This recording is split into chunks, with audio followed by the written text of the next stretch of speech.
Hello, Shishagri, can you hear me? Hello, Shishagri. Gurudev, how are you? Fine. Priya, start your video. I want to see you. Great. You're also joining after a long time. Yeah. You're also joining online? I think you're muted now. Okay, no, I'm not muted. Are you joining the online? Can you hear me?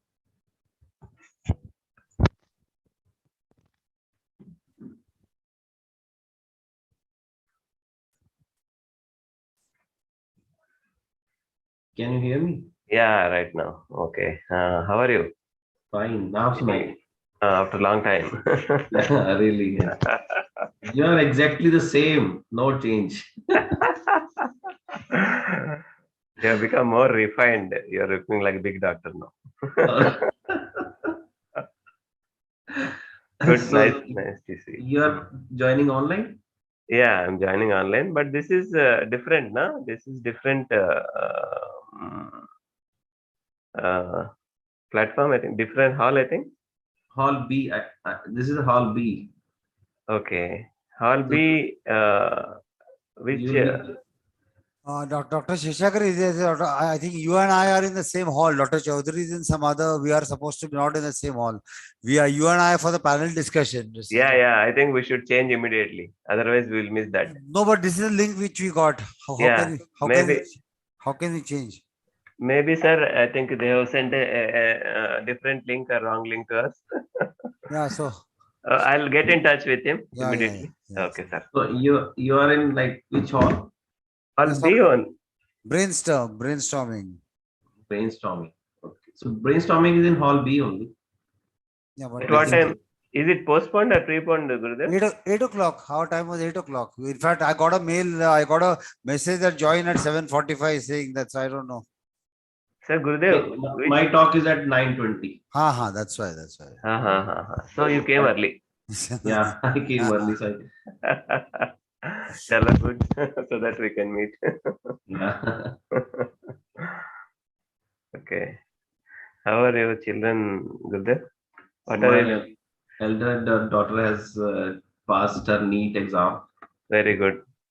and she is joining the medical college in Delhi, most likely. Very good. Congratulations. Thank you. Great news. And how are your children? No, Ashita, the elder one, she just joined intermediate. The Oh. younger one, around 8th standard. So Younger one here is also 8th standard. My younger one also is 8th standard. yeah, okay, good. Come down sometime to Isaac. Definitely. So many times we have thought to meet, but only in conferences we meet. क्या होता है यार Sunday Saturday आ जाओ ना. Okay, very nice to see. Same here. Like, I saw your name and I was so happy to see your name.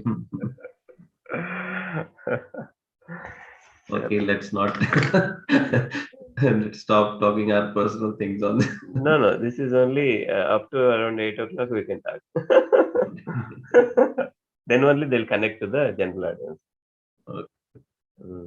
Yeah, good. I hope I'm also in the right hall. I don't know. No, I'll be 9 o'clock. That is same. Only thing you joined little early.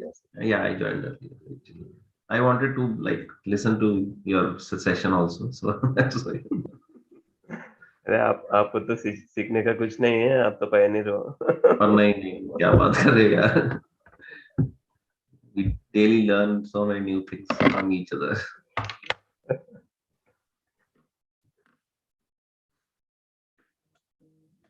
चलो आप करो अपना.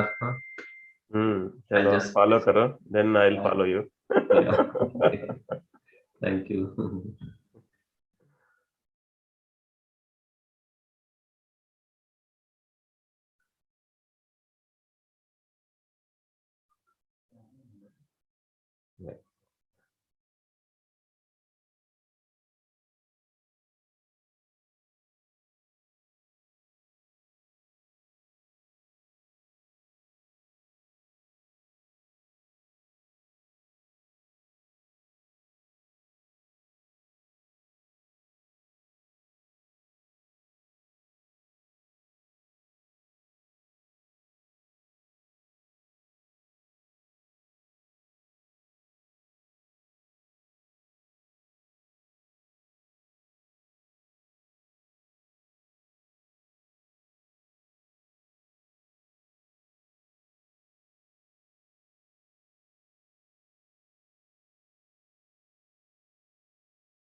Hi,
Sharath.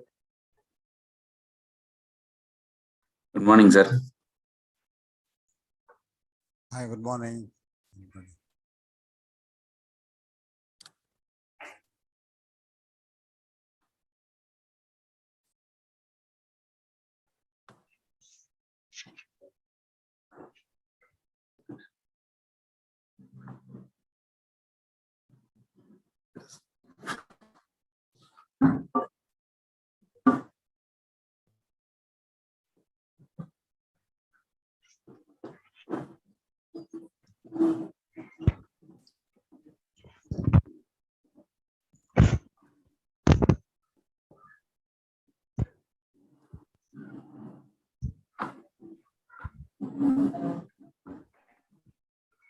Sharath, I was told you are attending physically. Sir, I didn't know that it was at 8 o'clock. You are in Bangalore or not? I am at the venue, but I'm not even ready to go there. Okay, it is very cold there. How it is? It is cold, sir. Quite foggy. Okay. No. You see that it's total fog. Okay.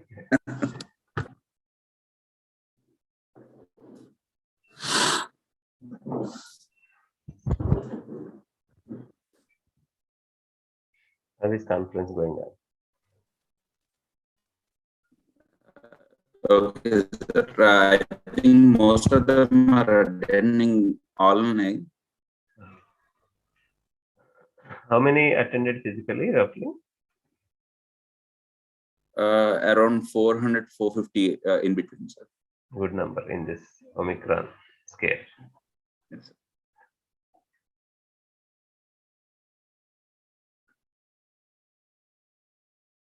Good morning, Joshi sir.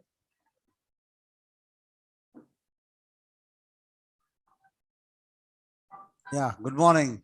In Yeah. fact, from Pune, most of the people, I think, except Umesh, they have just last day they cancelled. They just were, some of them even went to the airport and came back because they thought that the conference would not go through. So I had already, because I was wedding the family, so I had pre-decided anyway to come for virtual only. But most of the other people, Sandeep Kadam, many of Shilpa from about 5 or 6, I know, just went on the flight at 7 o'clock and 4 o'clock they decided not to go.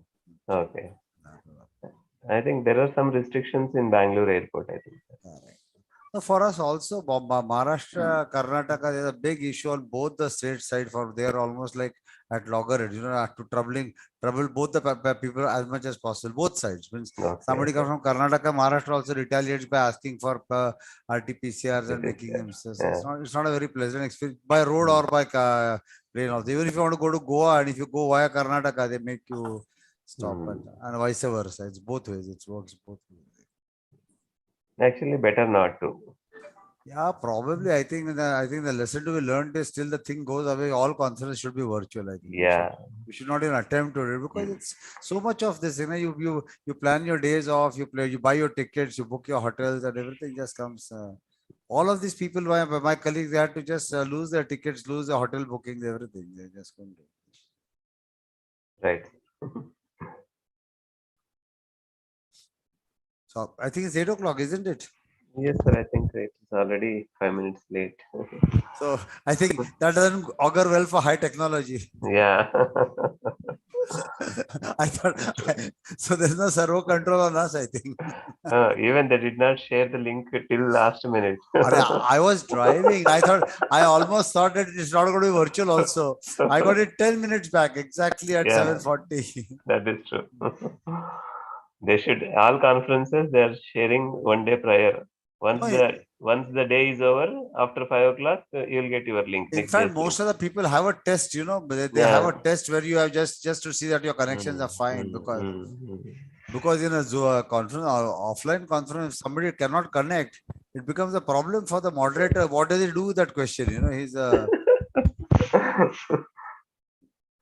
he has to skip or he has to answer. Yes. Or Sharath can take. Yeah, Sharath is there. All rounder for everything. There.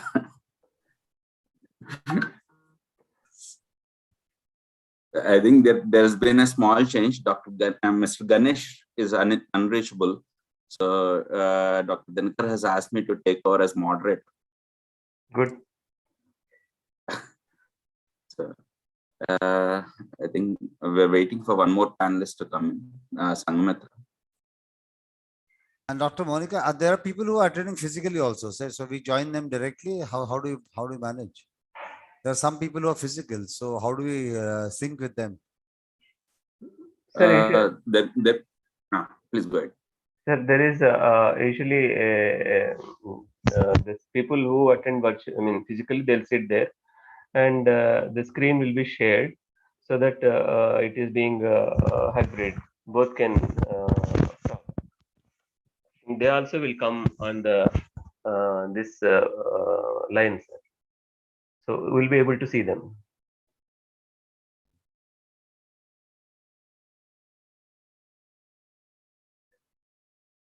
Last South NEOCON Dinakar organized. It was really good without any hiccups.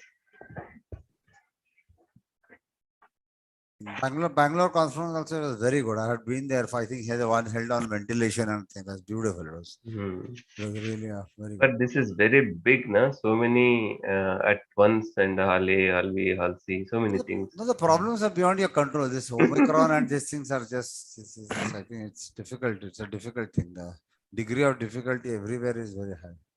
It's not easy.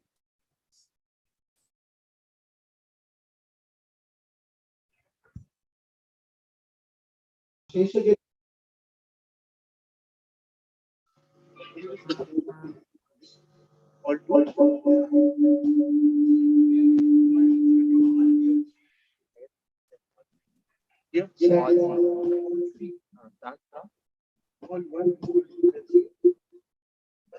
Sheshagiri, sir, am I audible?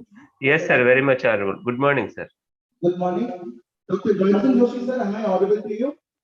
Yes, sir, absolutely. Loud and clear. And Dr. Sharat Chandra, sir, are you with us? Sir, Okay. I didn't get you. Hello. Yes, sir. He is there. He is audible. I'm here. Sir, I need your permission, Dr. Sharat Chandra, sir. Can we start the session? So only thing, your voice is echoing. We hear the echo from the hall. I don't know. Yeah.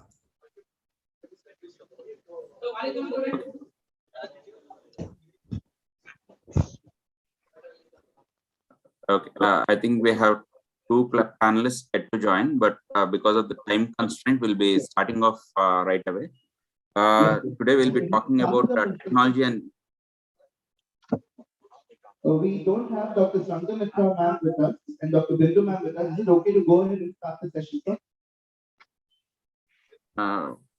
Can you try to connect with them? If they're joining in, we can wait for 1 or 2 minutes. We're unable to reach them, so we tried calling them. We were unable to reach them. Once they come, we'll join them into the session, sir. So we can go ahead and start. We have the other panelists ready with us. Okay. Okay. So good morning to one and all. And here we are again. So we are going to kickstart the first panel discussion for the day 18. And well, give you a head start. You know the weather is really cold outside. Everybody who's not here in Bangalore, it is very, very cold. Do you know which was the greatest innovation of all time? Actually, it's the printing press. You know why? Because the printing press created so much literacy all over the world that is created and designated as the greatest innovation of all time. Well, maybe the weather outside is very cool, but I'm sure we are in here for a brainstorming session. And that is the morning session today, innovations and technology. And for this, we have Dr. Sharat Chandra, who will be our moderator for today. Well, sir has done his MD pediatrics and BA neonatology. He is the director and chief of health for the Center for Reproductive Assistance and Neonatal Emergencies. He is the winner in India 500 Startup Award by Crane Healthcare. And in 2019 in Dubai, he is the winner of International Forum on Advancement in Healthcare for Best NICU. He is a co-faculty for the Neonatal Ventilation Workshop at Sri Ramachandra University.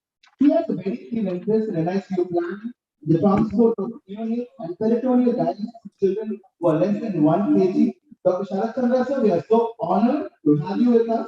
The next 50 minutes is absolutely yours for you to introduce our panelists and go ahead with the panel discussion. So over to you and thank you. Thank you. So we'll be starting off the session, the technology and innovation in neonatology.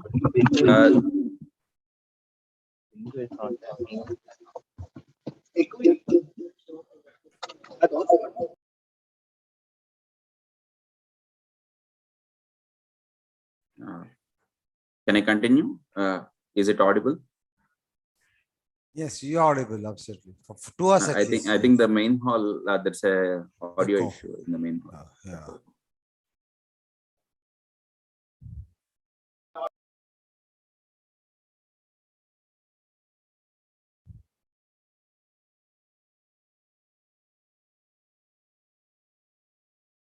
Yes, sir, you are audible.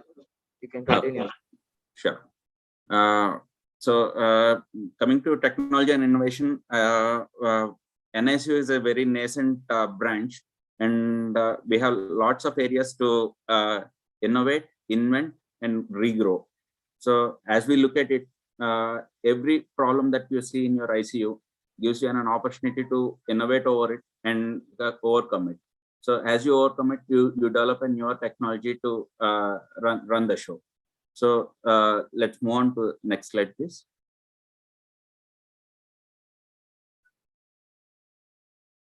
So we have a total of 6 panelists with seven topics in tech and medicine. Let's start off, and at the end we can take questions, or even at the end of each questionnaire we can have questions from the open house. Next slide, please.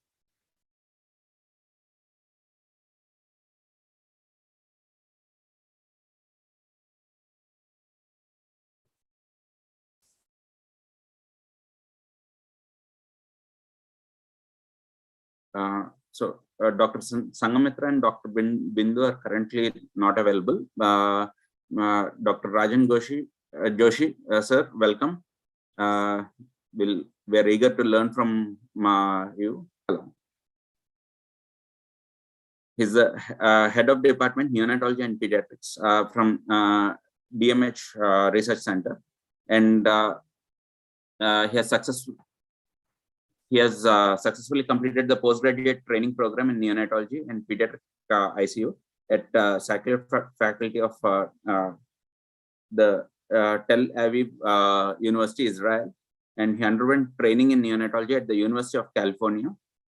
He's instrumental in setting up the Department of Pediatrics and Neonatology at DMH Pune, and he's one of the prime institute to start HFOV and nitric oxide and therapeutic hypothermia way back in 2003 and 2004.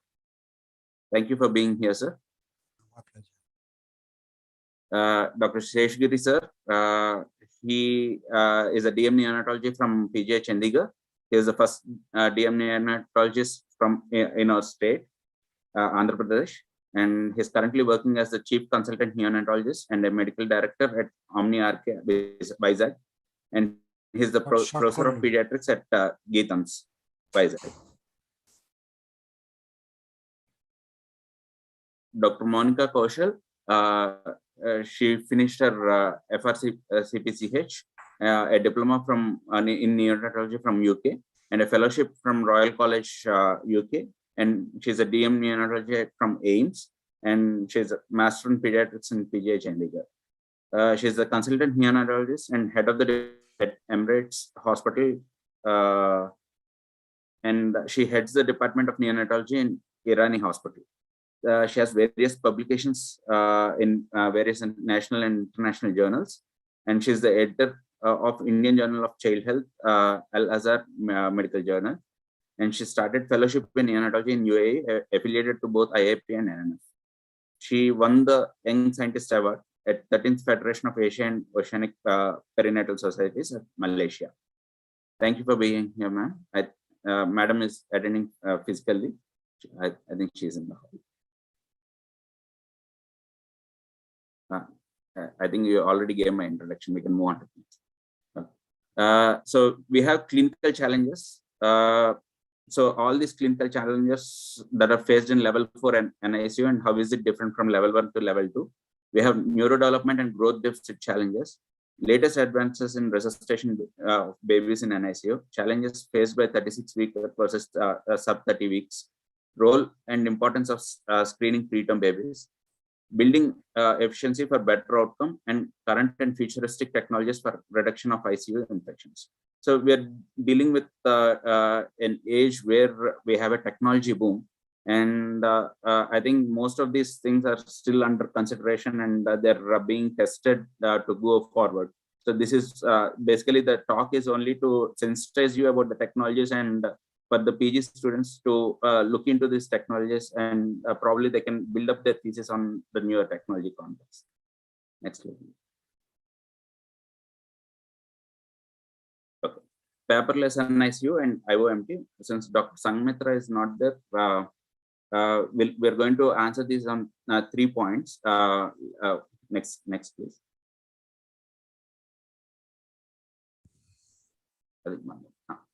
So why do we need one? The reason she has already sent her answers through PowerPoint yesterday, so I thought I'll go through those. Why do we need one? So currently, we have seen people document on paper. We have been trying to save all the files for a period of 21 years because we do not know where we stand with the medical legal situations at what age. Recently, we had a medical legal case that has happened in Chennai because of ROP, and the doctor in the hospital, that in a government hospital, they had to pay a 50 lakh compensation because they had missed ROP when the child is admitted to NICU, and the case was heard, and the judgment was given when the child became 18 years old. So the documentation becomes very easy when it becomes paperless and automatic. So Internet of Medical Things basically helps you to connect every machine inside your ICU to a central monitor station and a database where you can store 100 to 200 GB of data in one go into your system. So the IOMT is still nascent and it is picking up fast. Currently, we have in down south, there are 2 companies who are run by doctors who have been trying to attach ventilators, monitors together so that all the patient data is incorporated into a single file, paperless. And it is currently going on. It's not aware.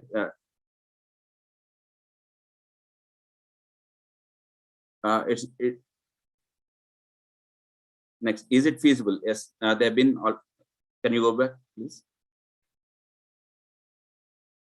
Is it feasible? Yes. Currently, there are 2 or 3 NICUs that have been completely paperless, and they've been running it for almost currently 4 years now, and they've been doing it in various forums. They're trying to reach out to people. Are we there yet? So it's basically cost effective. Is it cost effective? Is it reachable to the regular ICU? Probably a level 4 center would be able to incorporate at a very faster pace compared to a level 2 or level 1 center. But this is the way to go forward, because the paper probably would be eaten by termite or rat or anything. And finally, we may not be able to find the file. For finding a 5 rupee file, probably you'll be spending 50 lakhs at the end of your medical legal debate. So probably this is the way forward. Next, I think sure, sir.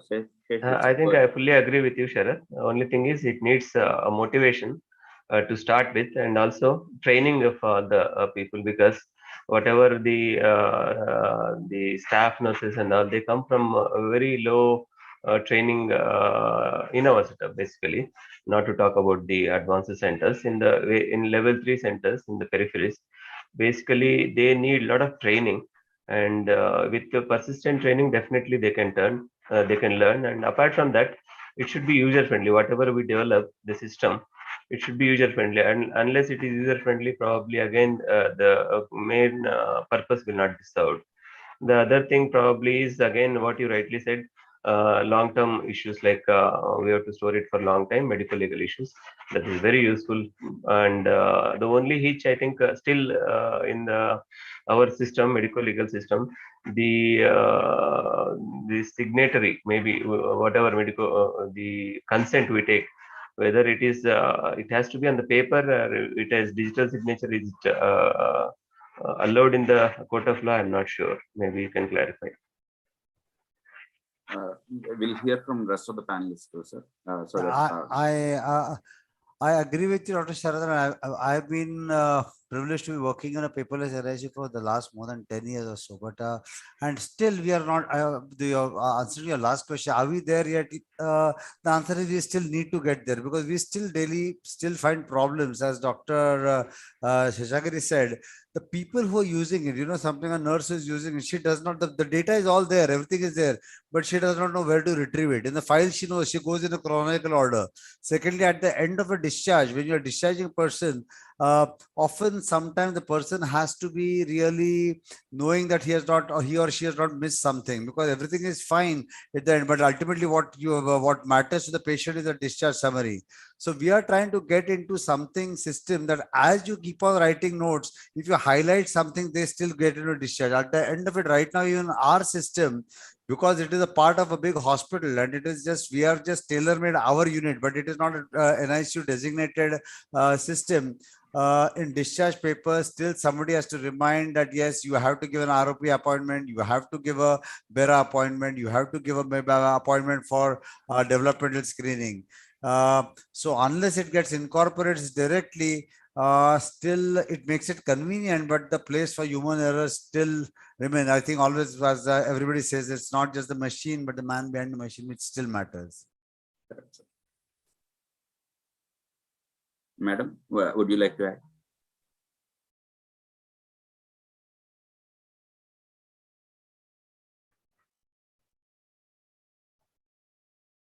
Are we connected to the hall? I mean, Dr. Kaush, I don't know. Monica. I think there is some connection issue, sir. You can please go on, Sharath. Is it audible, sir? Yes, audible, sir.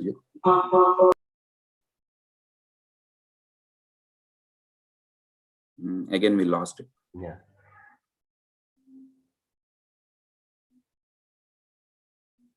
There is a connection issue, internet connection issue from the hall. We are not connected to the hall. I think we are just communicating to the people who are online. That's what I think. Yes. I think, Sharath, you can proceed. Yes, sir. Okay. She's trying to. Okay. So Now it is stabilized. Monica, are you able to hear us?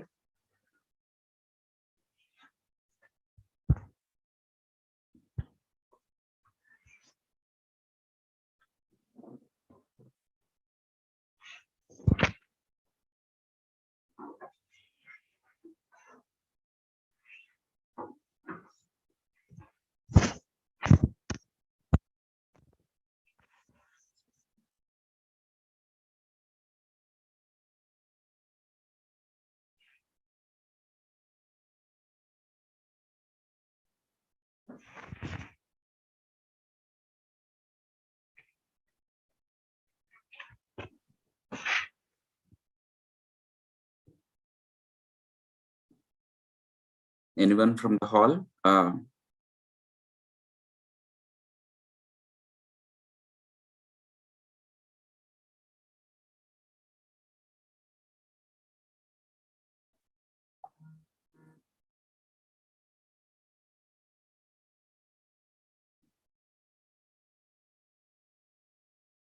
Even they have to change the slides, sir. We won't be able to change the slides from here. Yeah.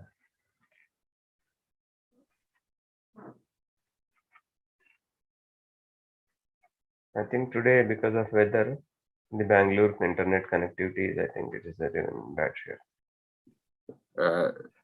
For the last 3 days, the net connectivity is poor, sir. Yeah. They have cut, dug down the road somewhere close by, and they have cut the internet cable. Okay. Because last time conference in Bangalore 1 month back, it was pretty good. Yes, sir. High-tech city of India.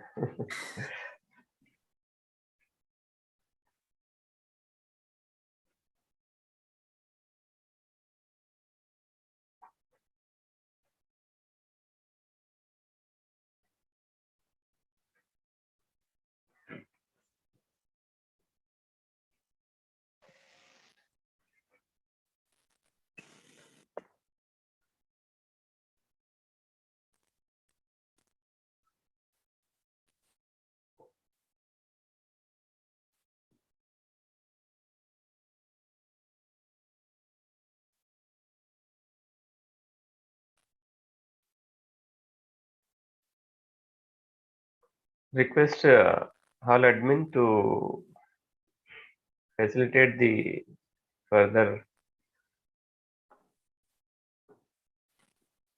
change of slides, please. Yeah, thank you. Next slide, please. Yeah, hold on. Sharath, you can go on.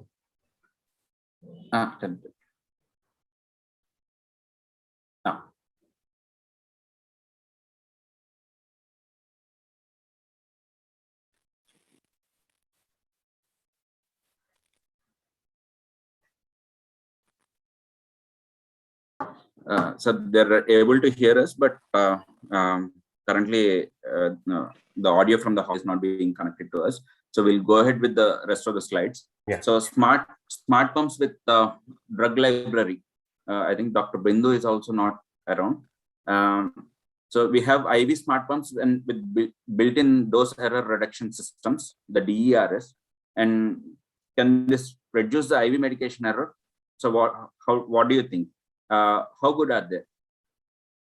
Would anybody would like to answer? You can summarize, Sharath. We'll add something. Okay, sir. So currently the systems are all there. The drug library has been included into most of the systems. Like if you take Medcaptan, if you take Agilia, you have all these companies have their drug library introduced into their machines. And even if you want to add other drugs, you can talk with the company person, and you can get your drugs incorporated into the machine. So you put in your weight, and the drug gets calculated automatically, and you can run the pump through. Can you go back? No.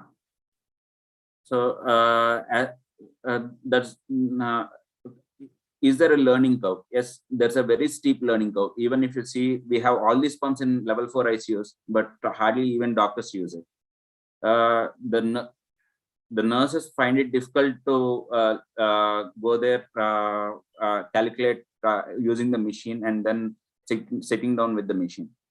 Currently, what we are doing in our unit is we have PharmD students who are completely into pharmacovigilance and they sit down, they use these machines, they try to sit with them, and there is a learning curve even for them, but that we take enough time, say for example 2 months for each of the PharmD students to make sure they learn and they start doing it.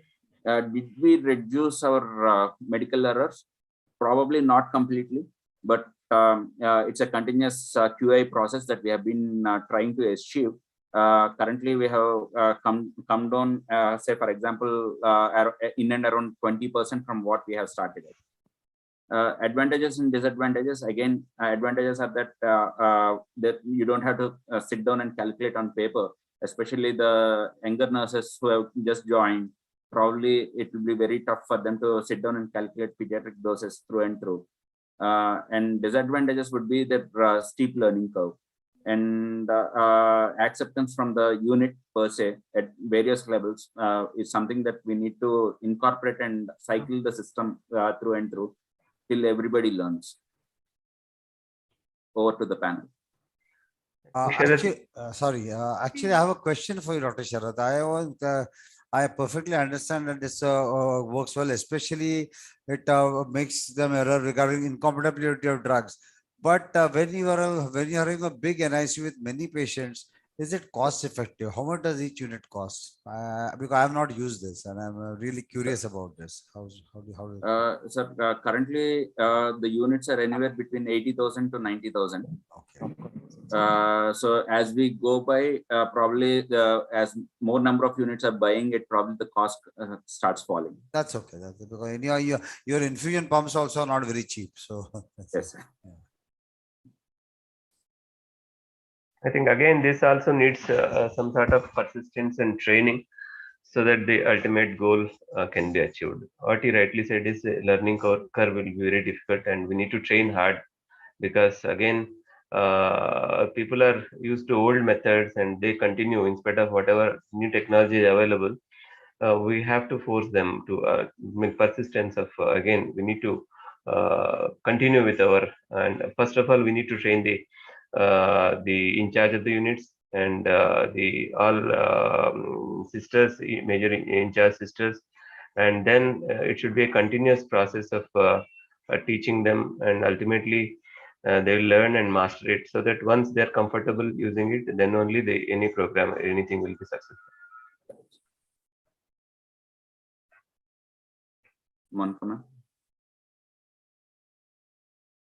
Monica, Enya will not able to probably listen. For the hall attendees, they will be able to. Okay, yes. Monica, you can add some few points.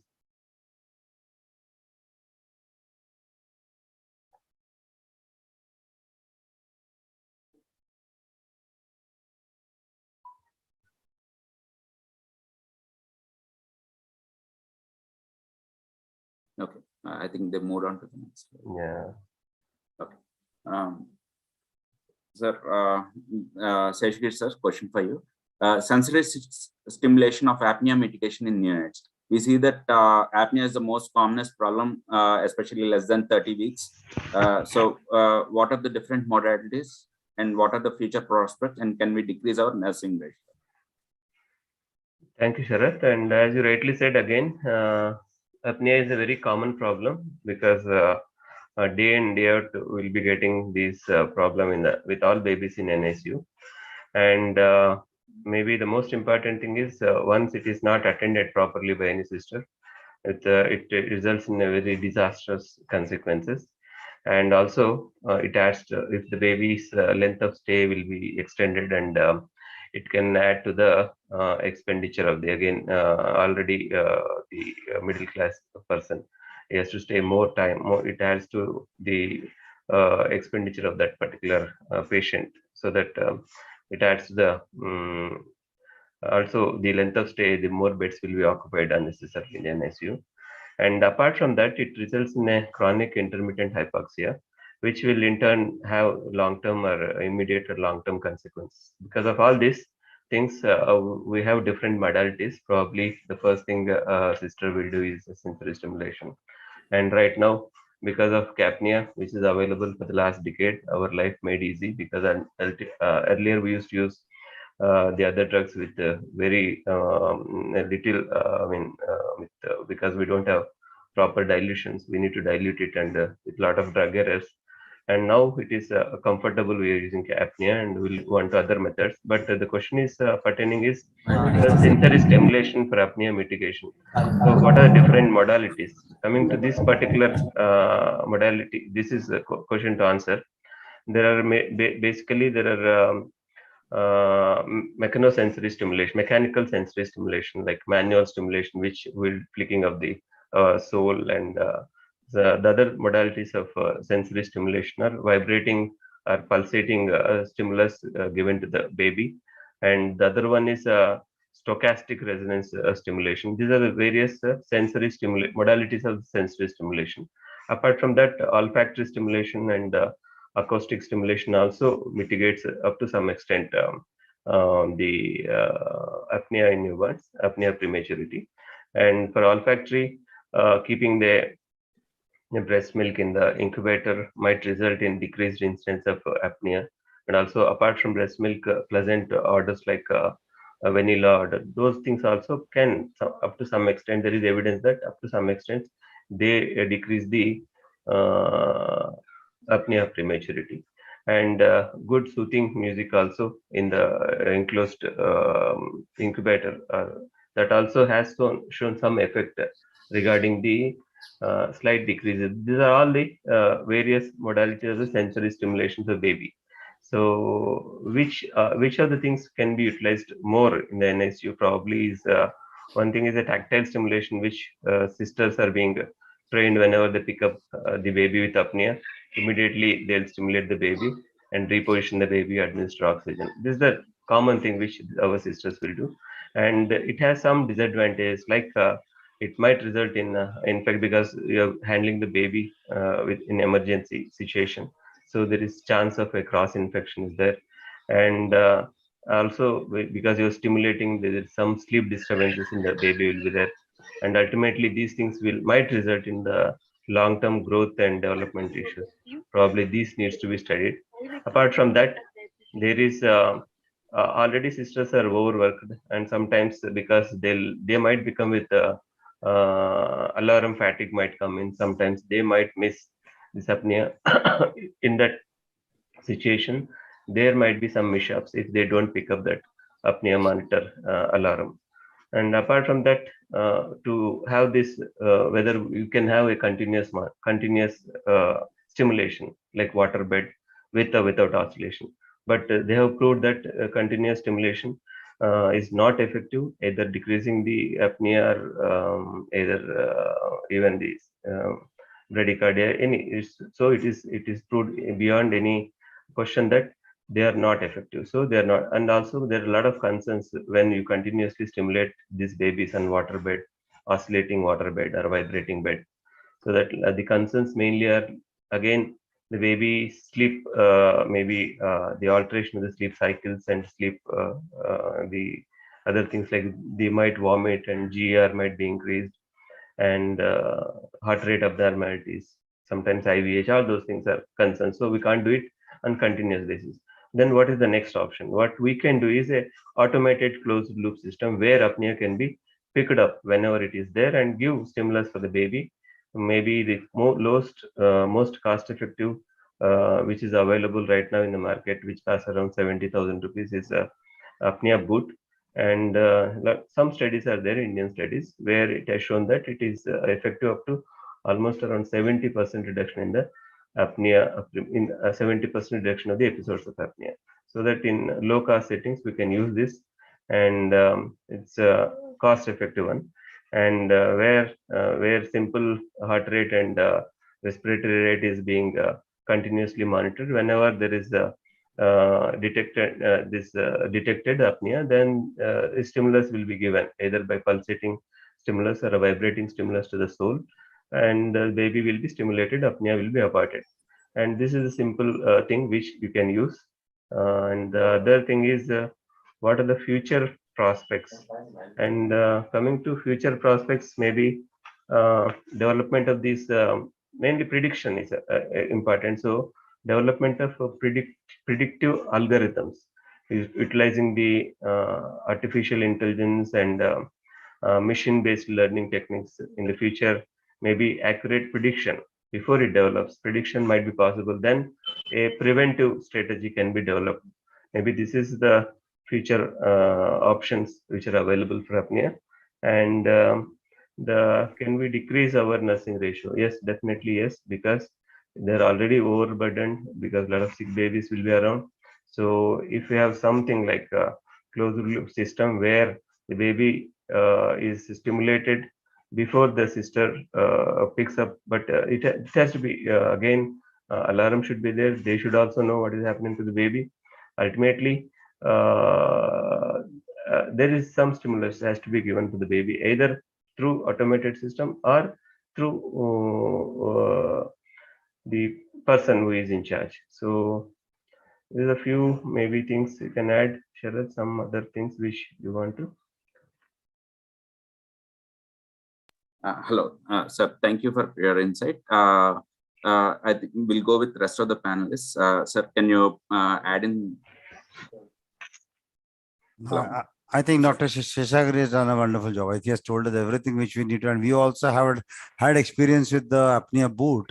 And as Dr. Sheshagiri says, yes, it is quite effective in apnea, but and it's quite cost effective also. So possibly, I got to answer his last question. Yes, if it is effective, if it is implemented well, it might decrease our slight nursing ratio, because otherwise, when your child is going to apnea, you always have one nurse stationed, and you say you don't move from here. So those things it will give us some sort of a comfort. I agree with Dr. Sheshagiri.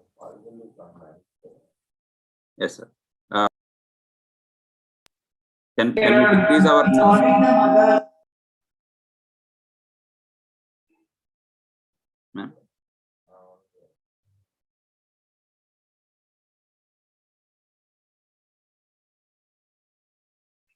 Modality is a good thing and should be added in the NICU as a routine. Am I audible or?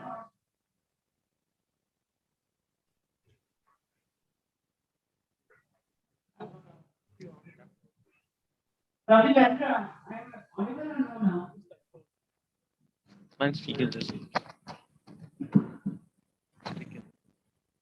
Hello. Am I audible now? Yes, madam, you're audible. Only echo problem is there. Problem hai. Now we can hear you, ma'am. Go ahead. Good. Yeah, so actually, I was just telling that kangaroo mother care is a very simple modality which actually reduces a lot of apnea, and it has been proven without doubt, and it is involving no cost. So I mean, we are talking about high modalities available to us today, but I would say that don't forget about the simple things like kangaroo mother care involving moms in the care of the baby and reducing the apnea in the unit.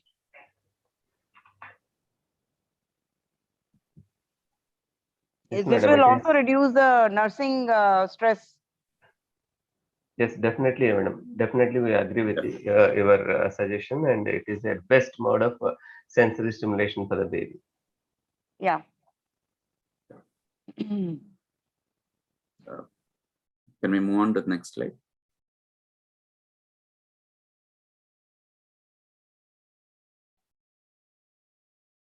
making sound visible to improve sleep cycles in neonates.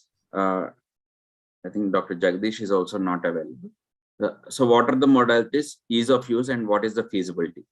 So modalities, currently, there are different modalities that can be used in an NICU. The most commonest that you can see in your NICU is your monitor blinking lights, especially on the top or at the bottom. And then your ventilator giving you out lights. First they start off with the light, and then if you are not attending to it, then the sound starts beeping.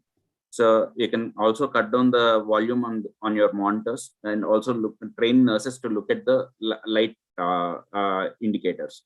So we have red, orange, or yellowish orange, and then we have green.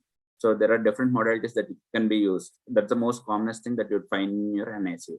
The second one is a little more advanced than what you are looking at, is basically it's called a sound ear 3. A sound ear 3 completely a sound ear 3 completely monitors your ICU to make sure whether the decibel levels are being lower than 40 decibels or not. So if the sound goes beyond 40 decibels, automatically it turns orange, and if it goes beyond 60 decibels, it goes into red. So the nurses have a visual communication to how much sound are they making, because the most noisiest time is especially during handovers. So that can be reduced when they look at it. Now they have another thing, the whole wall can be changed into the color coding. So that the baby can be cared at, especially in a family-centered unit, where parents also can keep quiet and make sure that the sounds are lower. Ease of use, quite easy to use, but again, steep learning curve for the nurses. And if the unit is very busy, probably they'll start missing out on the light cues, and then they'll wait for the sound cues to come in. And feasibility, yes, but probably the nursing ratio will also increase with this modality. But over time, the quality of sleep would definitely improve, especially the babies that are orange babies that we classify them, who are just growing babies. And the feasibility is also to be included into constructing the ICU. Especially the newer ICUs, when they're building up, they need a sound and light engineer to look at your units architecture to incorporate them in. But for an older unit, it becomes a very cost incremental thing to look at. But slowly they can use the sound ear 3, which is very cost effective, because they don't have to change any portion of the unit, but they just have to fix it onto the wall, just like your temperature monitor. Over to the panelists. Yes, Sharath, as you rightly said, it is initially it will be a costly affair, but later on lot of advantages to the baby. But only thing is, again, in odd hours, maybe if because only it is visible, maybe that might create some problem in the definite care of the baby. Maybe that is my opinion. Actually, in our unit, we do have this kind of system where we are only using the different color code, and actually it is centrally connected. So what happens is that the nurse who is taking care of one particular baby and is with one baby and a monitor, if something is happening to the other baby in the other cot where there is no nurse involved, so the blinking of that baby would occur in this monitor as well. And so if it is a red blink, she can leave the job, or she can call the another nurse immediately. So it becomes quite user friendly in that sense, that and also it can reduce to some extent the nurses required, because one nurse in the even when she is looking at monitor of one baby, she can have a color code of the alarms of the other babies. So this is also, I found it to be quite user friendly and helping the nurses as well as the babies. Rajan sir? We don't have we have been having this system, but we are having a simple system, not a color coding. We just have normally our NICU has got dimmer, so we dim the light. But suppose if so sometimes when there is a loud noise goes above 40 decibel, there is only one light which comes out. It's not a very hi-fi system like Dr. Monica has where across, but we have one for the entire. We have only one. We don't have a color coded thing, but above 40 decibel, the whole light just switches on. But it works pretty well. At least we can manage noise above 40 decibel. Not we don't get into the amber zone as yet. But I think it's a good idea. I would love to have a system like that. Yes. So basically what we are trying to tell here is once you sensitize a nurse, saying you try to teach the nurse, you need to keep your voice down. You need to make sure the noise is less than 40 decibels. They do not know where 40 decibels is. So once you show it to them, automatically the noise starts coming down. That is what most units have actually observed. I think most of all the panelists would also agree with me that once the nurse sees it, automatically the sounds comes down.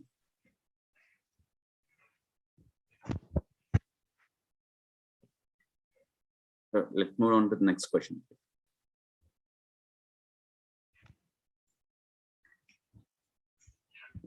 We already covered that. Dr. Monica, light, bane and boom, controlled light environment. What are the modalities? Ease of use. What is the feasibility? Actually, the lighting in the unit is very, very important and almost sometimes missed out by most of us, including neonatologists. And we all know that, and we are actually, so many different lights are actually playing role in the NICU that you don't even realize what's happening. So there are, even when you have you have direct light, you have an indirect light, you have a focused light, you have glares, and all these are to be actually focused.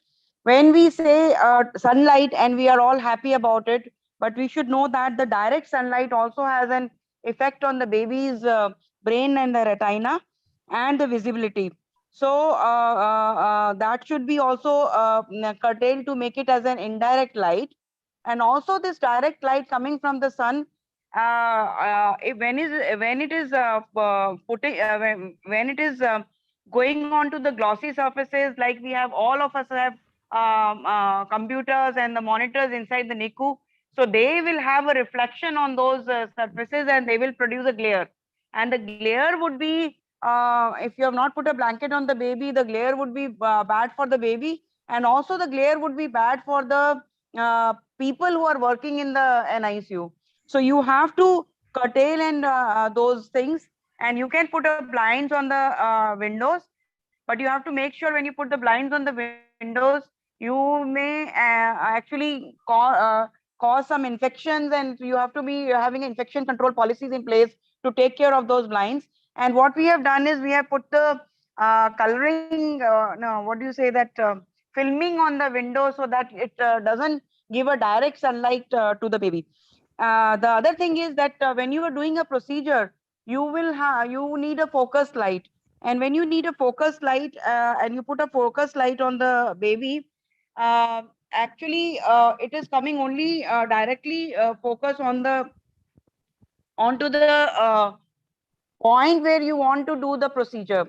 But when this bright light is coming onto that surface alone, even when you put your hands, you might have seen it will produce shadow and it will hinder the area when you're doing the procedure. So what you should do, you should have an auxiliary light by the side, which is a dim light, and this will take care of this will curtail the shadowing while doing work on this focused light. Another thing, what we need to be reducing the glare is by not having any kind of glossy things inside our NICUs. So these small things are very important. The other thing which happens is whenever you have a contrast, you will have more reflections and issues about the lighting. So what you should have, like they should be not dark surface beside the lighting. So so the walls and the other areas should be actually not dark. You should not make your NICU dark, because you should not have a contrast there. And then the different system where the lux is given and you have to follow those guidelines is very important. So while you are doing any procedure, you will use 2000 lux. In the normal circumstances, the lux should not be more than 300, the dim light. And the flooring lux should not be more than 50. So these are very important. And if you have not done these initially, you should revamp your NICU to do these lightings. And to be more easy, you can only have 3 kind of system where it is on, off, or dim, so that you can, the whole lighting of the NICU can be made, and each bed and each lighting should be separate, so that if you want to do something in one baby, it should not be that the whole NICU lights up. So that facility should have in our NICU. Then next, I think we need to know about the circadian rhythm. When we are talking about the lighting in the baby, we all know that we have a melatonin which is being released by the moms in the last trimester, and this melatonin helps in developing the circadian rhythm. And once these preterm babies are born out of the they are born before time, and this melatonin is lost, so then you know that problem about the circadian rhythm regulation by the suprachiasmatic nuclei has an issue.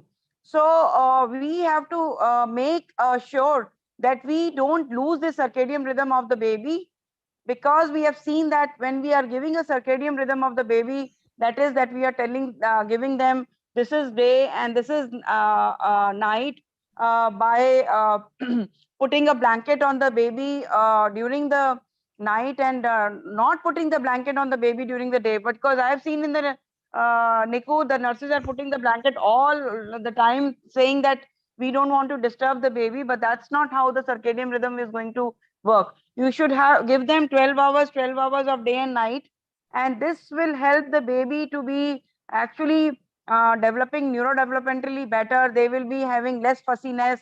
They will have even, their oral feeding will be faster, and also they will be, if you see their long-term thing and you call the moms, that they will be much more calmer, less fussy, even when they go home. And even these apneas and all are less in the babies who are being treated like this. So this is the importance of the circadian rhythm. There is a new modality, that is Luminact. I know it is it's because we are talking about the whatever is the latest, so I'm talking here. Even we don't have that, but that's a Luminact is a kind of a blanket which is put on the baby's incubator, and this actually takes care of everything.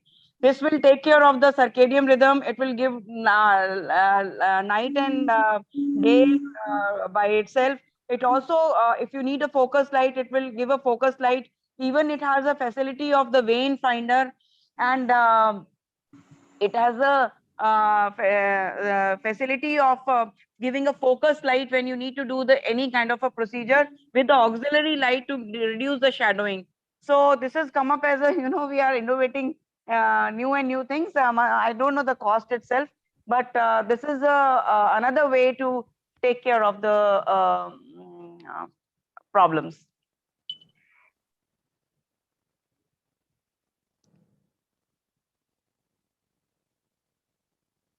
Thank you, ma'am. Since we are short on time, we'll move on to the next question.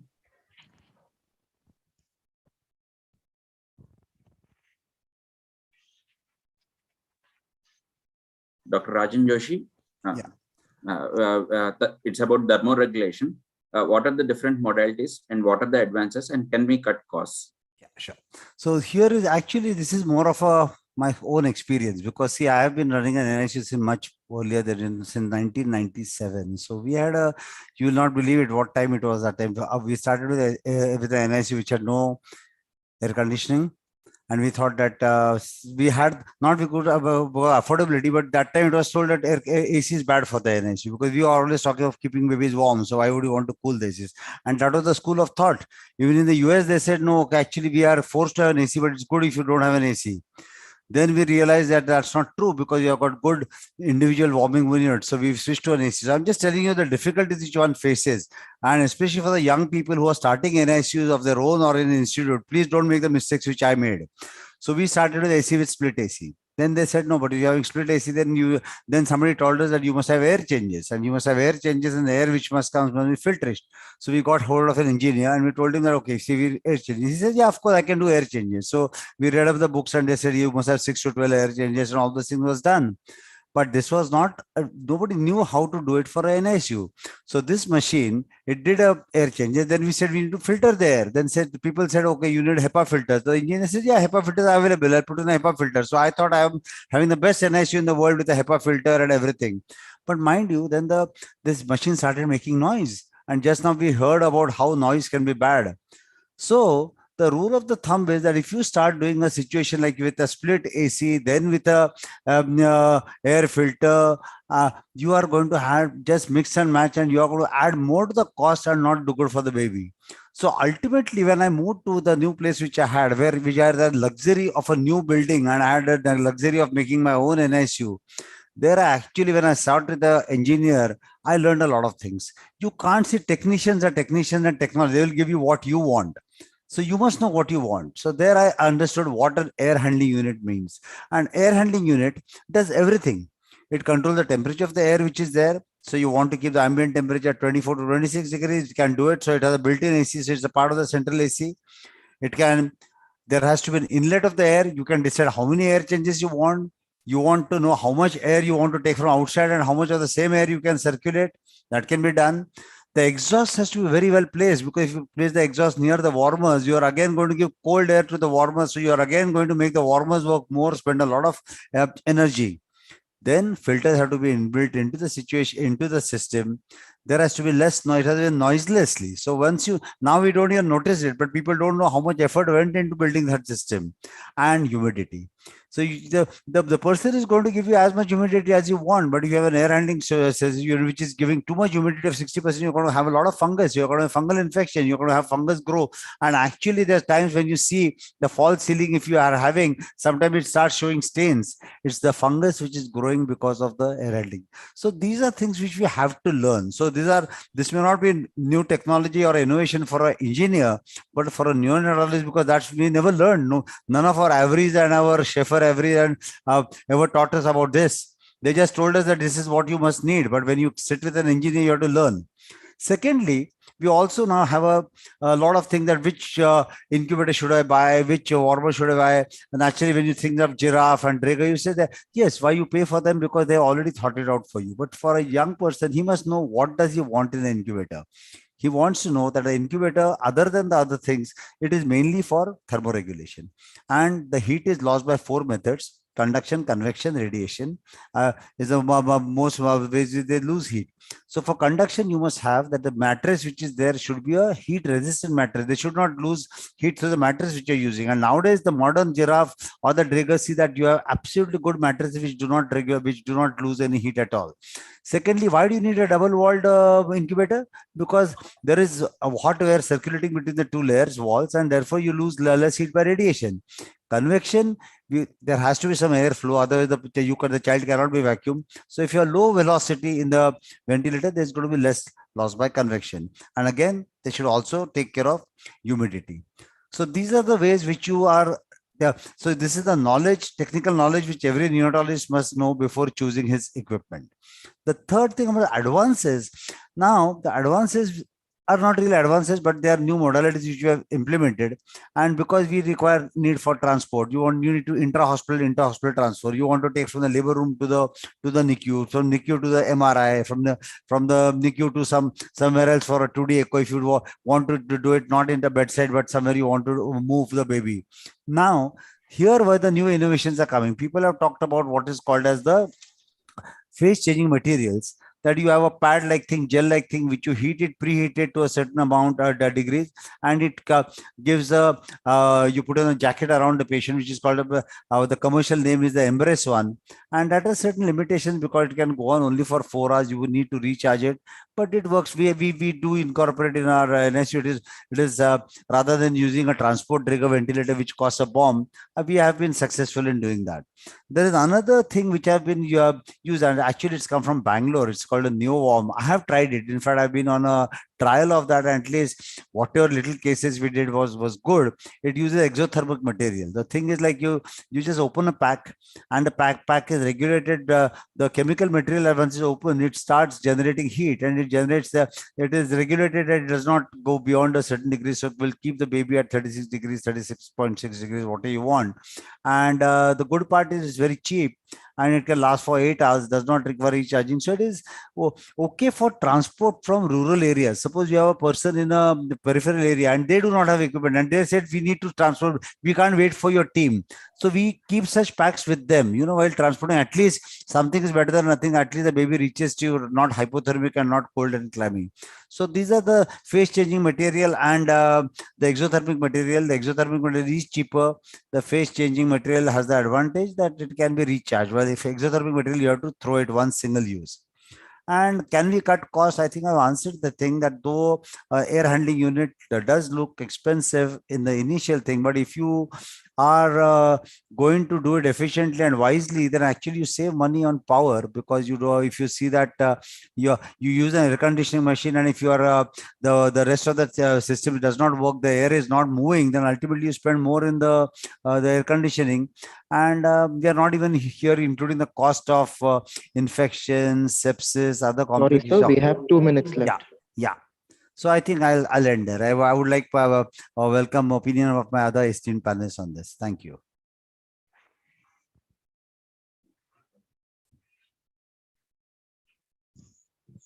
Due to lack of time, we are moving on to the last slide. Okay. So a quick one word from all the panelists, please, before we close the session.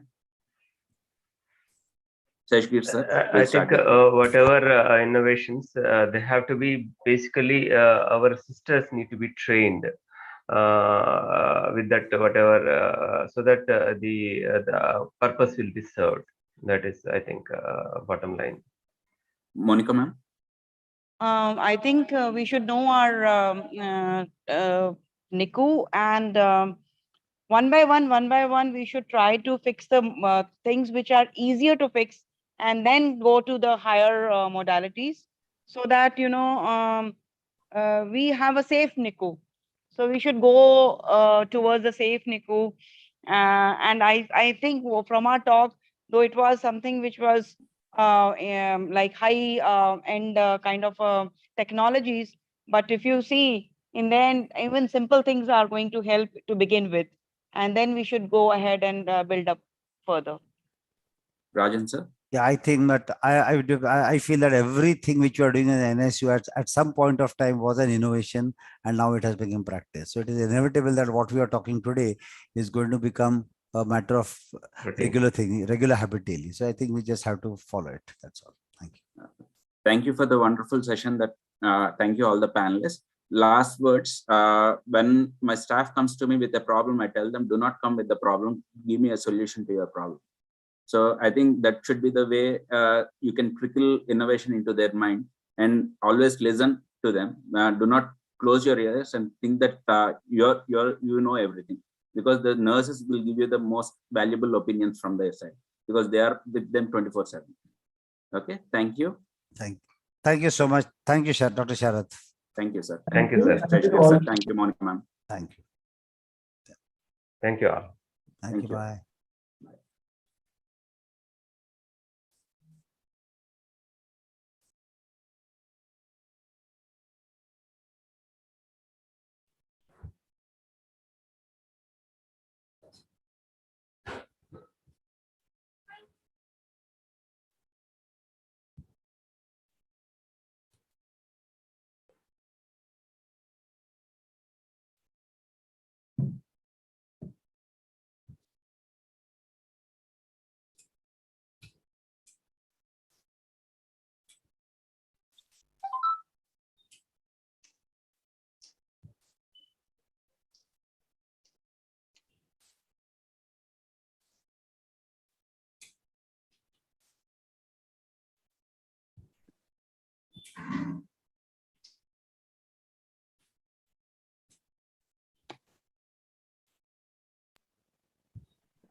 Dr. Jose, sir. Yeah, I am here. Request you to introduce the speaker. Unmute. Is it audible? Is it audible? Is it audible? Hello? Hello? So you can come on. Is it audible? So yes, sir, you are audible, sir. So thank you, the organizing team, given the opportunity to talk on chair this important session of next topic is do we really know how to give surfactants? So this is an important topic for discussion. To talk on this topic, we have an excellent faculty, Dr. Veeraraghavan V. Ramaswamy. He is qualified DM neonatologist and DM in neonatology, and he's fellow in neonatology from Oxford, UK. He is trained in NICU training at Oslo, Norway, and he is a content expert group member on systemic review of NLC and ICOR 2021.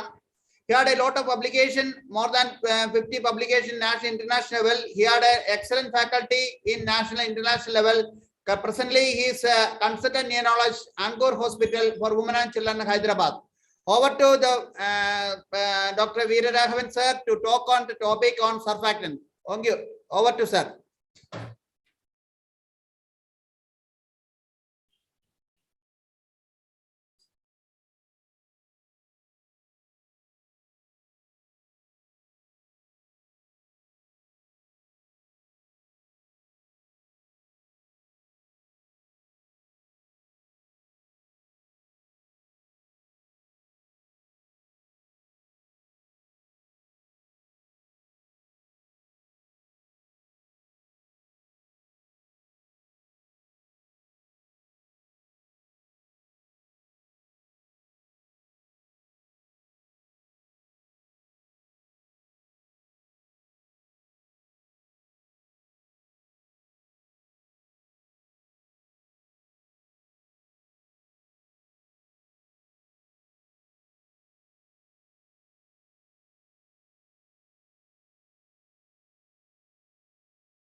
adequately powered and multi-centric with robust study designs.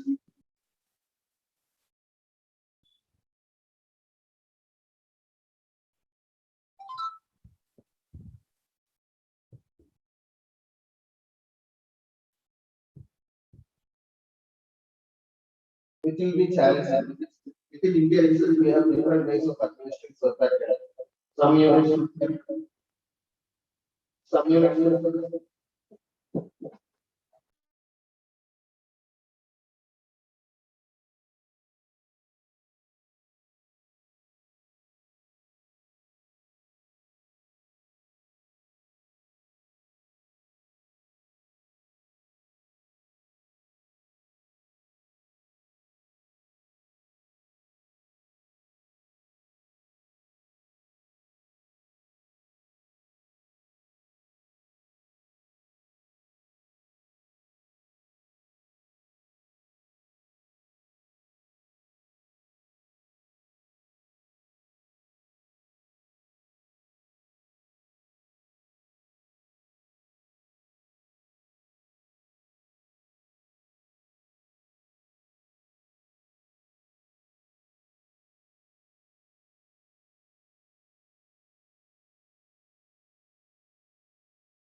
उसका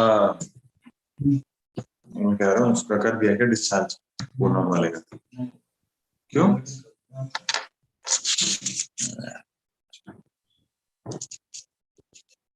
वैसे बना रखा है नहीं कल आपसे घूमती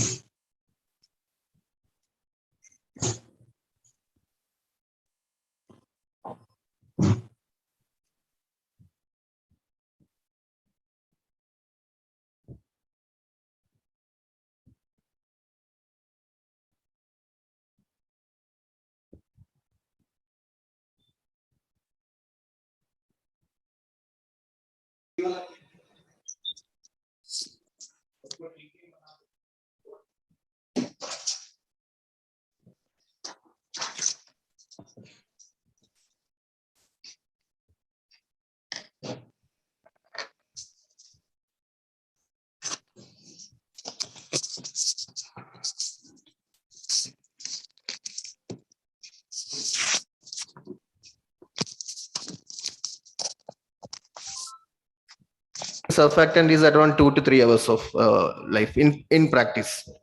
By that time, it will be mostly visible, the severity. If the baby is 24-hour old and FIOT requirement now crosses 45% or 30, so can we give? Yes. So the recommendation is that up to 72 hours you can give surfactant. Up to 72 hours. So the disease severity peaks at 24 to 48 hours and the baby recovers at 48 to 72 hours. So the European consensus says you can give repeat doses of surfactant, use surfactant till 72 hours of life. Now this question is where we are stuck in the NNF CPG. So we had a question, what about a baby who comes beyond 72 hours of life, who had not even received surfactant before? This happens in outbound centers. We have seen so many cases, sir. What to do, whether to give surfactant or not.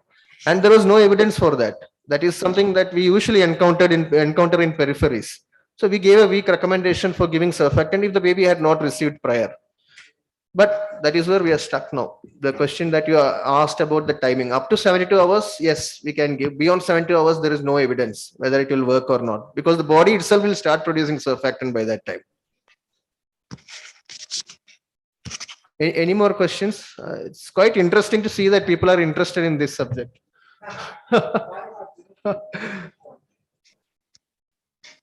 We have done lots of research from our country on surfactant. If you see all the observational studies, most are from All India Institute of Medical Sciences. Murki group had done Lisa versus Insure multicentric trial. So we have contributed a lot to the evidence here, but there are scenarios that still need to be addressed in randomized control trials, and hopefully such opportunities and presentations will stimulate postgraduate students and residents to do theses on such subjects. Anything else, sir? Any more comments? Our chairperson, sir, do you want to comment on this? Dr. Jose?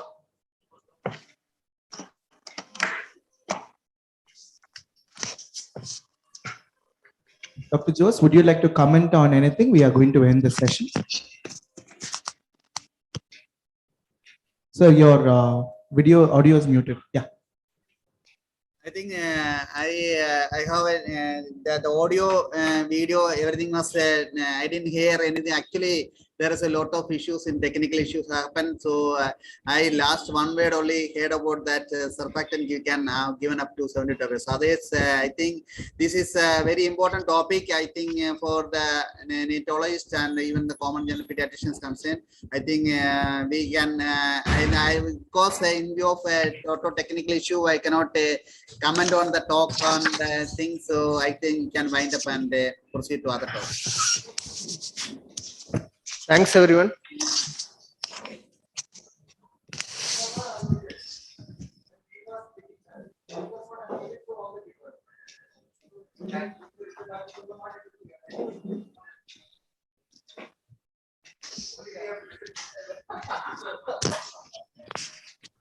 Thank you so much, sir. And we thank you, Dr. Suryanarayanan, for coming and sharing this session. We will move on to the next session. Just to give you a heads up about the next session. Weight 3 kg. Dr. Gurudev Chaudhary, sir, are you there with us? Yes, I'm there. Somebody is speaking on like. Whoever is that, please, everybody else except Dr. Gurudev Chaudhary, please can you mute yourselves? Okay, we will move on to the next session. Just to give an introduction, well, there was this person called Einville Kevel. Has anybody heard of him? He has the Guinness World Record for the maximum number of injuries a person can have in his lifetime. He's had 433 injuries all over, fractures. And at the end in 1956, what happened is he fell into a shark pool and then he died. That was his final injury. Why am I saying all this? Well, our topic next is brain injury in term and preterm infants. And for that, we have Dr. Gurudev Chaudhary, sir, with us. And sir is here with us. So we welcome you for this session, sir. We thank you for coming and spending your time with us. We would kindly request you to share your screen, sir, so that we can move on with the presentation.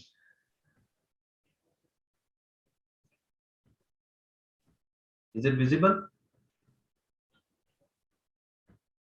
Sir, you are, yes, sir, it's visible, sir. Please change your slide, sir. Yeah. Yes, sir. Over to you, sir. The next 20 minutes is yours, sir. Thank you. Good morning, everyone. At the outset, I would like to thank the NNF team and the organizing committee for giving me this opportunity to present my views on this very important topic. I feel brain injury intricacies should be known to all neonatologists, especially at a time when our branch is moving on from being a machine-oriented science to a more humane approach, from very invasive modalities to developmentally supportive care, and from mad rush to save the smallest of preemies to having intact survival of all our NICU graduates. So 20 minutes is not enough time to cover this vast topic, but I will still try to do justice whatever is possible. I may have to skip many topics, but I will be discussing something very important, which is the pathophysiology, etiopathogenesis, and why gestation age is important in determining which lesion will occur in which baby. Preterm brain injury, term brain injury. So brain injury is a complex interplay of many factors which start from antenatal period itself, and chorioamnitis is very important because it causes fetal inflammatory response syndrome with release of cytokines. Any cause of intrauterine hypoxia also predisposes the baby. In perinatal period, hypoxia ischemia is the main reason and very important reason in our country for brain injury. And postnatally also, these compromised babies are not relieved. They have oxidative stress due to reperfusion injury, sepsis due to our invasive treatments. Overzealous mechanical ventilation may cause hyperoxia and hypocapnia, and any hemodynamic instability and metabolic abnormalities like hypoglycemia and hyperbilirubinemia. All these add up to these injuries to the brain. And what lesion will be caused depends on the gestation age of the baby, severity and duration of insult, and our appropriateness and timing of our treatment. Out of these, gestation age is very important to determine which lesion will be seen in which babies. Why? The first reason is vascular supply. The germinal matrix is a meshwork of fenestrated endothelium-lined capillaries which lack the support of muscles and the fibrous tissue. And there is a very hypercellular type of structure in which it is a pressure passive circulation and it is very prone to hemodynamic disturbances. And as you can see in this slide, it's the main structure in the 12-week baby preterm fetus. And as the baby's gestation improves, by 34 to 40 weeks, it involutes completely to disappear. But the gestation, which is important to us, between 23 to 30 weeks, it is a very important structure and it is lying in the caudothalamic groove and it's very prone to hemodynamic disturbance of any kind. Another reason is the brain at 28 weeks. You can see the parasagittal view. You can see that the periventricular area and germinal matrix is actually a watershed zone of between perforating arteries coming from above and striate branches and anterochoroidal arteries coming from below. So any hemodynamic disturbance causes injury to this area. But as the gestation improves, this general matrix involutes completely, and by term it is not there.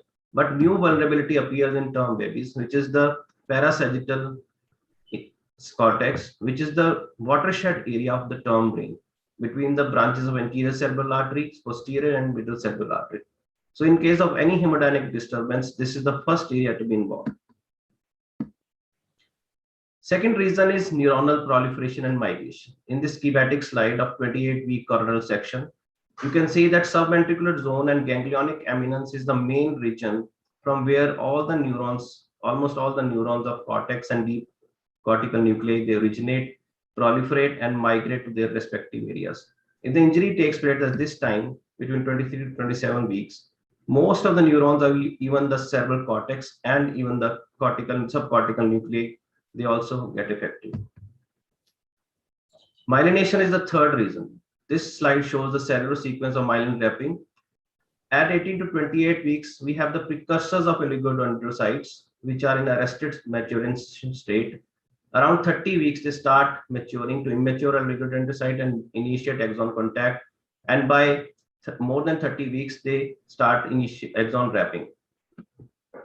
But these pre-oligodendrocytes are very prone to injuries because these cells are very immature and they have a lot of excitatory amino acids which release when the cell membrane is damaged. So in this slide, you can see that oligodendrocyte precursors make almost 90% of the cells when babies between 20 to 27 weeks of gestation, and they decrease to around 50% by the term. So it is very important because if this injury occurs in this period, these pre-oligodendrocytes get involved and myelination also suffers. Second important determinant of lesion is the severity of injury. If the injury is more severe, then obviously necrosis will occur and cell swelling is there and immediate inflammation, plasma membrane rupture occurs. And the timeline is minutes to hours. Whereas the injury is less severe, apoptosis occurs with formation of blebbing. Cell breaks apart into several apoptotic bodies, which are then phagocytosed, but no inflammation takes place. And this is a slow process lasting hours to days. And the lesion outcome is different. Now we come to the most important part of our talk today, the preterm brain injury. There are three main types of preterm brain injury. Periventricular leukomalacia, which may be diffuse and focal depending on severity of injury. Germinal matrix hemorrhage, intraventricular hemorrhage, which may lead to periventricular hemorrhagic infarct or post-hemorrhagic hydrocephalus, and cerebellar hemorrhage. We'll be discussing the first two because these are the most common and can account for 95% of lesions in preterms. So as we have seen in the previous slides, maternal infection chorioamnitis with prematurity, it causes reactive gallosis, release of excitatory amino acids, prematurity due to pressure passive blood flow, ischemia, reperfusion injury, IVH, and due to hypoxia ischemia at the birth, there is energy failure, decreased antioxidant defenses, and release of free radicals like iron from the blood products which have been released in IVH. All these lead to oxidative stress, which acts on the vulnerable white matter and pressure passive circulation to cause white matter injury. The white matter injury may be mild, which if it is mild, it will cause diffuse type of injury with mainly pre-oligodendrocytes involved and disrupted myelination. But if it is severe injury, there will be pancellular degeneration and there will be axons also involved. So if the severe injury is there, on the left side, you can see the schematic diagram of pathology. You can see gliosis almost in 20 to 30% cases in cerebral cortex, 60% cases in caudate nucleus, or 100% cases in cerebellum. And on advanced MRI, you can see widespread decreased volume and anisotropy in all over the brain in these babies. So another schematic diagram shows watershed area of the periventricular white matter between long, short, and basal penetrators. And if the injury is there, mild injury is there, there is diffuse PVL. If it is severe injury, then this necrosis causes formation of small cysts, which may be widespread depending upon the severity of the duration of the injury. And this is how you can see this necrosis on an autopsy specimen. This is all right, but how will this baby present clinically to us in infancy? That depends on the distribution of the lesions. So because periventricular leukomalacia occurs in this area most commonly, this is the area from where the axons of the leg and the lower limb of the body, lower parts of the body pass on both sides. So these are more involved as compared to the face, mouth, and upper arms. So we have the lesion which is known as spastic diplegia. Here lower limbs are affected more commonly than upper limbs, and intellect is relatively preserved, especially if the lesion is small. Now we come to the D varies classification of PVL. If the PVL is grade 1 label, if the ecodensity is only ecodensity is there are no cyst formation, and if it's lasting more than 7 days. Grade 2, if there are localized small periventricular cysts, only limited to frontal and some to parietal areas. If they are progress further to occipital and frontoparietal areas, then we label as grade 3. And if they are widespread, extensive, and large subcortical cyst, then it is obviously grade 4. So more is the grade, worse is the final outcome in these babies. And if the baby is only having grade 1, then generally the outcome is not so bad. Now we come to another important lesion in preterm babies, which is germinal matrix hemorrhage. As we have seen that there is impaired autoregulation and pressure passive circulation in these babies. So what happens due to prematurity? There is myocardial immaturity, PTA left to right shunt, mechanical ventilation may be needed. So first 12 hours, baby may be having decreased systemic cardiac output because of shunt to PTA, maybe having hypocapnia, hyperoxia, impaired pumping and impaired filling will lead to decreased cerebral perfusion and injured germinal matrix. And then we come in the picture and we start clinical interventions like inotropes, fluctuating carbon dioxides, then PDA treatment and cerebral venous congestion in next 12 to 72 hours cause reperfusion injury and increase in cerebral perfusion, which will lead to rupture of germinal matrix and IVH. So in this slide, we all have seen these images, nothing new in it. This Capil classification of germinal matrix bleed. For the students, this grade 1 is only limited to germinal matrix, and the rest of the ventricle is spared. In grade 2, there is blood inside the ventricle. Grade 3, the ventricular dilatation occurs. And in grade 4, periventricular hemorrhagic infarct occurs. And what is this PVHI? We'll come to next slide. This is a schematic diagram showing the periventricular white matter and its venous drainage. So you can see that periventricular white matter is drained by the medullary veins, which join together to form the terminal vein, which traverses through the germinal matrix around the ventricle. So whenever there is any bleed in the germinal matrix due to inflammation and pressure of the blood, this drainage of this area suffers, and there is, if the injury is very severe, then periventricular hemorrhagic infarct can occur. And this is how it is seen on the MRI. And this is how it is seen on an autopsy specimen. This is the intraventricular hemorrhage, and this is the periventricular hemorrhagic infarct. So how much is the incidence of sequelae in cases of IVH? Obviously, if the incidence is if the severity is grade 1, then 15% of the babies will suffer from sequelae. But if the severity is grade 3 or PVHI is there, then 75% of the babies will suffer from sequelae. And again, on a schematic diagram, we can see the clinical correlate. Here again, because this area is mainly the axons of legs and trunk are passing through this area, so more involvement of the lower limbs is there, and spastic diplegia is the clinical correlate of IVH and PVHI. Though I don't have much time, but I would still like to just pass over this prevention of preterm brain injury. There's something very important things which are labeled in red. Antenatally, prevention of prematurity may not be possible in all cases. Antenatal magnesium has been started. Some units have started using it uniformly, but some have not yet started. Antenatal steroids is beyond doubt the treatment of choice to prevent all kind of preterm morbidities, including brain injury. Antenatal antibiotics and inflammatory agents in case of pneumonitis. In perinatal period, optimal management of labor and delivery. Delayed cord clamping is the very important intervention which has been shown to decrease the incidence of IVH as well as PVL in preterm babies. Newborn resuscitation, according to the evidence-based NRP, is very important. especially avoiding hyperoxia and hypocapnia during the ventilation part. Then non-invasive ventilation is preferred. Oxygen is a drug used sparingly. Hypoxia and hyperoxia both should be avoided. Carbon dioxide, we should definitely avoid hypocapnia. Perfusion, cerebral perfusion pressure should always be maintained at the normal level. And hypoglycemia and hyperbilirubinemia should be avoided. Then prevention of pain is very important. When we are in an ICUs, we should be very much oriented towards preventing pain of the baby, and developmentally supportive care of nurses should be trained to do that so that the babies are saved. The drugs we'll be discussing more in detail in the end, but some drugs have been tried like indomethacin, erythropoietin, darbepoetin, IGF, melatonin, mesenchymal stem cells. Now, with this, we end the preterm brain injury. We come to the term brain injury. It's an exhaustive list. You don't need to go into entire details. We'll be discussing only the common lesions: focal cerebral infarction, hypoxic ischemic cerebral injury, hypoglycemia, and hyperbilirubinemia.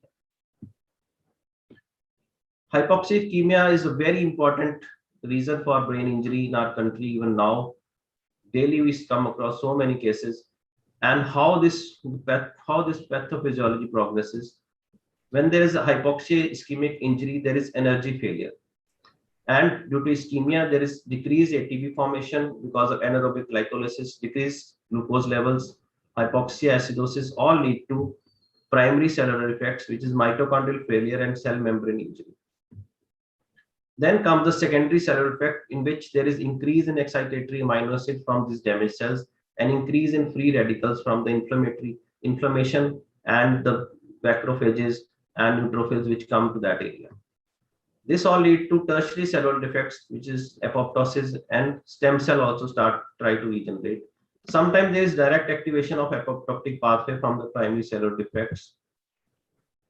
And all this leads to increased energy demands and injurious mediators, where we come by using these newer drugs and also by cerebral hypothermia. We try to avoid this increased energy demands. Ultimately, all this leads to, including regeneration and repair, to cell death and disruption of brain development. Necrosis, wherever it has to occur, occurs immediately. Then over next to 76 to 72 hours, both necrosis and apoptosis go on. And later on, apoptotic cell death continues for weeks together. Ultimately, we get a baby who is handicapped if you are not able to avoid the brain injury.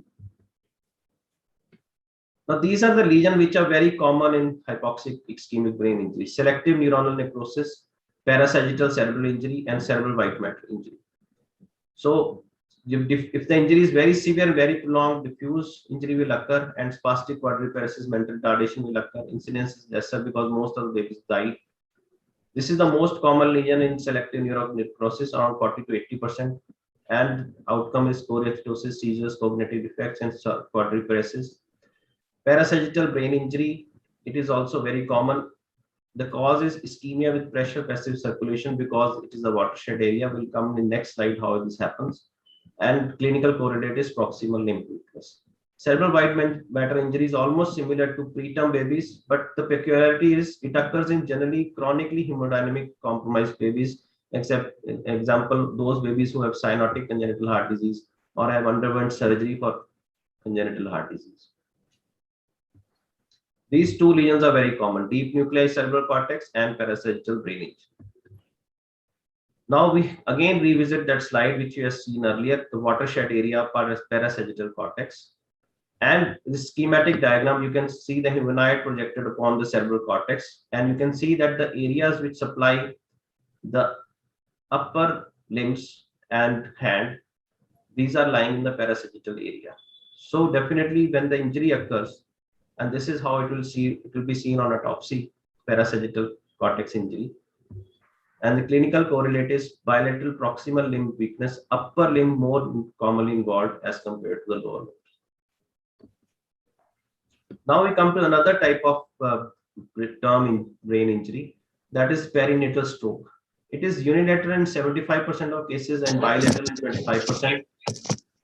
Middle cerebral artery is the most common culprit and more common on left side, 55%, right side on 30%, and bilateral middle cerebral artery in 10% of cases. So other arteries are the culprit only in 5% of cases.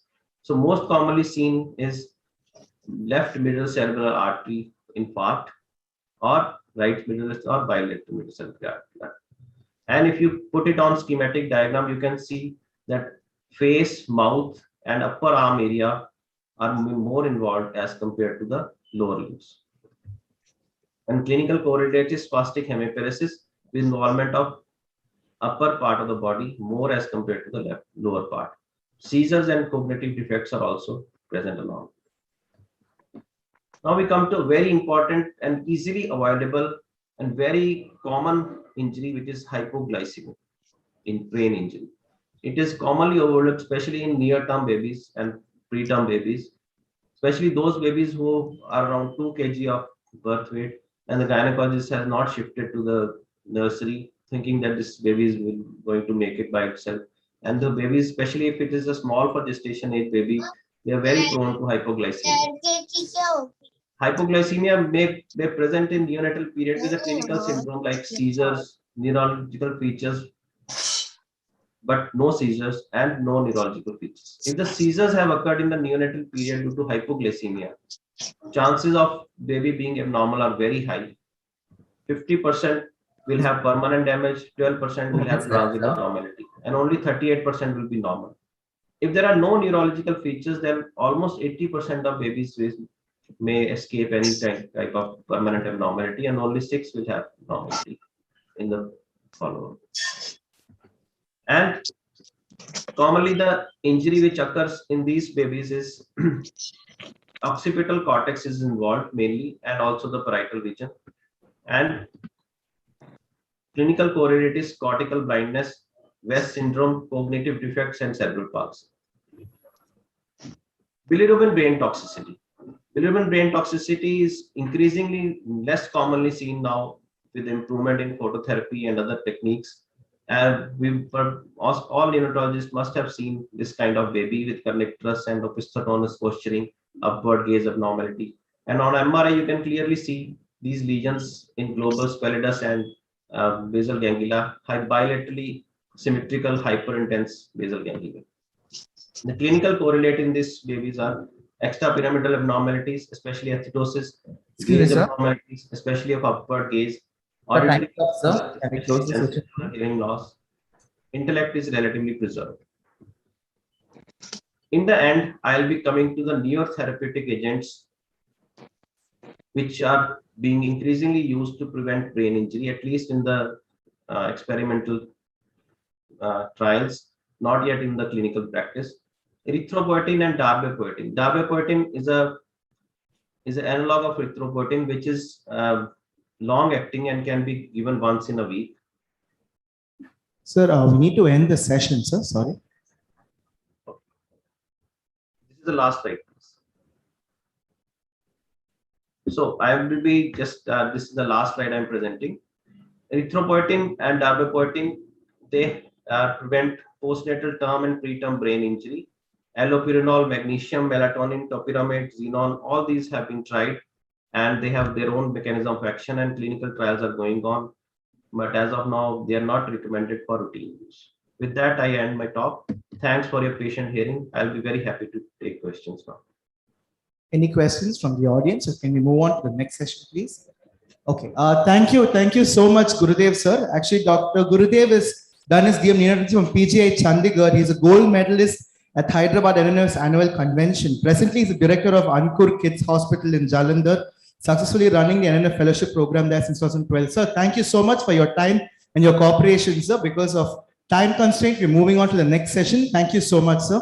Well, moving on, currently here, I think the time is about 10, but then there is a speaker who's with us and currently he's from Florida. The time there is 11:30 p.m. and still he has taken this time off, probably taken his cold night off to come and be with us today.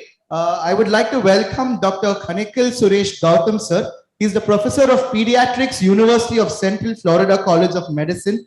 He's the chair of pediatrics and pediatrician in chief of Nemo's Children's Hospital. He's from Orlando, Florida. Kanikil, sir, we thank you for coming and being with us today. It's such an honor to have you with us. I hope you're able to hear us, sir. Yes, can you hear me? Yes, sir. You are very much audible, sir. The next 20 minutes is yours, sir. Thank you. Okay. Can you see my slide? Yes, sir. Okay. Let me plunge in. Thank you very much for inviting me to talk at the conference and share my thoughts about physician-induced lung injury in the NICU. I don't have any conflicts of interest to disclose. And we all know that BPD is a persistent problem in NICUs across the world. And I have data to show that, but we don't have time to go into the details of that. So you'll just have to take my word for it. Prevention of BPD requires three things: knowledge, implementation of the knowledge, and the right attitude towards prevention. Let's first review a little bit about the knowledge, including the basic signs of ventilator-associated lung injury. As we know, the causal and contributory factors for bronchopulmonary dysplasia start antenatally, and there is a long list of antenatal, intranatal, and postnatal exposures that contribute to the causation and worsening of BPD, such as a chorioamnionitis, intrauterine growth restriction, genetic susceptibility. But what I really want to focus on in this talk today is modifiable risk factors that we as clinicians have control over, especially ventilator-associated lung injury. Ventilator-induced lung injury has several mechanisms. The four main ones are, to me, like the four horsemen of the apocalypse. The first one is volute trauma, where there is excessive stretching of the alveoli leading to alveolar rupture. Atelic trauma is where there is a repeated collapse and opening of the alveoli, and that leads to shear stress and alveolar damage. Biotrauma is due to the presence of inflammatory mediators in the lung, which can be present antenatally, especially if the mother has chorioamnionitis. But they can also be present postnatally if there is stretch injury or postnatal infection. Barotrauma is now thought to be of lesser importance in the causation of ventilator-induced lung injury after the Dreyfus studies, where rabbits were ventilated with bound chests. And it was concluded that it is actually the excessive volume that is stretching the alveoli and causing the lung injury. Oxytrauma is well known in neonatology, and a baby doesn't have to be on a ventilator to experience oxytrauma. Rheotrauma is an old term that is related to the abnormal patterns of flow within the airways that can lead to lung injury.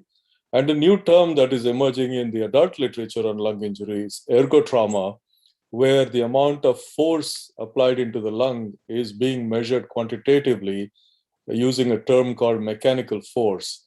And that is becoming recognized as an important variable in the causation of ventilator-induced lung injury.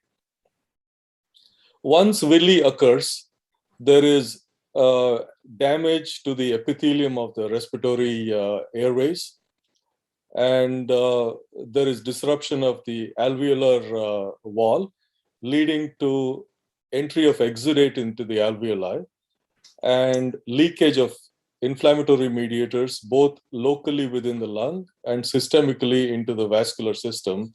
This can even cause a systemic inflammatory response syndrome and multi-organ dysfunction syndrome. So it's a complex multifactorial pathway where injury starts in the lung and can affect the entire body. Continuing this discussion about the evidence required to prevent BPD, on this slide, you will see a variety of...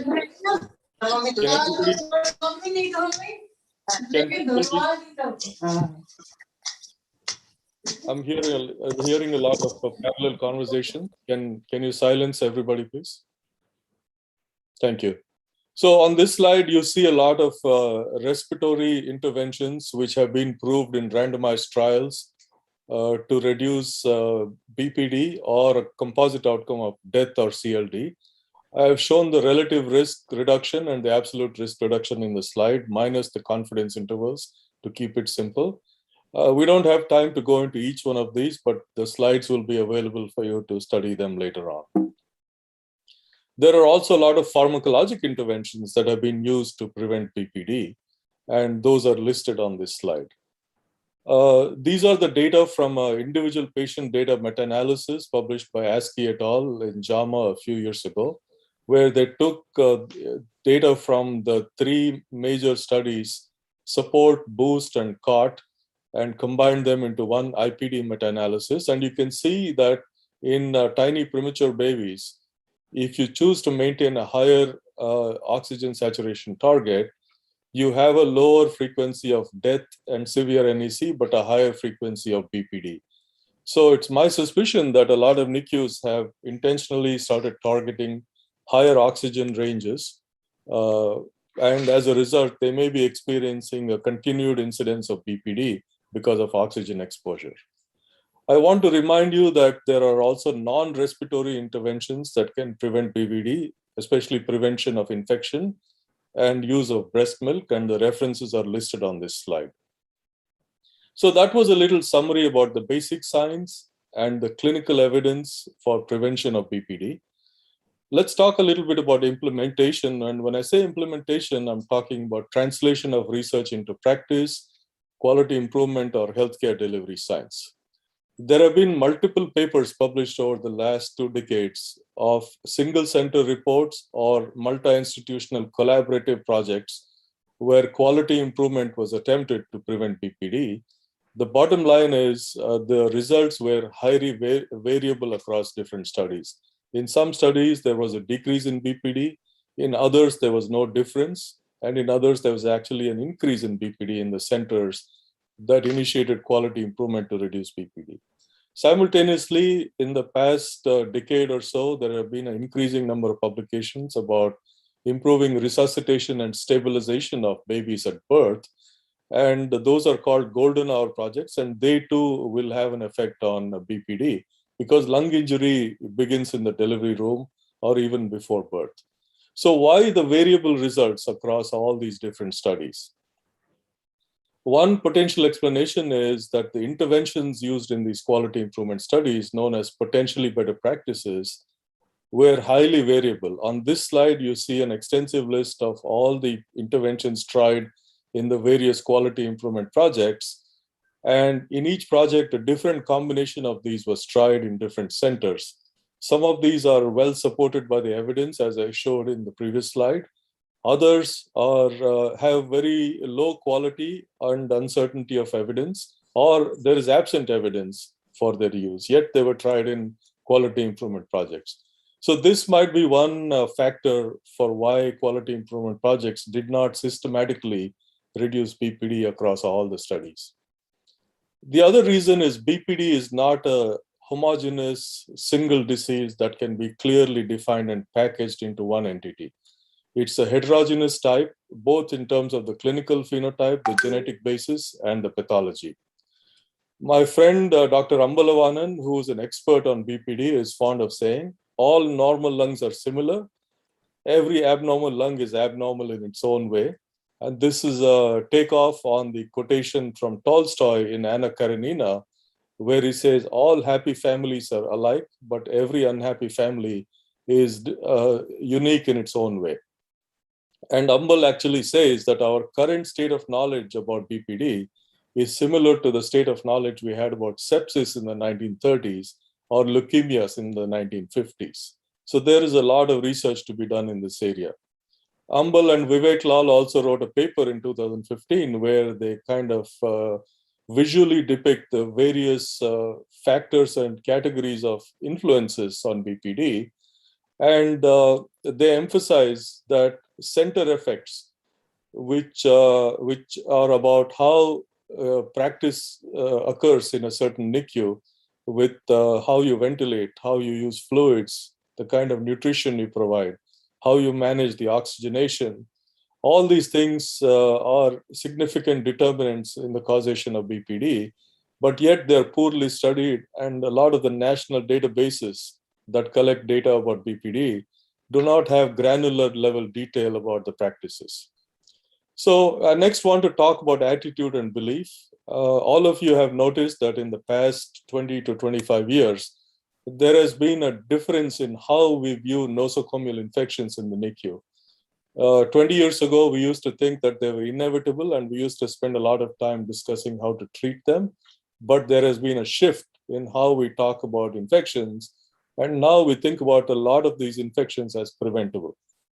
So Dr. Edwards, who was my section chief a few years ago when I was at Dartmouth, did a study where he found that in units that had a low rate of infection had a mental model of preventability. They did not assume that infections were an entitlement of prematurity.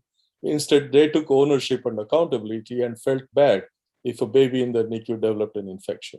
So we wrote an article about changing the mental model about infections from inevitability to preventability. And I believe it is time for us to adopt a similar shift about BPD and its preventability.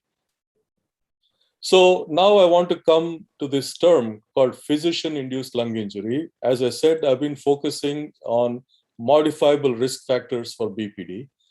This term called physician-induced lung injury was a term published in 2005 by Jesus Villar in relation to evidence about ARDS, where he and his colleagues were frustrated that adult intensive care unit clinicians were not following evidence-based guidelines, and they were continuing to perpetuate lung injury by not following evidence-based ventilation practices. So they say that PILI, or physician-induced lung injury, is preventable lung injury not avoided due to lack of knowledge, not following evidence-based practices, omissions, and errors. And to me, this represents a significant modifiable risk factors in neonatology that contributes to BPD. And I think using this term will emphasize the preventability of certain cases of BPD. In relation to this, I want all of you to think, when we use the term ventilator, what exactly do we mean? Do we mean the machine, or do we mean the person using the machine? Because I think both are important in the causation and prevention of BPD. So when I say ventilator-induced lung injury, it could as well mean physician-induced lung injury, but because in one sense, the ventilator is the physician who is ventilating the baby. So let me now talk about a few specific examples of how clinicians can induce lung injury by not being meticulous or vigilant. The most common one is manual positive pressure ventilation or handbagging. In 2005, Dr. Job wrote an article in which he said, there is perhaps nothing more dangerous for the preterm lung than an anxious physician with an endotracheal tube and a bag. And in that same article, he also said, don't just do something, stand there. That means keep your hands off the baby and don't intervene with unnecessary positive pressure breaths. The other way in which we often cause lung injury is by trying to assess lung compliance by bagging. This is known as the educated hand, but has been debunked as a myth because Dr. Catwinkle and colleagues many years ago did a study where they had clinicians handbag a mechanical lung while they changed the compliance. And they found that most clinicians could not determine a change in compliance and adjust the bagging. So the overconfidence that we have that we can assess lung compliance by bagging a child's lungs is completely misplaced. Other situations where inadvertent lung injury can occur is what I call road trips, when a baby is transported to the operating room, to radiology, or to the cardiac cath lab, or even from the delivery room to the NICU. People can be careless about how they're bagging and they don't watch the manometer. So you often see them taking their eye off the manometer and delivering excessive pips. And as we know, even a few extra breaths of supratidal volume can cause alveolar and lung damage. Similarly, ventilation prior to and during transport is a high-risk time for lung injury, because if a tiny baby is born in a community hospital, people there are trying to save the baby's life. They're not necessarily focusing on lung injury prevention. Delaying extubation unnecessarily is another common cause. It's very common for people at night to say, let's just wait till the day when the daytime team comes to extubate this baby. But NICUs are a 24/7 operation, and we should be extubating babies when the baby is ready, not when we are ready. And sometimes you have errors in the NICU For example, the wrong weight might be entered into the ventilator. So if you're looking at the tidal volume per kilo on the graphics display, you might erroneously think the baby has an adequate tidal volume when in reality it's excessive. Finally, inconsistency of care, which is common from clinician to clinician based on where they're trained, what conferences they've been to, and what experiences they've had, is very common and can cause lung injury, because the ventilators, that is us, the clinicians, can have different styles based on who they are and what their experience have been. The final point I want to emphasize is that to prevent lung injury requires extreme vigilance and monitoring of all the parameters that we track: saturation, tidal volumes, PEEP, the bedside pulmonary graphics, blood gases, and transcutaneous metrics. So it's very common as teams rotate through the NICU to have variable level of vigilance and attention to detail for a given baby. I now want to share with you a visual model of how I think about this situation about preventing lung injury. To me, when we are providing respiratory support to tiny premature babies,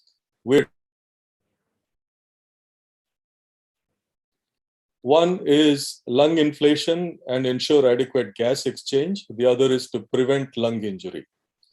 Now, in the US, when you drive on a road, you're trying to go within the lane, and on the edge of the road, there is a rumble strip. So if you inadvertently stray and cross over and try to go off the road, you hit the rumble strip, the car rattles, and you're going out of the lane. So when you're trying to do lung inflation, we have a lot of parameters like the oxygen saturation, the ventilator graphics, the blood gases, and even the chest wall movement that tell you that lung inflation is inadequate and gas exchange is suboptimal. But there are no similar displays or monitors or sensors for lung injury. It's invisible. It occurs silently behind the scenes and manifests days, weeks, or months later. So it's incumbent on us to, just like we drive a car in a lane, to maintain a baby between these two zones where lung inflation and lung injury have to be balanced and achieve both prevention of lung injury as well as optimal lung inflation and gas exchange. And then you will ensure that the baby has good survival, lung health, and brain health. So in the last couple of slides, I want to share with you some take-home quotations, which hopefully will summarize in a memorable way the key points that I'm trying to make in this talk. The first quotation is, there's nothing positive about positive pressure. So try to avoid positive pressure as much as you can. And in fact, that's the main concept now behind LISA, which is becoming a very popular method of surfactant administration. Stretching, good before exercise, bad for the alveoli. So if you're going to the gym, please do stretch and warm up, but don't overstretch the alveoli. Ventilators don't injure lungs. People with ventilators do. That's obvious. ET, go home. Get the endotracheal tube out as soon as you can and put the baby on non-invasive ventilation or CPAP and save the baby's lungs. August 15th, liberation from the British, extubation day, liberation from the ventilator. In adult intensive care, actually, they've stopped using the word extubation and they call it ventilator liberation. So in conclusion, a portion of BPD in your unit is preventable if you focus on modifiable risk factors. Prevention requires a belief in preventability, implementation of practices supported by high quality evidence, and vigilance and meticulous monitoring of respiratory support and status. We need to monitor multiple indicators of lung health, not just BPD, yes or no. Thank you for your attention. And if we have time, I'm open to questions and discussion. I'll stop sharing my screen now.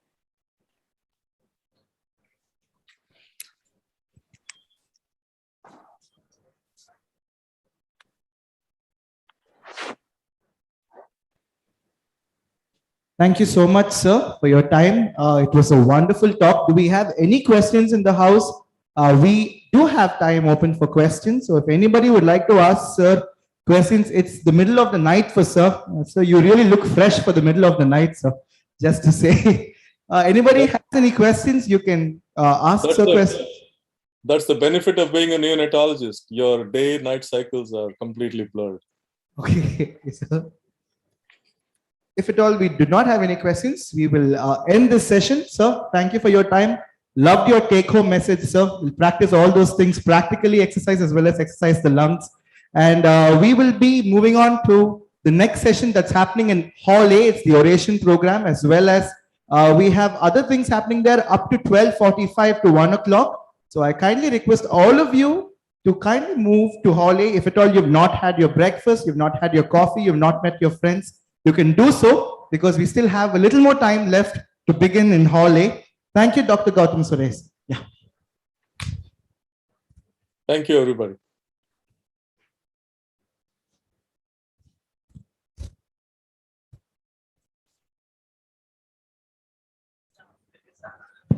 We'll be starting the NNF oration at 10:35 in Hall A. Thank you.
Off ಮಾಡ್ಬಿಡ್ಲಾ? ಹಾ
Check, check, 1, 2.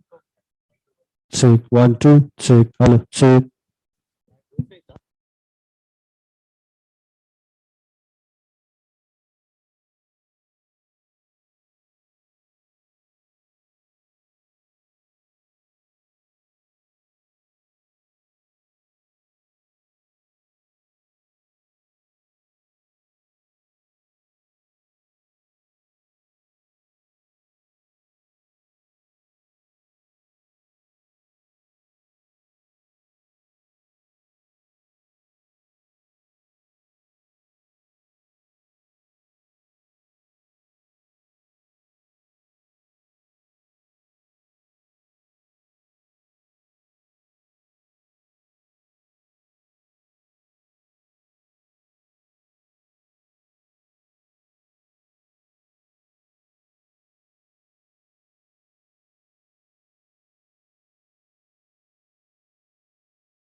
ಮಗ camera on ಮಾಡೋ ನೋಡ್ತೀನಿ.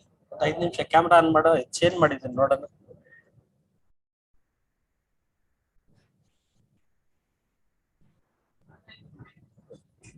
On ಆಗಿದೆಯಾ?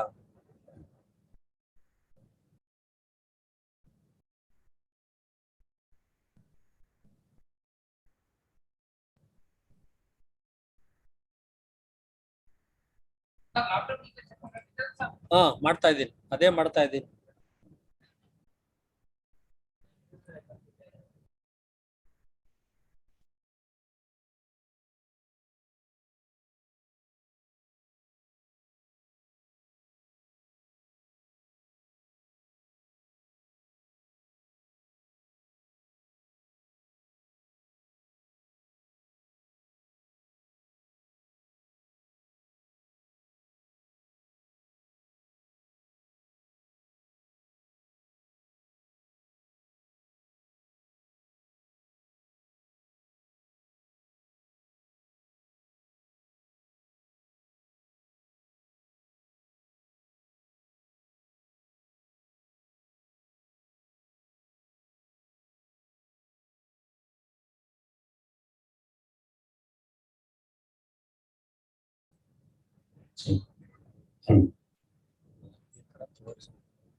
ಕೂಲಿ ಕಣೊಂದು ಕೂಲಿ ಕೂಲಿ ಕೂಲಿ ದೊಡ್ಡ ದೊಡ್ಡ ಕಂಪ್ನಿಯರ್ ನೀವು ದೊಡ್ಡ ಕಂಪ್ನಿ ನಾವು ಸಣ್ಣ ಪುಟ್ಟ ಎಡೆ ಸ್ಪೀಕರ್ ದೊಡ್ಡ ಕಂಪ್ನಿಗಳದ್ದು ಟಿವಿ ಸಫರ ಕೊಟ್ರ ನಿಮ್ಮ ಎಡ ಟಿವಿ ಸಭ ಕೊಡಲೇ ಡಿಮ್ಸೋ ಮಾಡಿಕತ್ನ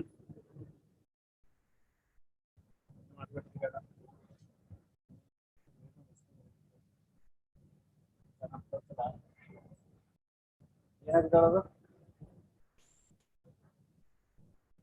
ಆ ಫುಲ್ ಫುಲ್ ಆಗಿ ಕೂಡ ಸರ್ ಅರ್ಧ ಕೊಟ್ಟು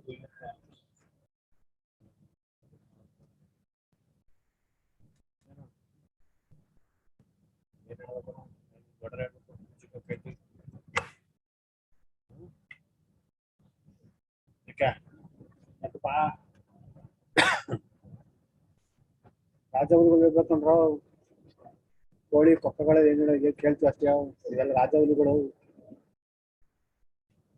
ನೀನು ಇಕ್ಕಿ ರಾಜವುಲಿಗಳಿವೆಲ್ಲ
Hello. Hello.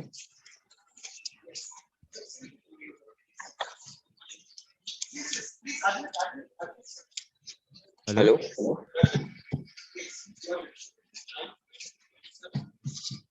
Hello. Hello. Welcome.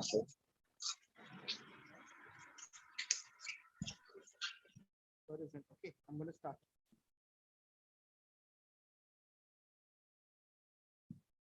Check. Good afternoon, sir. Dr. Karthik Nagesh, sir. Am I audible to you? Yes, Jeffrey, thank you. Only Yes. thing is, I suggest I'll do screen sharing because Yes, sir. Sure, sir. slides have changed it a little bit now. Yes, sir. Yes, sir. You can share your screen, sir. Can we start the program? Yes, sir. Please, sir. I'll just give me 1 second, sir, please. Good afternoon to one and all present here and everybody watching us virtually. We have with us Dr. Karthik Nagesh, sir, who's the chairman and the HOD of neonatology for all NICUs across Manipal hospitals. And I don't think sir requires any introduction, but all of us here as students, we are striving hard to become at least 10% to 20% of what sir has achieved. Thank you for being a role model, sir, and we're so honored to have you with us. The stage is yours, sir. Thank you. Thank you so much, Jeffrey. I'll just start my, can you see my screen, please? So yes, sir, we're able to see your screen, sir. Can you please? Yes, sir. Yes. We're able to see Thank it, you. sir. Thank you so much. Thank you, sir. With the permission of the chair and the organizers, I can probably start my session. Yes, sir. Thank you so much, the organizers. And I know there's a plenary also in session, but I was asked to join in and present my talk because time is getting delayed. So with the permission of the organizers and the chair, we have been talking about trying to improve care for children and newborns, particularly over the last plenary session. You can see how wonderfully it's important to look after babies well, and how important it is for babies to be looked after with good care and quality. Just now we heard about how it's important for babies to be thriving well soon after delivery and discharge. Even if preterms go home, they have to be thriving well so that neurodevelopment and other milestones, we are able to make sure they are to the best possible what we can try to achieve. But unfortunately, there are many aspects of newborn care which still need to be addressed. One of the important aspects which we have been in the past, can I request the administrator to mute, please? Yeah. So one of the most important things we still feel, apart from survival, apart from looking after babies to thrive them well, postnatally, long-term neurodevelopmental outcomes to be better, we have many times, and I have myself been guilty to this, we have not really looked after the baby skin and the care for the skin, both in the NICU and postnatally, and even in term healthy babies. So this particular aspect is needed to be focused upon. When we have improved our survivals, we have improved our quality of care in the NICU and beyond the NICU, the skin care also becomes an important issue. We all know that the skin barrier is very important in maintaining vital roles and critical for the adaptation to the extrauterine environment. Especially we know that the water which is to be conserved, so the baby is prevented from dehydration. The skin is very importantly responsible for that, maintaining the homeostasis of the electrolytes, preventing dehydration, thermoregulation, especially in preterms, to prevent also reduction of caloric losses and therefore promote weight gain, protecting the baby from environmental toxins. It acts as an antimicrobial defense and immunosurveillance. An intact good skin is very important. Protection from day-to-day trauma. For example, you have babies in the NICU or elsewhere monitored on pulse oximetry and many other ECG electrodes and many other infections are occurring to the skin. These are important. And of course, we have to make sure sometimes in our eagerness to look after babies better, we would give them pressures on the skin, which can lead to sores, can protect them from radiation also. And of course, to improve the touch therapy, the skin is very important in the sensors in skin. So we are looking at 4 functional barriers the skin barrier can help, which can prevent infection. You have a microbiome barrier. For example, the mother, if the baby is doing kangaroo care or skin to skin contact with the mother, the mother's microbiome gets transferred to the baby. So that acts as a kind of layer of protection. And the commensals which are there on the layer of the skin, they can protect against deleterious bacteria like staphylococcus, which can be detrimental to the child. Physical barriers, for example, chemical barriers which are there, which can probably maintain the acid maintain. The skin of the newborn baby is acidic, so we have to maintain it and maintain the moisture, as a result of which bacterial growth is prevented, especially pathogenic bacteria. Likewise, the physical tightness of the skin formed by the tight junctions between the keratinocytes helps the infection directly get into the thing and helps prevent trauma as well.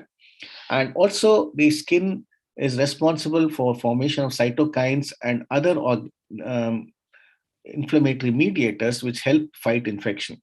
So there is an innate immune barrier also in the skin, which is responsible for trying to sense danger signals which are afflicting the skin and therefore preventing infection in the baby. Now, when we have been deciding about what skin cares to deliver, if you look at the literature, very, very unfortunately, much as we are aware of so many guidelines which are available for so many things in the field of neonatology, unfortunately, skin care guidelines have not been really published. And there is some data available from some nursing guidelines in the United States which suggest the use of skincare, but there are no standard guidelines. So in this last 1 year or so, we have made an advisory group, and our advisory group, recently there has been a publication on the skin care for babies or term healthy babies in the Indian Pediatrics Journal. And we are now trying to formulate some advisory guidelines for publication in neonatal journals, and the neonatal advisory group has been formed. So the whole problem of skin issues come about right from the delivery room. So I'm going to talk about what our advisory group has been talking about, especially the care of late preterms and term babies. We are still not looked into the care of extreme preterm babies though. It's very essential to wear gloves till the baby is entirely clean in the delivery room. It protects, no doubt, the baby and also the caregiver also from infections if they are in the mother's womb and the baby is born, like for example, HIV. Remove the blood, meconium or amniotic fluid, but you have to leave the vernix intact. So you have to be very careful because that is very protective. You can use soft cotton swabs, which are probably even possible sterilized or soaked in boiled warm water to gently skin the care, to clean the skin. You can probably gently dry the skin under the warmer or with a soft tissue cloth or cotton. You can gently dry so that the infection doesn't linger on. And following hand hygiene every time before handling the babies is very, very important. Now, these are standard guidelines, which I think all obstetricians and neonatologists over the period of times to come should be probably following, and so that we are gently maintaining skincare in our wards. There are now recommendations that neonatal skin assessment should be done every day in the postnatal wards and in the nursery also. Especially, you have to look for any kind of wrinkling of the skin, drying of the skin, or erythema of the skin, or some kind of ulcerations of skin. Babies, especially lying in the nursery for a long time, tend to develop severe dryness and erythema, sometimes even leading to skin breakdown, which is a reason for infections to settle in. So skin scores are now available to be used. For example, the neonatal skin condition score, which is delineated here, takes into consideration 3 parameters: the dryness, erythema, and the breakdown. And daily a head-to-toe examination, if you were to do, you can look at the skin core and decide whether any active interventions need to be done. The more appropriate skin core, which has recently been published, is the Skin Risk Assessment and Management Tool, which has got about few points, a score up to about 32, which will tell you whether the risk of infection or other problems in the skin is very high in the babies. And this can be adapted to preterm babies as well. So our guideline group is suggesting that we have to probably examine the babies every day and objectively delineate the skin core. It's very important also, and we all know the WHO guidelines say that skin to skin contact with the mother is very important in the first 1 hour after birth.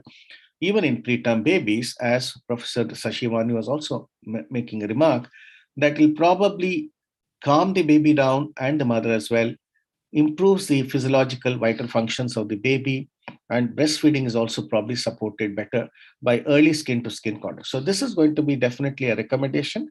And the microbiome of the mother is engaged with the baby's microbiome soon after birth, as a result of which the skin is covered with the mother's microbiome, which should be the ideal way. And that will prevent infection and improves the maturation of the immune function of the babies. Mind you, these are all evidence-based guidelines, and this is what now the Indian Academy of Pediatrics, WHO, the Ministry of Health, we are all coming to a consensus that once the baby is normothermic and the baby is hemodynamically stable, I'm talking of late preterms and term babies, probably 6 to 24 hours after hemodynamic stability has been achieved, we should probably think of giving a bath to the baby. And why that is important is basically just to remove the unwanted substances, not the vernix medu, meconium, amniotic fluid. These are the things which need to be removed from the baby's skin. And this could be probably the best time between 6 to 24 hours after the baby is given, after the baby is hemodynamically stable or after birth. But then earlier days, there was a recommendation that bathing can be probably done after the child is about 3 to 4 weeks. That doesn't hold good anymore. And we have seen that the evidence suggests that if you were to swaddle immersion bath the baby, that means the baby is in a small warm water bath with lukewarm water, the baby is swaddled with warm clothes, and step by step, a bathing is given to the baby, starting with the scalp and then the face with warm water. And one by one, slowly the baby's limbs and the trunk is given a swaddle bath. Now, these are videos which are now available on the YouTube, which can suggest how a swaddle immersion bath can be given. And if you were to do this, the baby remains euthermic. The chance of hypothermia is less. Unfortunately, much as we think that sponging is good, sponging actually can probably cause more hypothermia than doing a swaddle immersion bath. And this is what is now being recommended, that probably once the baby is hemodynamically stable, you can do this. And mothers and fathers can be engaged also in trying to do swaddle immersion bath so that the bonding improves. Now, as I was telling earlier, the recommendation was that do not probably disturb the umbilical cord or the microbiome of the baby till 3 to 4 weeks or till the umbilical cord falls off. That was the earlier recommendation, maybe about 12 years back by the WHO, not anymore. Now, the current recommendations suggest that keep the cord no doubt dry, do not have to really apply anything to the cord, but the baby can probably be given a bath within about 24 hours after birth if the baby is stable, and preferably the bathing should be done in the hospital setting so that the mother and the parents and the caregivers, once they go home, they know how to bathe the baby. And it's been well documented that even if you bathe the baby with immersion bathing or swaddle immersion bathing, as we call it, there's no increased risk of colonization of the umbilical cord. So evidence-based practices is what we are going to recommend now, that umbilical cord should be kept dry and clean. You can use, after bathing the baby, some emollients which prevent cracking up of the skin, and therefore infection risk becomes lesser, so that there's prevention of fissures and cracking. And also after bath care, you can use emollients. You can, even after bath, you can try skin to skin care. The baby is given an immersion swaddle bath. This is followed by drying up of the baby with a soft cloth, and the mother can do skin to skin contact with the baby. Even babies who are stable in the nursery, immersion swaddle baths can be done. Scalp care, of course, you can use baby shampoos and subsequently mineral oils can be used. Diaper area cream is necessary. You can use cotton soaked in warm water to clean the diaper area and use some emollients, or even petroleum can be to prevent the barrier, some kind of barrier cream so that infection doesn't settle in. Apart from this, emollients, there is enough evidence that it reduces the total water loss from the skin of these babies, especially preterm babies, and prevents dehydration. And recent data, even from India, has suggested that if you were to use coconut oil, it helps in skin maturity, decreases the incidence of late onset sepsis, hypothermia, and apnea, and is associated with increased serum vitamin D levels and improves neurodevelopmental outcomes. So there's a lot of going for coconut oil, which has been a traditional practice, and massaging babies with coconut oil, with or without, has also improved the growth and development, apart from increase in weight gain and even increase in long-term length of the babies. So it should be increased. And apart from improving the bonding between the mother and the baby. So what is now going to be recommended by us is, even in healthy babies who are going to get discharged, apart from the standard checklist, we talk about feeding, immunization, and training the mothers to look for warning signs and looking after the umbilical cord care. We should probably have the nurses have a evidence-based skin care checklist, which should probably be trained to the mothers, because most parents and relatives of babies or looking after babies at home seem to be very confused about this. So hopefully we should be publishing these guidelines where nurses or doctors discharging babies will have clear guidelines given to parents about how to massage the baby, what are the bath time basics, the types of bathing you can do, how to moisturize the skin, application of emollients, umbilical cord care, no doubt, and the red flags as far as skin care is concerned. And definite don'ts will be also explained, like the use of kajal is known to definitely cause increased infection to the eyes and lead toxicity. Avoidance of certain oils like mustard oil, putting the oil into the ears and nose is absolutely a strict no. Unnecessary prolonged exposure to sun is also not really very good. And probably the deleterious practice of applying very many things to the umbilical cord stump should be also avoided. So with this, I'd just like to thank everybody for a patient listening. Any questions are very, very welcome if there are any. So thank you very much for a patient listening, please.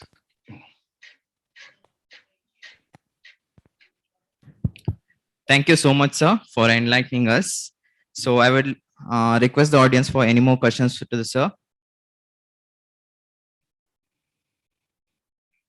Any questions from the audience?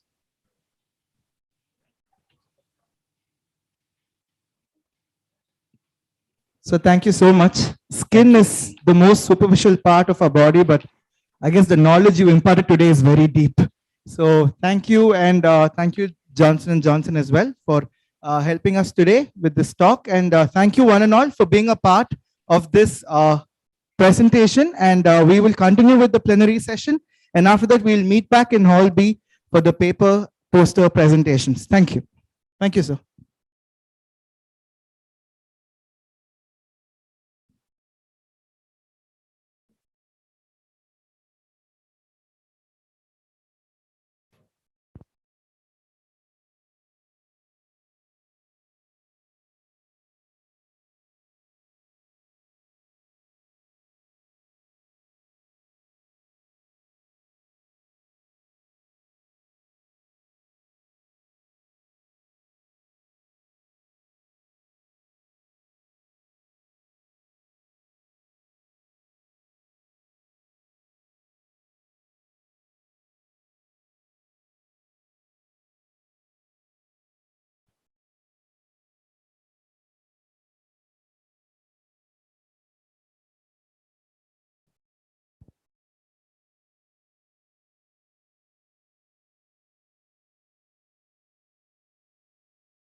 check. 1, 2.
Excuse me.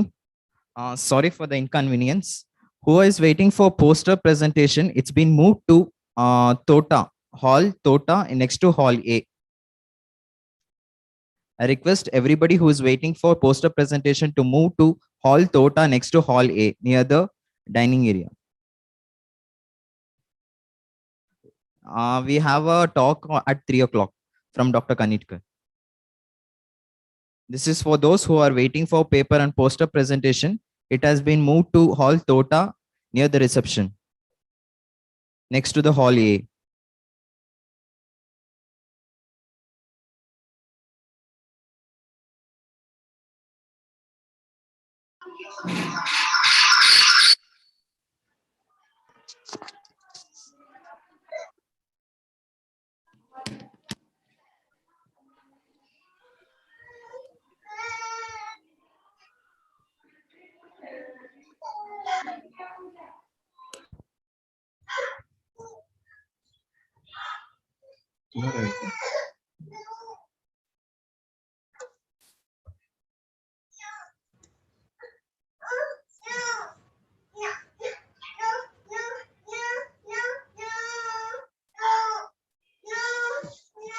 ಏನಾಗ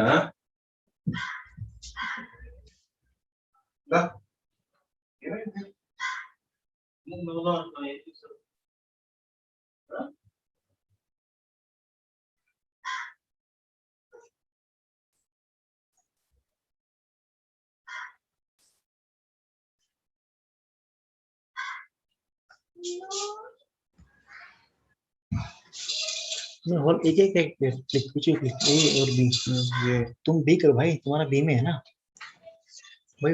ए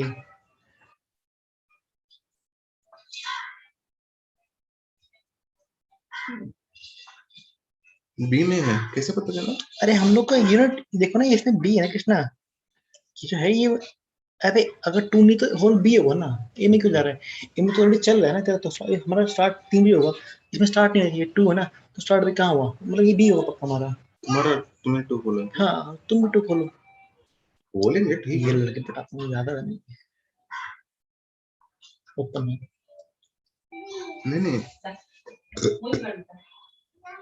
इनका नाम है क्या? देखो जो हमारे साथ है कर रहे हैं, उनका नाम है क्या किसी का इसमें? नहीं, इसे कुछ नाम नहीं है। ऊपर नीचे देखो, देख के चेक कर रहा हूँ।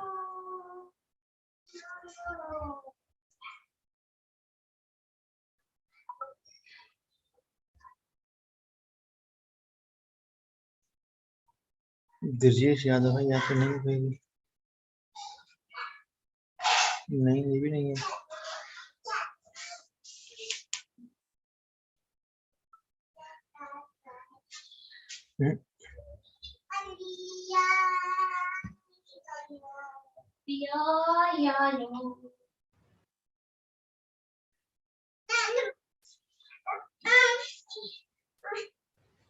तू खोला क्या? मैं खोल लिया अपना। अरे लॉन्च करो करो चल किचन सेट तो పెట్టవాలి टाइम लगेगा वो कर दूंगा। బాయ్ నేను పెడుతున్నాను డుంగుకి ये कौन है? सोनम यादव लड़का है ए शिट लड़की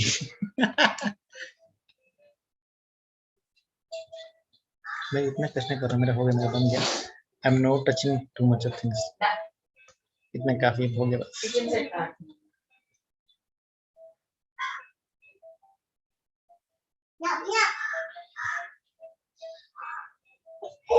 అయ్యో అదేంటది లేదు మరి బాయ్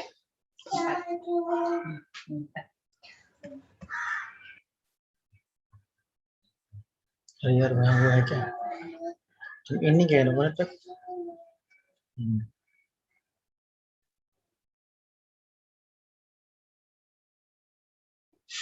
तुम इन किया नहीं, कहना नहीं कह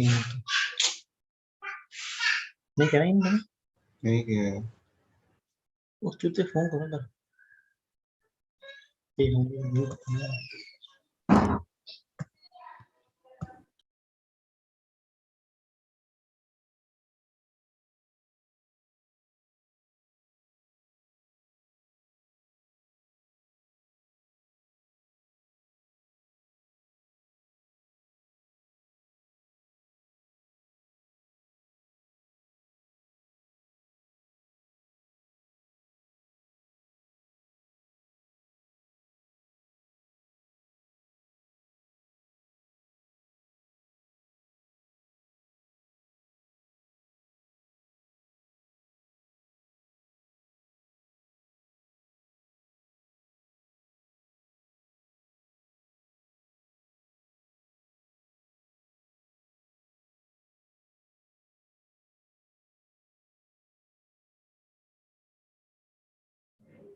Hello.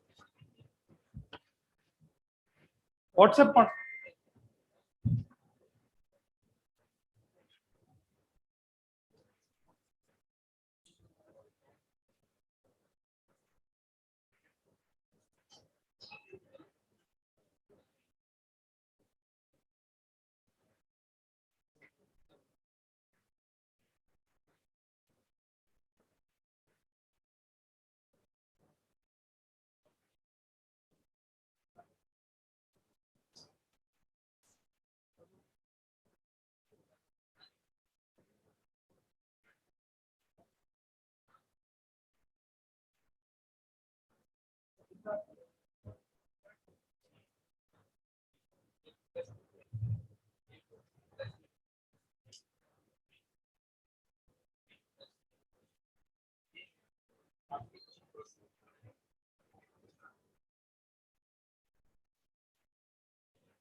Hello, please share the link for poster presentation.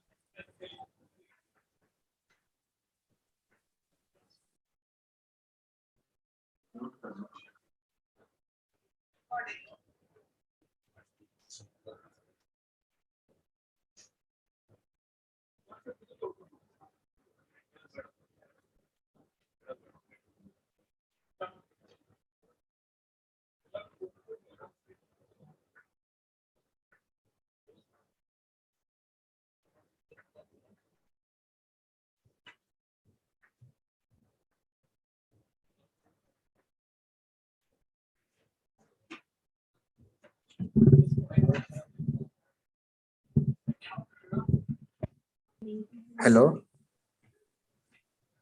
Hello.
Okay.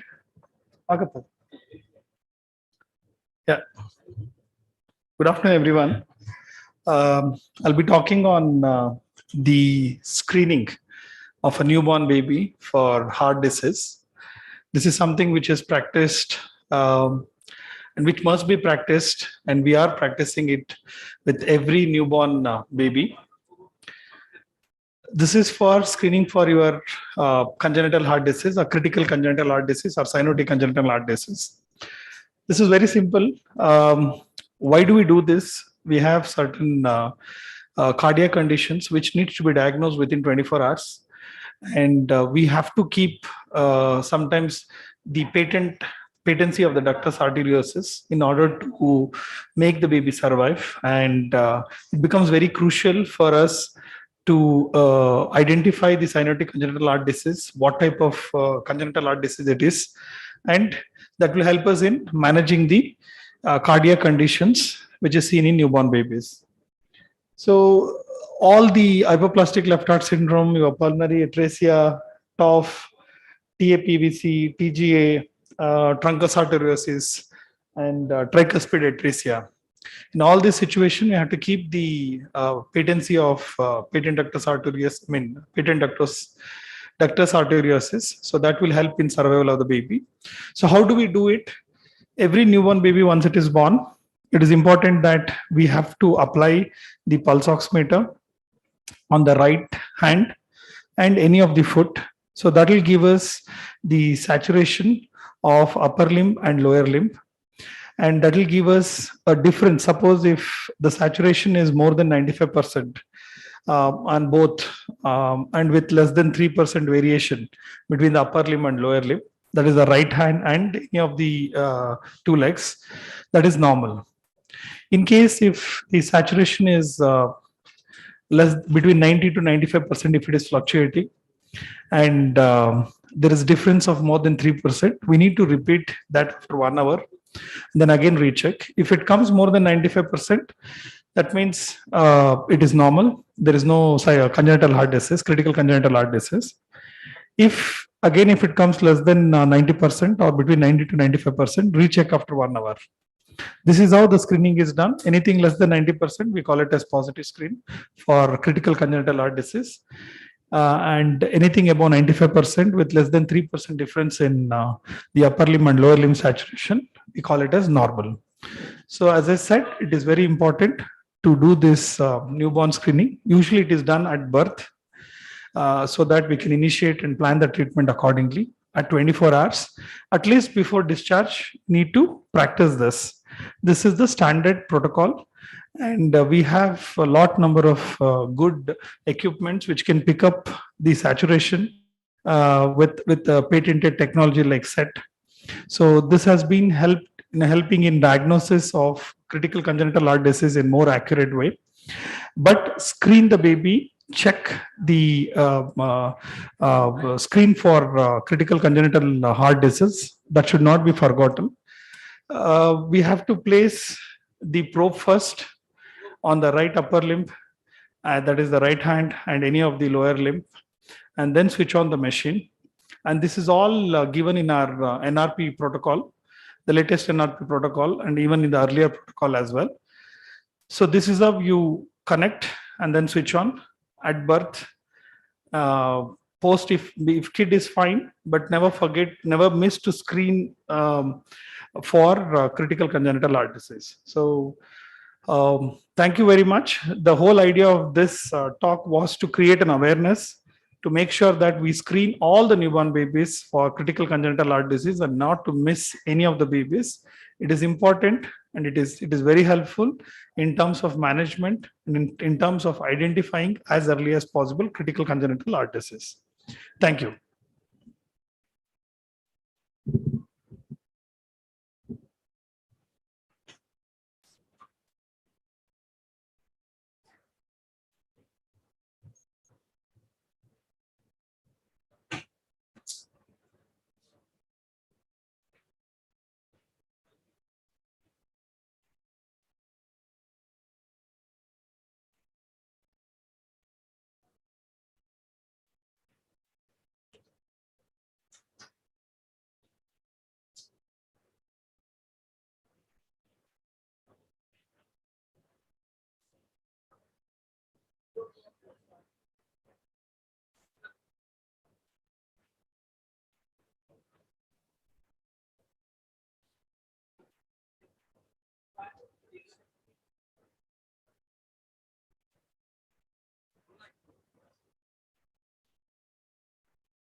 Good evening.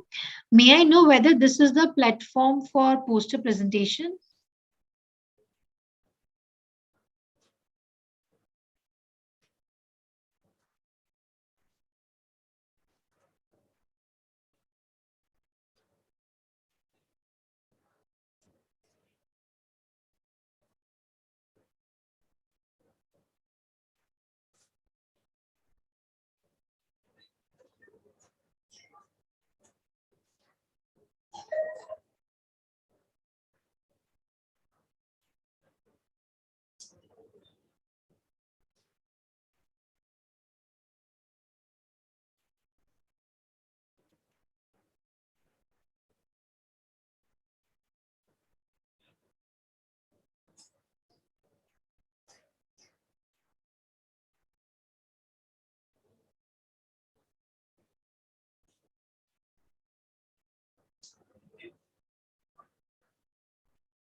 ठीक है रीड कर दिया live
Hello.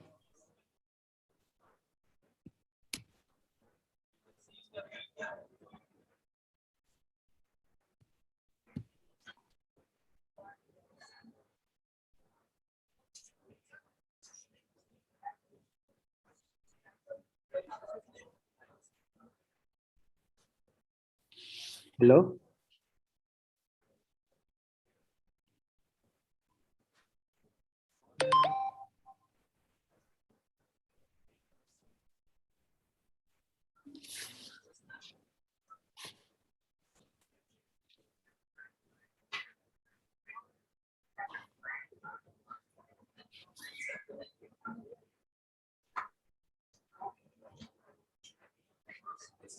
Hello. Are we having poster presentation in this room, in this hall?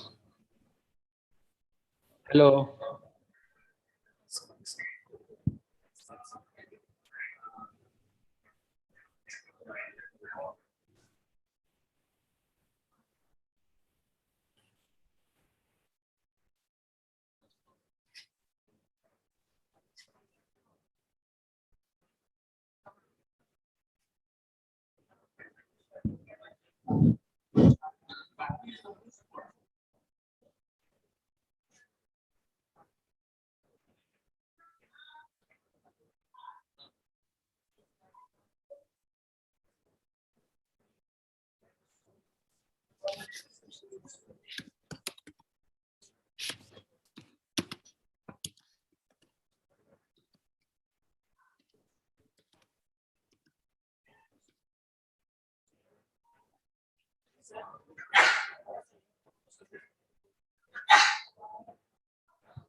Hello.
पता नहीं क्या गोबर है.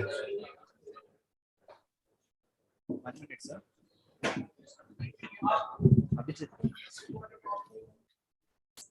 This is today's time. 8-1, sir. 8-1.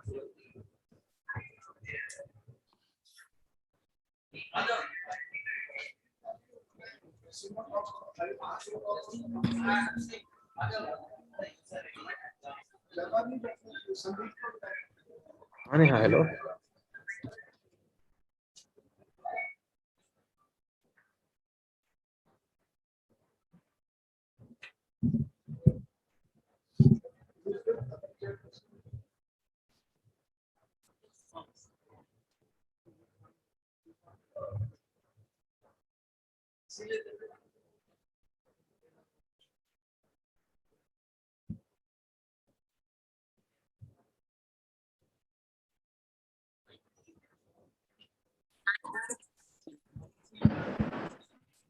ये चालू.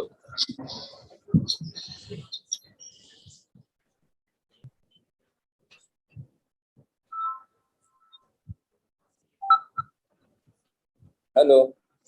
Hello. हाँ सर. Hello. हाँ hello. Hello, is this Dr. Kanitkar?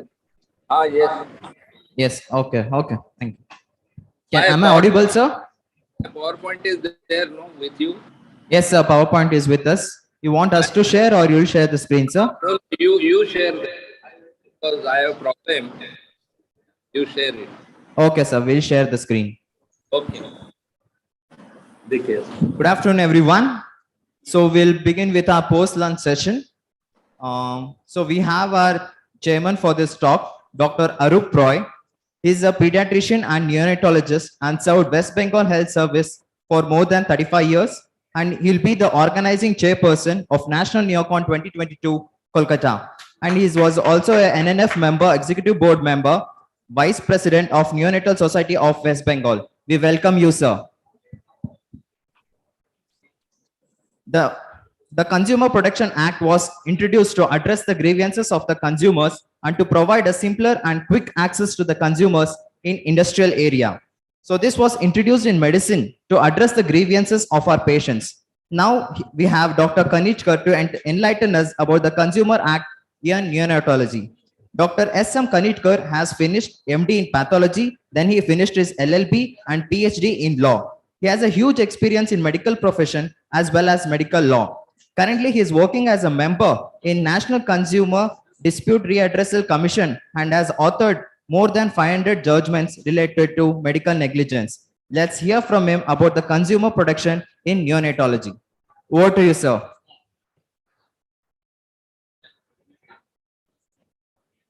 Sir?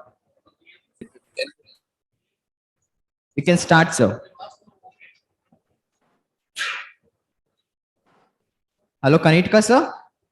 Yes. You can start the presentation, sir. You have 20 minutes. No, where how to operate that? So we'll be changing the screen, sir. We have your first slide, negligence, act of omission or commission. Yes. Yes, sir. Can you see the slide, sir? No, I can't. Yes, here. Yes. Yes, sir. Good afternoon, everyone. See, the first we have to understand what is negligence. It is act of commission or act of omission. The act of commission means what you have to do, what you are not supposed to do, you are doing that. That is the act of commission. And act of omission. Hello. Yes, sir. You can continue, sir. And act of omission means what you are supposed to do, you are not doing that. That is as the act of omission. Next slide, please. Next slide, please. Hello. Next slide, please.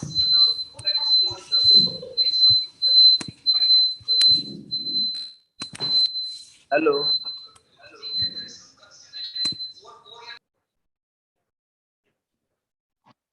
Hello. Hello. Yes, sir. We can hear you. You can continue, sir.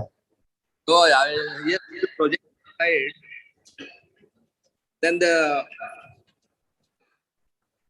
prove the medical negligence, the complainant has to prove 4D.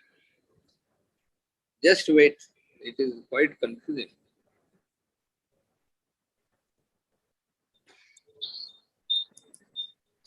Yes. To succeed the claim of medical negligence, complainant has to prove there is a 4D. The D are duty towards the patient, deficiency in the duty, and that that deficiency should result directly to the injury, and there should be damage, either physical, mental, or financial. Next slide, please. Next slide. Yes. Most common errors, yesterday I told, most common errors in the neonatology are failure to obtain informed consent, failure to perform appropriate telephone triage. Means suppose if the gynecologist will call, the baby is delivered and there is miscommunication, that is the failure to appropriate telephonic triage. Then inadequate staffing, because if the staff nurse is not there or anesthetist is not there, then this may cause the error. Then delegation of the duties. In the labor room, the delegation of duties and calling the pediatrician is the main thing. Then immediately preparation for that incubator and baby's care, it is essential. Then failure to access the patient properly. This is very important. And lack of legal knowledge. Next slide, please. So crucial issues in the neonatal practice are, next. The doctor neonatologist must be aware about the rules of the land.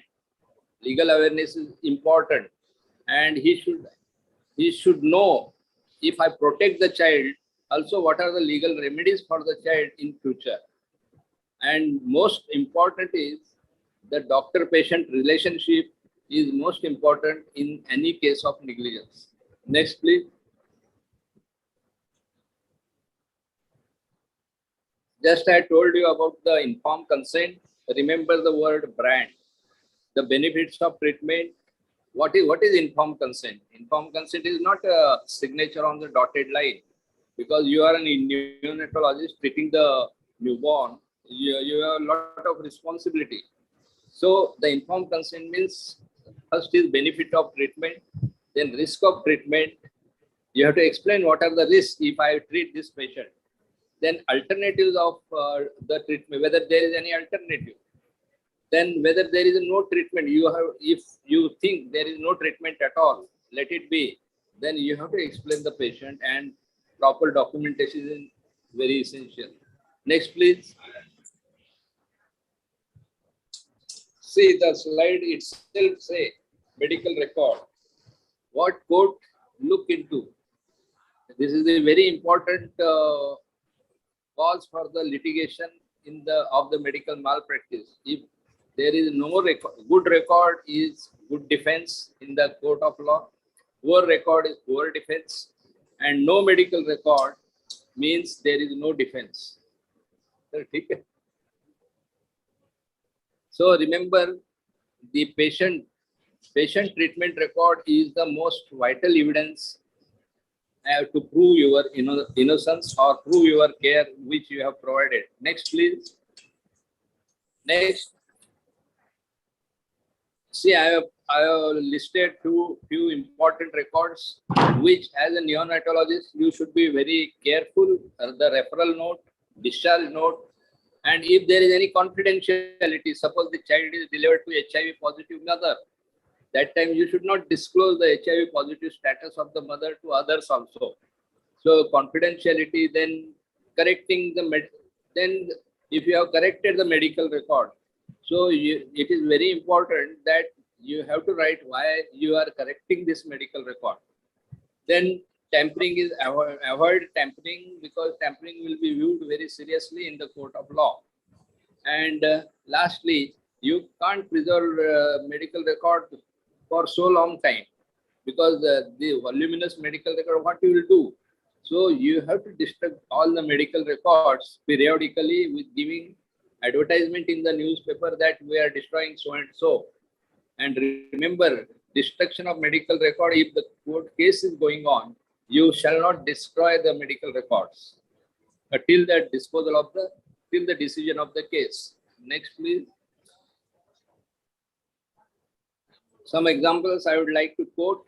Very common this NICU litigations are intravenous therapy complications, like suppose intra-arterial injections.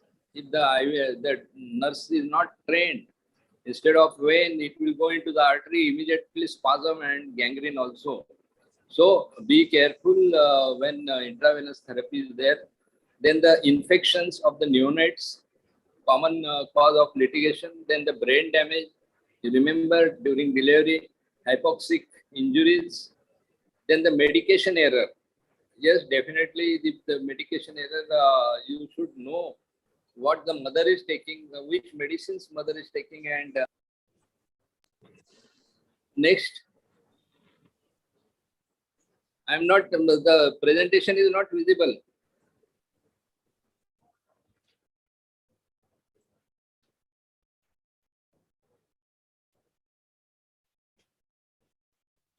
Yes, presentation is not visible. Yes. Hello, sir. What happened? No, sir, we are sharing the Presentation slide. 1 second.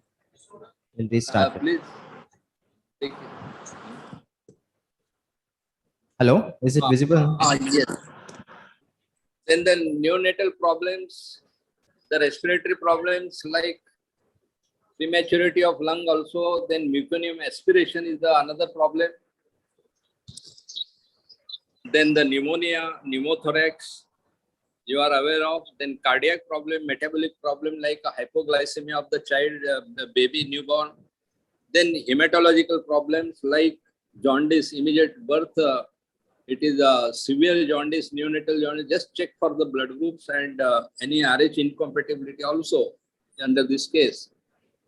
So you are aware what are the neurological complications, hypoxic ischemic injuries, then intraventricular hemorrhages are possible in the brain, and very commonly seen is ROP, retinopathy of prematurity, because you may refer judgments of our commission and Honorable Supreme Court also. Retinopathy of prematurity is very, now more cases are being filed on that. And the last is kernicterus. Next. Next. So kernicterus, you all are aware of, but what I will say, kernicterus as a treating physician or a neonatologist, there should be verbal and written instructions about jaundice you should give while discharging the newborn. because usually the baby will be discharged within 72 hours after delivery without any instructions, and baby will develop high jaundice. That time, the chances of baby will suffer kernicterus and brain damage also. So this may be viewed as a negligence if you won't give verbal or written instructions. Next, please. This is just check about the intensive phototherapy. You should intimate the patient part. Next, please.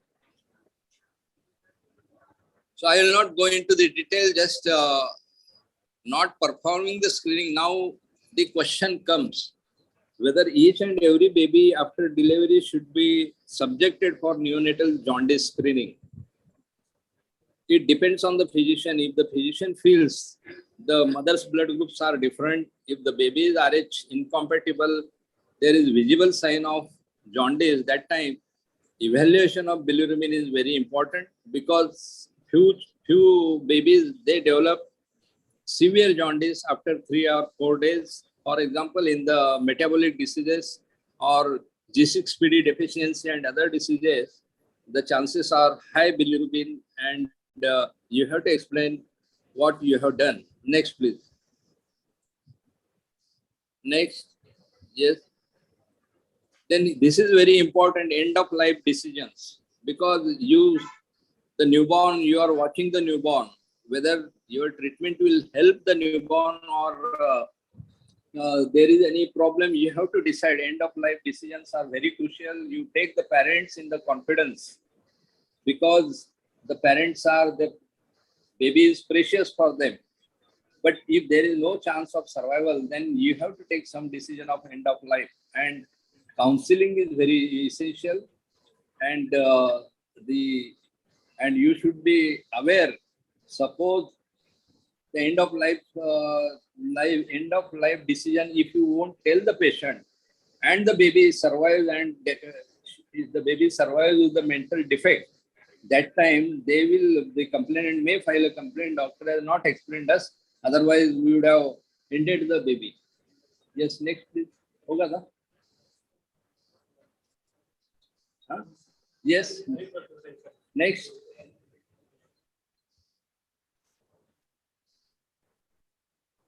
The another problem is neonatal resuscitation.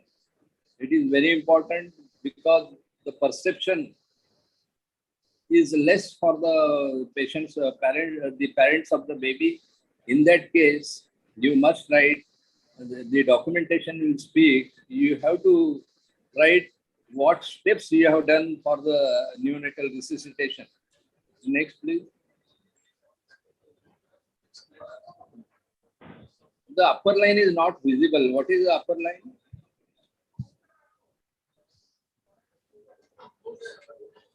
What is the upper line? Evaluation.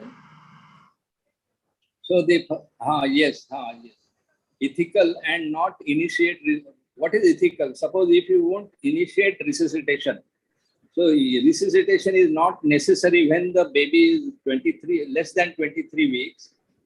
Then the birth weight is less than 400, no need of resuscitation. If the baby is anencephaly, what is anencephaly? No brain at all.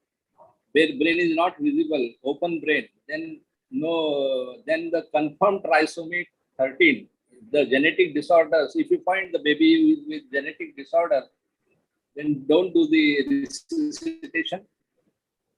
Yes, next please.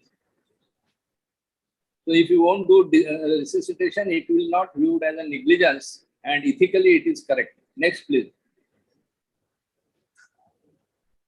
So lastly, how to avoid litigation? Litigation is maintain the standard of ethics, then standard of operating procedures you should follow. Then evidence-based medicine is very important. Then never be in a hurry to treat the patient. Then remember what is routine to you, it is the first time and the lifetime for the patient. So you may be saying, yeah, oh, this is routine, this is first time, nothing to worry, but it is first and lifetime for the patient, remember.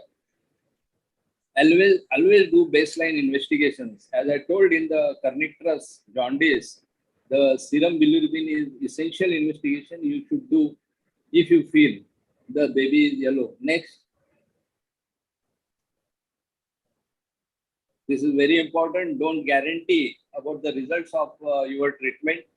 Don't tell I will cure 100%. Then you will be sued. Next. The other word is maintain the positive and negative consent. I have specified there. What is positive consent? Positive consent means the patient agrees for that treatment. What is negative then? If patient rejects, no, I don't want to get treated, I don't want to get this investigation done, then this is negative consent. You have to record this negative consent in the case sheet and take the signature of the patient also, patient relatives. So lastly, what is epilogue is a better outcome of your treatment is positive doctor-patient relationship is essential.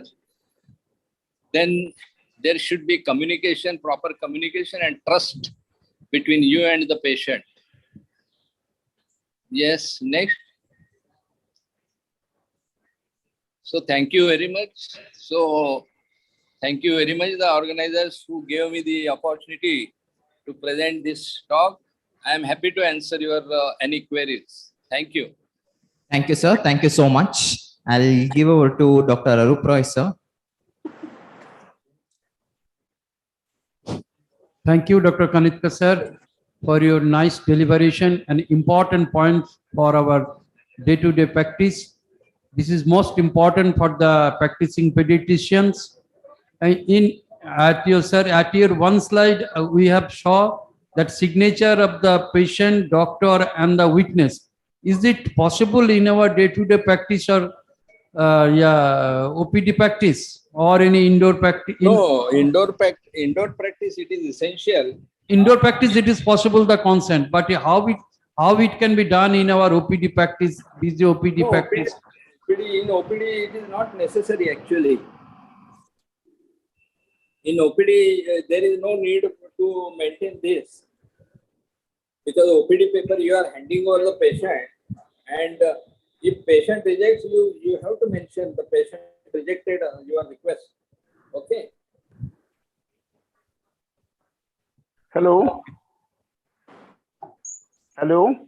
Hello. Sir, a query thi, can I ask? Hello. Sir, I have a query, sir. I'm working in a government hospital and we have having a basic SNCU level 2 nursery.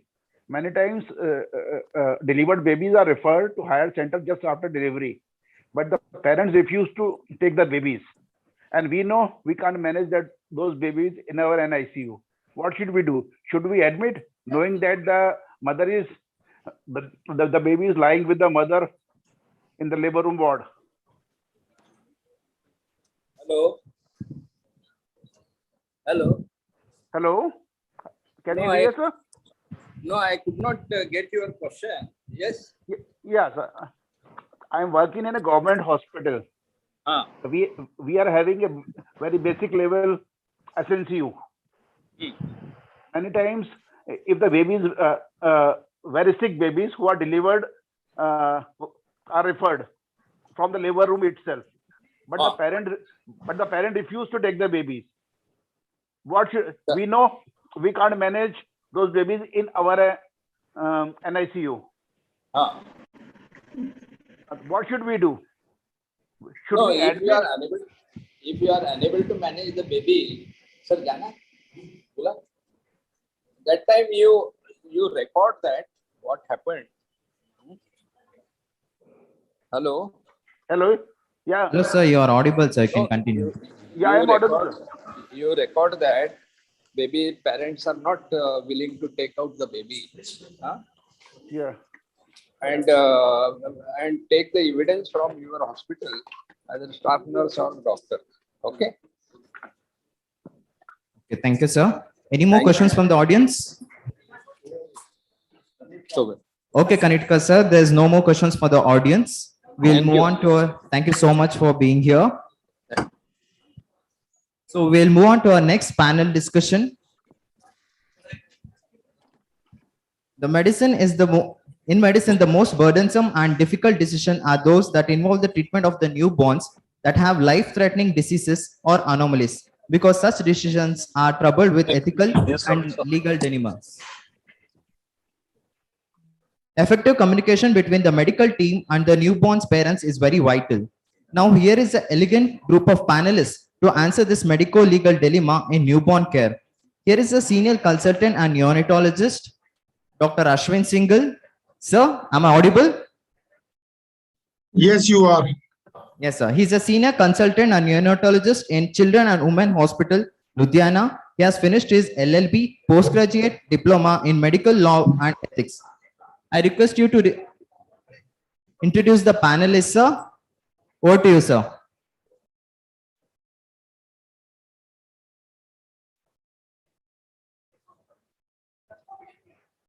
Hello, sir. Am I audible?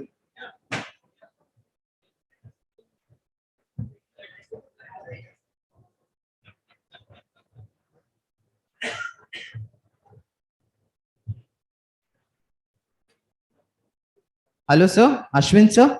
Can you unmute yourself? Hello? Ashwin, sir? You are audible. Don't worry. Yes. Yeah. Okay, fine. So today we have a galaxy of stars.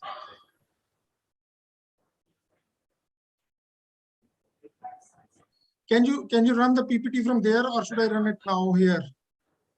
We'll run it, sir. You can run it so that I introduce. It is my proud privilege to be introducing Dr.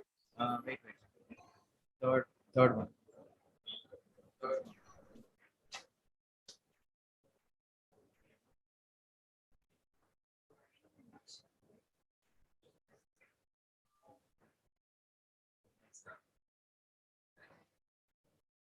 Yeah, next slide, please. Next slide, please. Next slide, please. Can we go to the next slide, please? Can we go on to slide number 3? Hello? Yes, sir. Can we go to slide number 3? Yes, sir. We are on slide number 3. No, this is slide number 1. I can't see slide number 3. Yes, sir. Can we move the slides?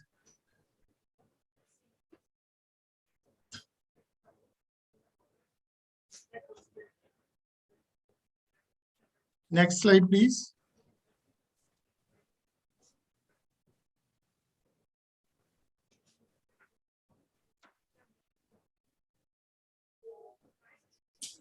Yeah, next. Yeah, that's the one previous one. I have the privilege to introduce the panelist, Dr. S.M. Kantikar. It is our privilege that he's joining us for a panel discussion. He is one of the guests of honor at our inaugural ceremony, but I must tell the audience that he's a member of the National Consumer Disputes Redressal Commission, New Delhi, which is the highest body of consumer disputes redressal in the country, the appeal to which lies only in the Supreme Court and nowhere else. So the consumer courts we are so afraid of, it is a proud thing that one of us, he's an MD pathology, who is now sitting there and perhaps can understand the viewpoint of the doctors better. I would request if he's on the panel discussion to really moderate this from the point of view. I'll keep on coming back to him from the point of view, a purely legal point of view. I know we have a very august panel with us, but looking at the legal point of view, I think I'll turn to Dr. Kantikar if he's on board. Sir, is Sir Dr. S.M. Kantikar there? Okay, coming to the next slide, we have Dr. Ramesh Kumar Goel. He's MD Pediatrics with Fellow of the Indian Academy of Pediatrics. He has been in the administration, again, an experience that is required while dealing with legal cases. He has been a member of the Haryana Medical Council, a member of the Physiotherapy Council of Haryana, on the board of Indian Medical Association, President IMA Haryana State Branch, NNF State Branch, Chief Election Commissioner for National IAP, along with all other things. Next slide, please. We have Dr. Shantiram Baliga. He is Professor Emeritus, Kasturba Medical College, Bangalore. He's a governing board member of the Karnataka Health Systems Resource Center. He has coordinated establishment of more than 23 SNCUs in Karnataka. So welcome, sir. Welcome, Dr. Baliga. Next slide, please. Next, please. Dr. Alok Bhandari, I think many people know him. He has been actively associated with National Neonatology Forum, predominantly as Secretary General of the NNF, the past Secretary of the NNF. Along with that, he has all other achievements, but then Dr. Bhandari is known for his achievements as Secretary General NNF. Next slide, please. Dr. Pankaj Garg, a dear friend, a senior. He's a senior consultant neonatologist at Gangaram Hospital. He's also a trainer for DNB residents, takes care of a 40-bedded neonatal ICU, presents the corporate viewpoint on legal issues in neonatology. Next slide, please. Then we have Dr. S. Ramprasad. He's clinical director and consultant neonatologist at Rainbow Children's Hospital. He's MD Pediatrics, fellowship in neonatology, teacher for IAP fellowship in neonatology, and also for DNB Pediatrics. Welcome, Dr. Ramprasad. Now, I straight away go on to the first question. Can we go to the next slide, please? This issue actually concerns everyone who's sitting there, everyone who's listening, who would be interested in the medical legal aspects. Is it legally safe for a qualified pediatrician to project himself as a neonatologist? And if the answer to that question is yes, does this add to his or her liabilities? And if the answer is no, then does a fellowship from IAP or NNF change the scenario? Dr. Goyal, please. Dr. Ramesh Kumar Goyal. It is not legally for any pediatrician to project himself as neonatologist, because neonatology is the DM degree, only DM that is described in the first schedule of the Indian Medical Council Act. Now it is NMC Act. Only neonatologists are there. After the MD of the pediatrics, they can pursue 3-year course as neonatologist. That is, then they can say themselves as neonatologist. That is super specialty degree. And if someone else adds to next slide, and if someone else write, definitely it will increase his liability, because it is false declaration as a neonatologist. Because the MCI Act clearly defined Schedule 1, 2, and 3, which defines the degree as a specialist and super specialty. And next slide. And if slide is not there. If anybody this provide degree without any this classification of the scheduled portion of the MCI Act, we can write as a suffix our qualifications, but we cannot claim as neonatologist or specialist. Specialist is MD, that is general specialist, and we can add all the degrees, because there are two this in the act of the Code of Ethics of Regulation 202. Here are 2 points which should we read together. That is 7.2, that which clearly says a physician shall not claim to be specialist unless he is specially qualified for that branch. And 1.422 shall allow us a physician shall display as fix of their name only recognized medical degrees or such certificates, diploma, and membership honors which confer professional acknowledgement or recognize any exemplary qualification of achievement. We can fix these all the alankarans, but we cannot claim ourselves as a super specialist. That is the main crux of this law. I understand that you are saying is legally correct, but then neonatology is a very recent branch. Dr. Pankaj is there on board with us here. He does not have the DM neonatology degree, but he is a teacher for DNB neonatology.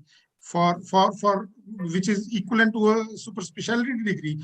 Now, where does Dr. Pankaj, your viewpoint on this? Do you want to differ from this, or you want to say the same things that we just stick to the law? Because as far as I remember, I was in UK for a fellowship. There was this system that after a particular period of time, depending on what you have been doing in a recognized hospital, you could still be certified as a neonatologist. And we have these stalwarts like Dr. Durari here, who my teacher, I would say is one of the best neonatologists in the country. So please unmute yourself, Dr. Pankaj. I agree. Yeah. I agree with you, because it's an area which is not absolutely black and white. It may sound little this thing that people who are not themselves qualified neonatologists, they are doing neonatology training. But ultimately, once a branch starts, it has to come from somewhere. So the same question was asked to us when we started our DNB neonatology program in 2005. So at that time, we were said anybody who is doing neonatology for last 8 years exclusively.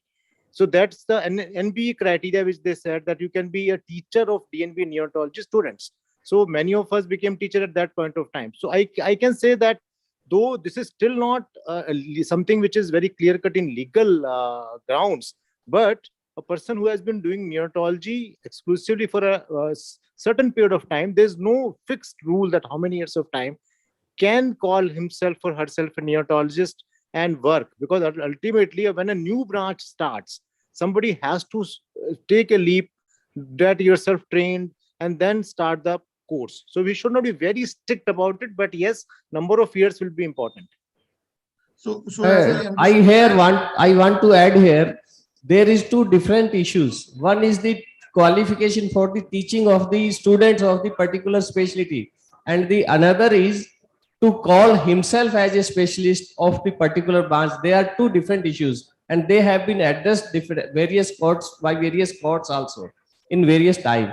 Because even our IMCI Act is 70-year-old, and before that 1916 Act, Degree Act, and amendment in Madras Act 1942, everything was there, but nothing has been defined clearly. But they define only the specialty degree and super specialty degree, and only pediatric branch, in pediatric medicine branch, only super specialty neonatology. So it is to call himself as neonatologist is, I think, is not right. You can write your all additions of qualifications with your name. That is not barred with the section 1.4 of the Code of Conduct of the Ethics Committee of MCI. So I get it. Legally, yes, I understand that legally you cannot be above the law, and legally you cannot write yourself as a, but this needs some tweaking. Perhaps some of the people sitting in NMC could really define some of the things for newer branches. Now, newer branches are coming up in pediatric rheumatology, pediatric neurology, pediatric intensive care, and these things will keep on coming up. Perhaps a little more definition of that in the absence of a degree would be worthwhile. But as of today, yes, you can only write about things which are allowed by the law. And as per the law, if you have a degree which is recognized under the MCI, old MCI Act or the new NMC Act, you write that and you qualify yourself as a neonatologist, otherwise not. Another related question comes to me. A person has been pursuing neonatology for so long, and this happened here also. Should he call himself a pediatrician now? Should he look after general pediatrics? Anyone can take this question. Anyone from the panel? Dr. Pankaj himself. If I got it correct, you are saying that a person who's been doing exclusive neonatology for many years, can he practice as a pediatrician? Yes, that's the question. Yes, why not? Our basic degree still remains the MD pediatrics. So we can do pediatrics practice, and that will be your own choice. What level of care or what type of patients you want to look after in your specialty. So I will say that yes, legally as well as I think on all grounds, we can look after pediatric patients. Thank you. Thank you, sir. Coming to the second question, which is about standard of care. Dr. S. Ramprasad, this question is for you. A 26 weeks baby is born in your hospital and dies of prematurity related issues on day 3. We know their survivals are less. But the parents accuse you of lack of facilities to handle such a small baby, citing international guidelines. How do we safeguard ourselves against such a situation? And how do we defend ourselves in a consumer court against such an accusation? Yeah. Dr. Ramprasad. Yeah, thank you, sir. So actually, this was a real case scenario. I will just brief that case in just 1 minute. So in 1998, it seemed one private hospital in Delhi was faced similar situation. 26-week baby delivered for a bad obstetric history was there. Mother had preeclampsia, GDM, uncontrolled hypertension, and delivered a baby. But baby was shifted to NICU and baby expired in third day of life. Now, mother was under control of that obstetrician for the entire 6 to 7 months, and then baby had happened to like this death in third day. Now the same thing has happened. The parents went to court for same thing, medical legal, this one, citing international guidelines were not met and facilities were not there. Now, in 2008, one of the Delhi Commission has given a huge this one to the hospital. Around 10 to 15 lakhs was asked to pay to the parents, citing that their international resuscitation was not properly documented and done. Baby was not shifted to NICU properly, and NICU care was not good. Like doctor to ratio, nurse to patient ratio, doctor to patient ratio was not correct, and sepsis was bad sepsis was there. So citing all these things, around 15 lakhs goes to the hospital, and insurance company was given. Now same complaint again, they went for writ petition to higher Delhi Commission. So in 2016, 3 major points were taken. One, it was a 26-weeker, bad obstetric history. Anyhow, the prognosis will be poor. Prognosis will be poor, and the committee comprised of senior pediatrician, obstetrician of that area, they have told that all the care was taken care, including delivery details were there, but not up to the mark. Baby was shifted to NICU in time. Whatever the requirements, surfactant, ventilation was done, and antibiotics were started. But they also cited doctor to patient ratio was not there, nurse to patient ratio was not there, 1:1 was not given. So claiming that what they told is overall the criteria to treat the 26-weeker child was met, but there are few lacunae and they have decreased to 2 lakhs. That huge amount, 15 lakhs, was decreased to 2 lakhs. Now coming to the same thing, the most important thing is whether your unit is accredited to take care of a 26-weeker. That is the first thing. So whether you have NNF level 3B accreditation to take care of the 26-weeker, whether you have NABH accreditation, these two adds to a unit that you can take care of all the facilities available to take care of a 26-weeker child. And second thing is most important, as in previous discussion, Dr. Kanitkar sir has said a very good thing. If you have good record, you have good defense. If you have poor record, you have poor defense. And if you have no record, no defense. That statement is very, very valid. And here also the documentation is very important. And second thing is competency of your unit. How many 26-weekers you have treated previously, and what were your data? That's important. So taking competency data and your documentation, these two are very, very important for the lines of defense. And of course, your accreditation for NABH and NNF will add to your defense. Go to Ashwini sir. Yeah. Next, can we have to go to the next slide? I'll just like some data on this.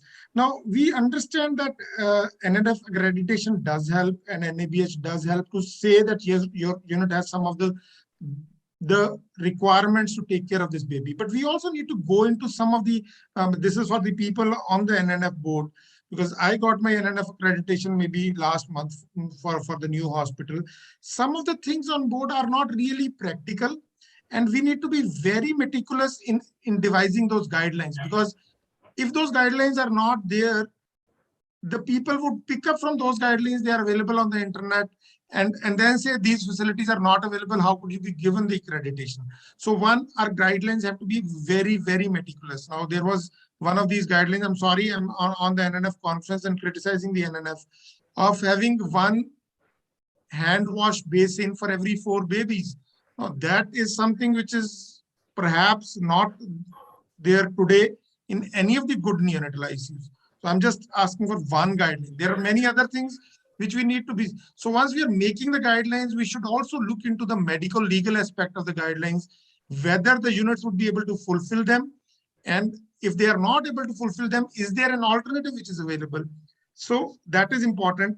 Yes, your data maintenance, your accreditations help you when once you're stuck in a medical legal thing.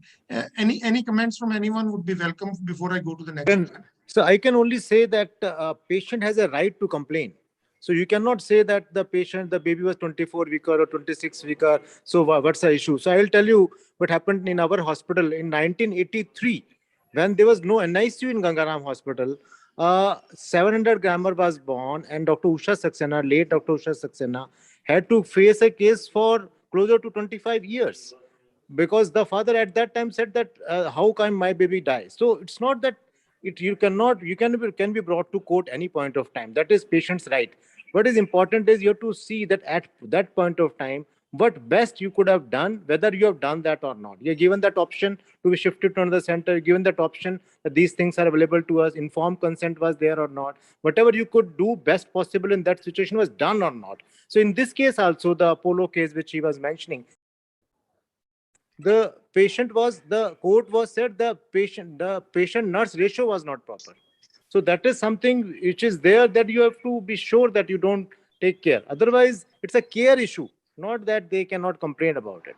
Precisely, that they could file a case about this discussion happening in the National Neonatology Forum also, and we would have to face a case about it. Next slide, please.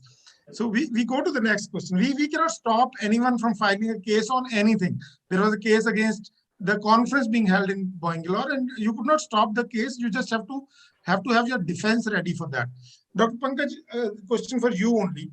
Now, a low birth weight baby is admitted in neonatal ICU and gets late onset sepsis on day 14. I understand this is not a common the terminology used these days, but parents would put this terminology in the petition. No, we cannot stop them. The parents who are doctors say this is a hospital-acquired infection. Now, my question is the hospital always responsible for HAIs? I say now healthcare-associated infections. And how do we prevent such acquisition? We need to understand that HAIs occur across the world in these small babies. The risk would be anywhere from 10 to 50% of babies would have healthcare-associated infections. Now, how do we produce our defense against such acquisitions? Dr. Pankaj, please. Yeah, I think it's very correct that ultimately what we are saying is that the parents are saying that my baby came into the NICU without an infection, and then something transpired in the NICU and the baby got a healthcare associated infection. So in the same case, he is every right in his own right to complain about it in the court and is justified. Now, my defense is that one, we have to be sure that are we doing everything possible in the NICU to take care of healthcare associated infection. Do we have a HICC or Hospital Infection Control Committee? Do we have policies in the NICU like HI data, the CLAPSI, the WAP we are doing in the hospital, which will be like policy statements, the SOPs, the hand hygiene policies, all this have to be there to convince the court. Ultimately, it is an individual decision of the court to decipher whether whatever information you have provided to them is good enough to say that you have tried your level best, and then the consent at the time of admission, which you will take that baby is a low risk, it's a high risk baby, low birth weight, premature, is selected to be ventilated and intensive care, and he is likely to get infection. So if that also is mentioned in the informed consent at the time of admission, it helps you. But yes, there are cases, as I am showing it here, the National Commission has a tendency, it has a strong tendency to go in favor of patient, because what consumer court feels, it feels only 1% of all the consumers come to us, and we should give justice, even something more positive justice to them, so that more consumers come to us. So in this case also, National Commission held the hospital liable for a patient who developed infection while hospitalized. In this case, even the court said that's a doctor and he got some infection after an orthopedic procedure. So even the onus also doesn't lie onto the patient. It is just to be proved. But consent will come into play at this point. And the same second case is another, that 680 grammer in Apollo who got infection. So at that time, the judgment was you did not segregated the infected baby, like cohorting of babies who are getting infection, and you're keeping the babies together with the other babies who are not having infection. So my submission is that we should be labeling it different. We should never label it hospital acquired, but that's given idea to the patient. We should have a consent at the time of admission, keeping possibility of infection. That is, in any intensive care you can, like something like surgery. They always mention that you can have infection, you can die, you can have death, you can have bleeding at the site of surgery. And if possible, what we have started doing in our center, all NICU admissions, we do audio-visual consenting at the time of admission. So these can be some of the measures which may go in favor of you if such a patient comes to you and he decides to go to court. Thanks, Dr. Garg. I understand that consumer forums are in favor of the consumers, and a reason being that yes, only a fraction of the people who are affected by inverted commas negligence actually approach the commission. But we also now saying non-segregation of infected babies from healthy babies. This came from the committee which looked into the deficiencies. That is why I said the guidelines need to be really, really meticulous. Now, nowhere in the world are septic babies that way separated internationally. If you're doing a proper hand hygiene, there could be a baby next to you which has sepsis, and the baby next is a clean baby. So we need to be really very sure which guidelines, or people can disagree on this, and I am fine on that count. But yes, I think one thing that we are missing here is data. We may not be able to have the infection control committees in small hospitals. We have in R1, but then all small setups will not have.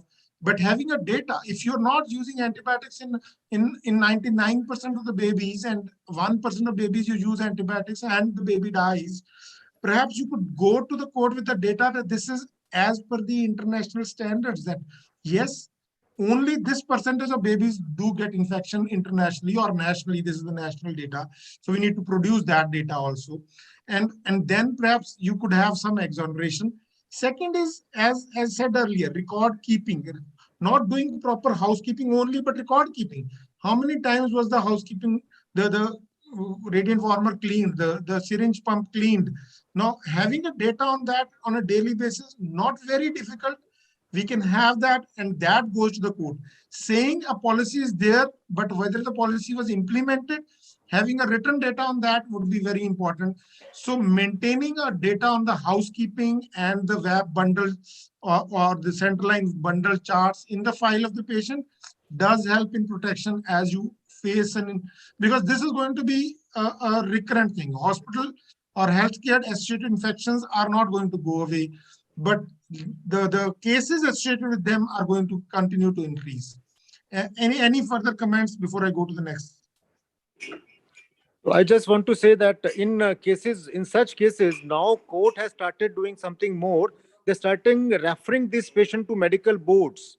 So in that, ultimately, it will come to one of us. It will come to neonatologist. It will come to a person or one of us. So we should be clear in our mind that these policies, which may have been very relevant in past, and they are becoming more and more doctor friendly in this way that universal precautions are important and segregation is not important, and these bundles are important. So ultimately, court also relies heavily on the medical opinion. So we should be unanimous in what we are saying, and we should not be doing jousting, and we should not be looking into the faults. We should be looking at strengths of our colleagues.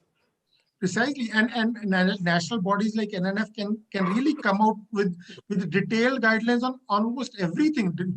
On a level 1 NICU, what they need to maintain, or level 3B NICU, what they need to maintain, but needs to have some brainstorming on them so that it doesn't put extra pressure on them to maintain those records and also make them legally safe. I go on to the next question. Next question, please. Next slide. I invite Dr. Alok Bhandari to really answer this question on guidelines. A term baby was discharged home after 3 days of birth.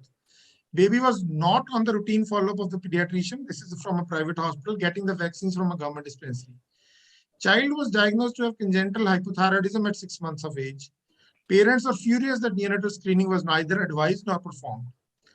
Now, is the doctor legally liable? One, this doctor who is in a private hospital. Second, what if the baby was born in a government facility where screening is not offered?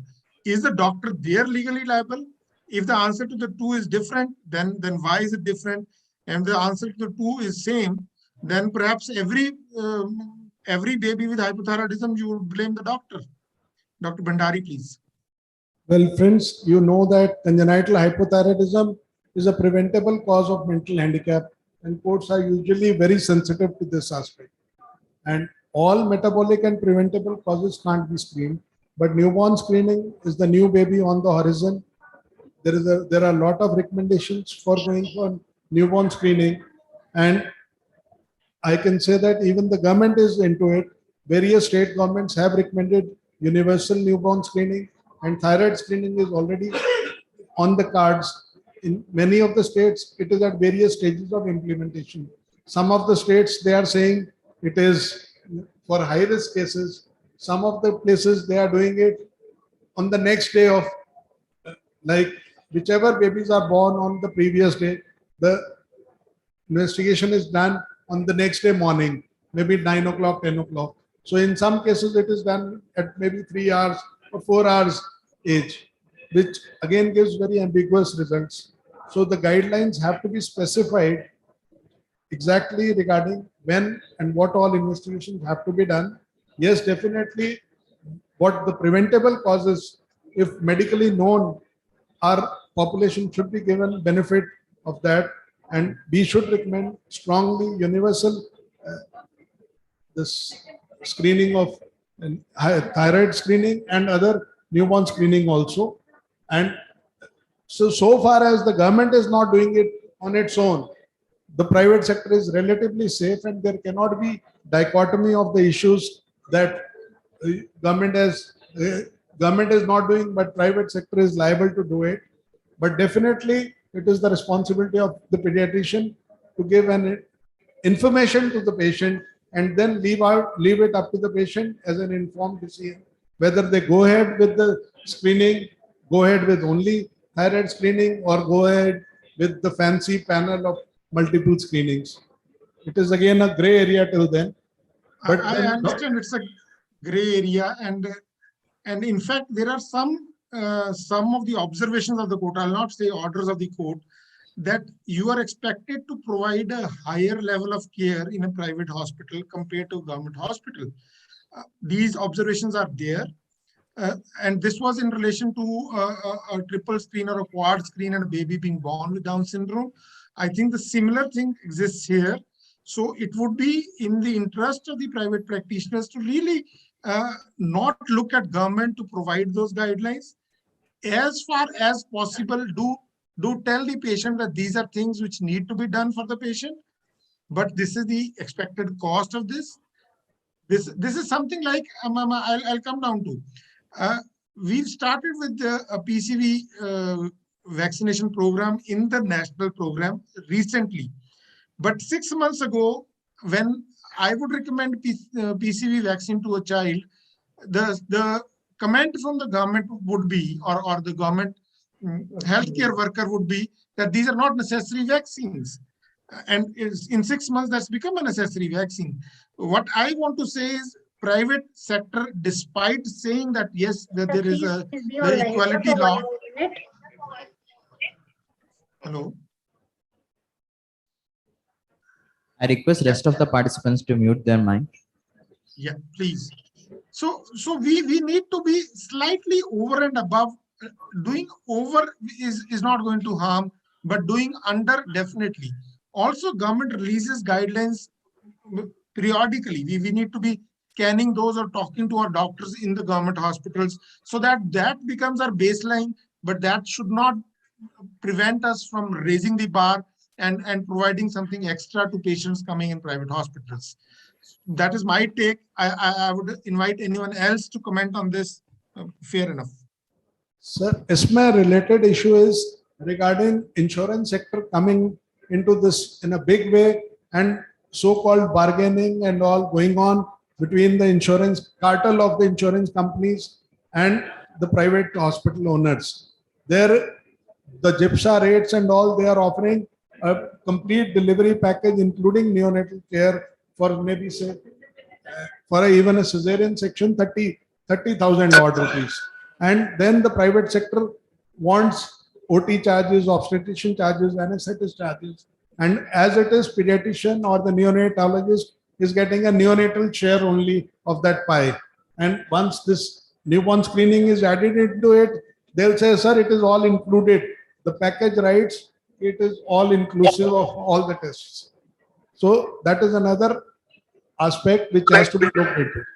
And at pediatric forums, we have to be advocates of our pediatrician friends, and we have to take care of our specialty also. And private sector person should not be harassed or put to an inconvenience on this account. That is my personal take on this. I fully agree with that. The healthcare sector in this country is in a transition phase where a lot of things are happening in the healthcare sector. The government is really trying to regulate it perhaps too much. The insurance sector is coming in a big way.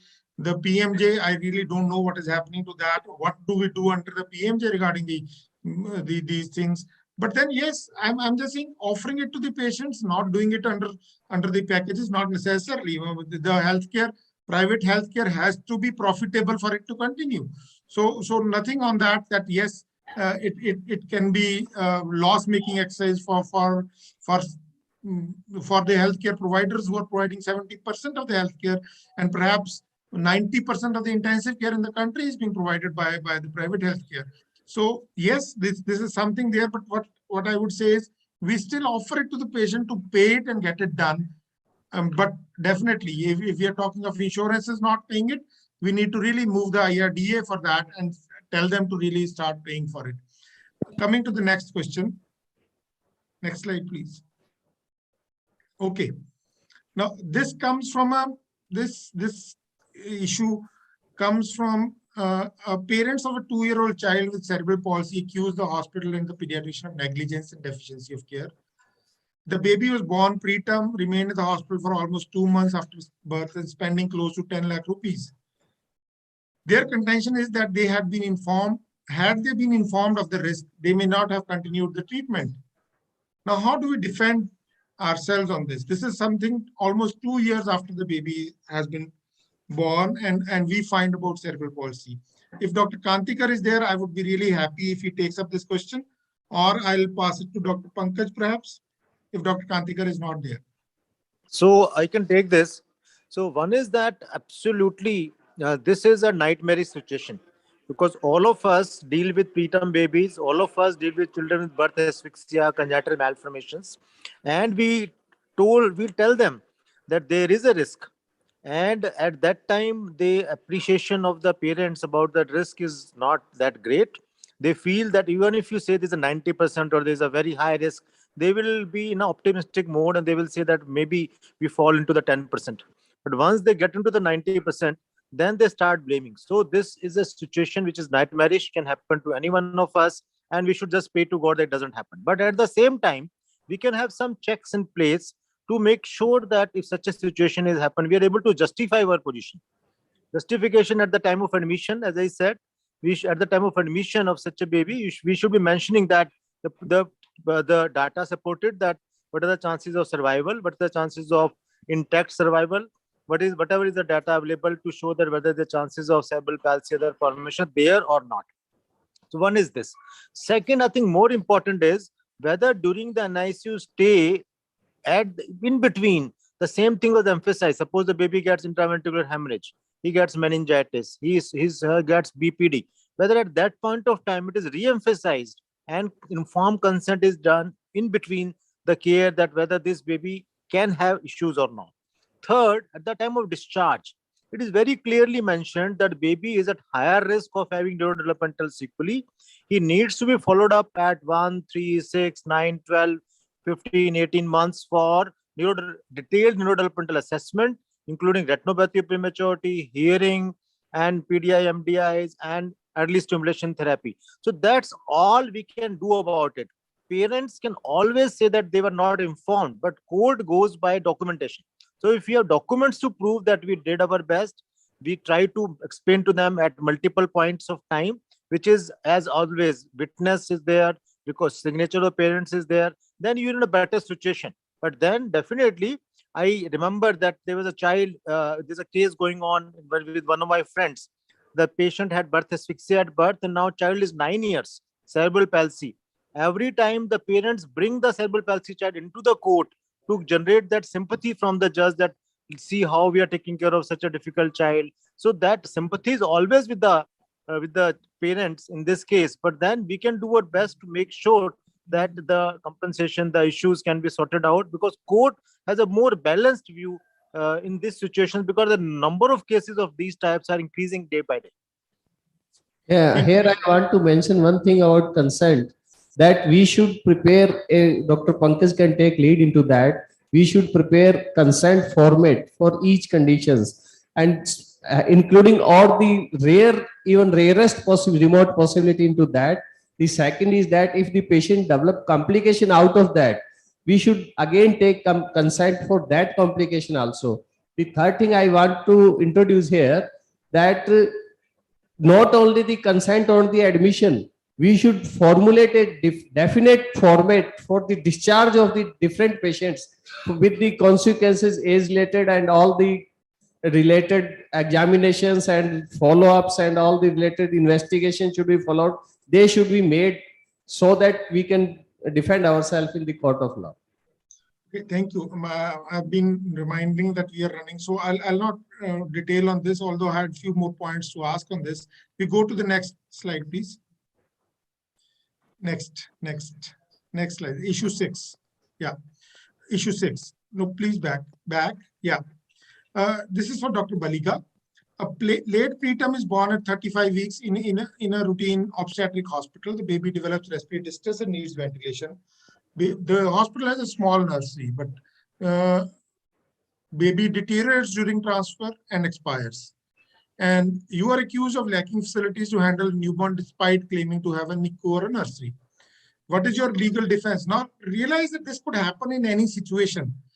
The same situation can happen in the level 3 NICU with no echocardiography, or level 2 NICU with no echocardiography and a baby having a PPHN or a suspected CCHD, or not having therapeutic hypothermia when there was, although that has gone into disrepute, but I'll still say not having therapeutic hypothermia when the baby has asphyxia, or baby requires INO or HFO and we don't have it. So this is not that it is going to happen only in a small hospital, it could happen across hospitals. How do we tackle such a problem of not having the facilities that the baby needs? And at what level does this need to be tackled? Dr. Baliga, please. Do we have Dr. Baliga? Yeah. Am I audible now? Yeah, sure. Yeah, I'll split this question into 3 parts. So was it appropriate for the hospital to take up the case and treat? Second is, how was the care provided and have they documented the care that is provided?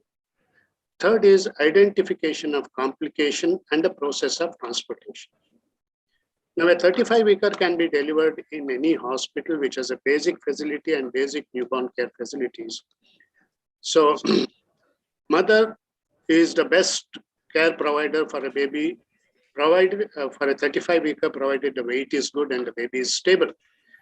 So, since the baby was stable, there was no problem, and mother could have taken the care.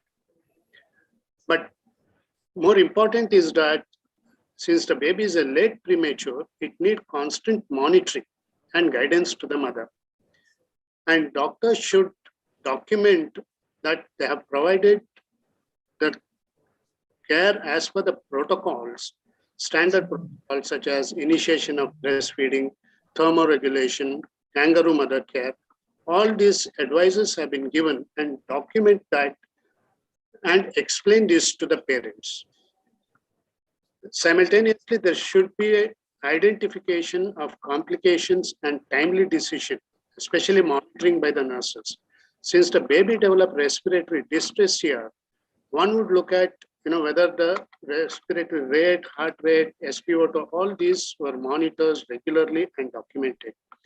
as long as these are documented very well, I don't see any reason that the case should slip out of hands. And every time when the doctor has visited, write the signature, that is follow the SNDT, signature, name, date, and time.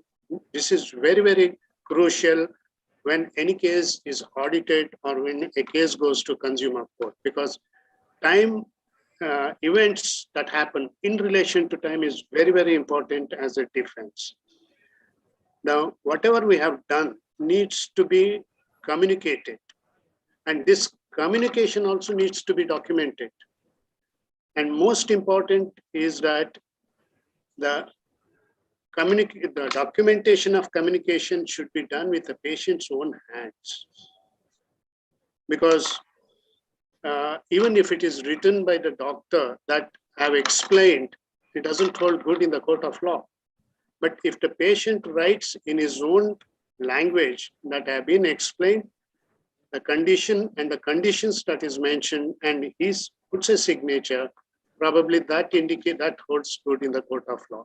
So that is how probably I would prepare the case, make the documentation, give the communication, document that communication as given at different times as the different problems have occurred. And before doing that, probably a consent which has been already discussed, indicating whatever treatment we are going to give and probable complications that should have been done. That is the next set of defense. With regards to transportation, now, one is when was the complication identified and when the decision was taken to transport, and whether the decision to transport has been communicated. And from that time, what time the patient was transported, arranging the transport system, following the transport protocols, like transport ventilator, oxygen, the personnel, the nurse and doctor, if all that is done well, I think that goes a long way in the defense of the case. Because there could be delay which are delayed by the patients. It is not only, even if you have recognized the complications early, you communicate it to the patients will not agree for transfer, and then finally they accuse you. To avoid such situations, I think documentation of decision, even regarding the transport and method of transport, should be taken. Facility should not delay any of these transport. I think these are ultimately I would say that giving a standard protocol care, which is accepted at least by any of these organization or internationally accepted, documentation of having given the care and communicated, and probably identification of complication and appropriate steps taken to transfer. I think that should be the defense in this case. Over to you, Dr. Excuse me, sir, time's up. Yeah, fine. I'm just winding up. This was the last question. If you allow me, I'll ask for comments from the audience, or we just wind up the panel discussion.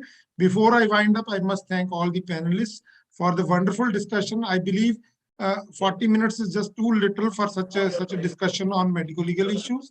This is the burning topic in medicine as a whole, sure in neonatology, and I would request the organizers to give medical legal topics much more time in such situations.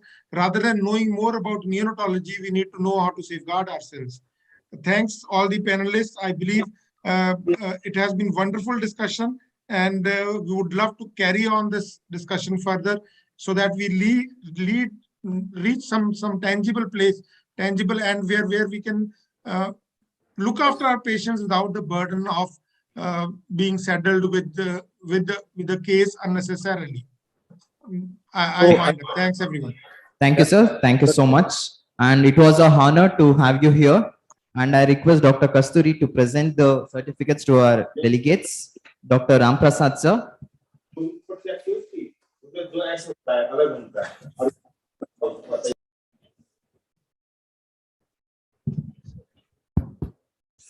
I have one announcement on behalf of the Central NNF office that all those awardees which were to be given their awards on 19th during valedictory or before that will all be given today after the general body meeting.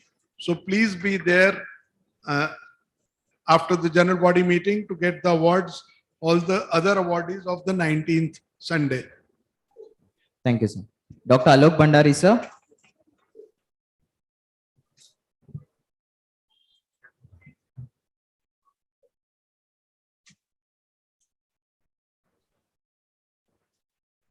Dr. Ramesh Goyal.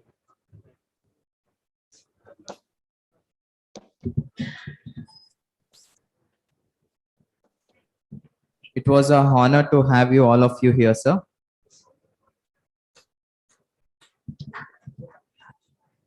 Dr. Ashwini, sir. Ashwin, sir.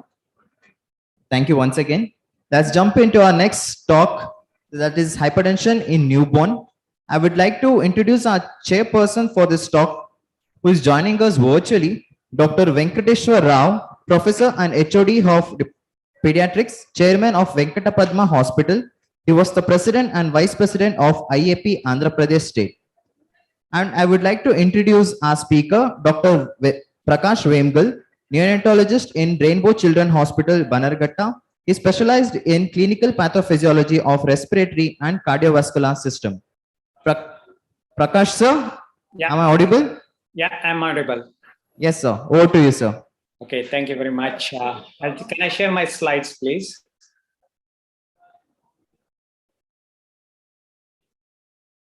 Will you share the slides, sir? Yeah, I can share. Yes, sir. 1 second.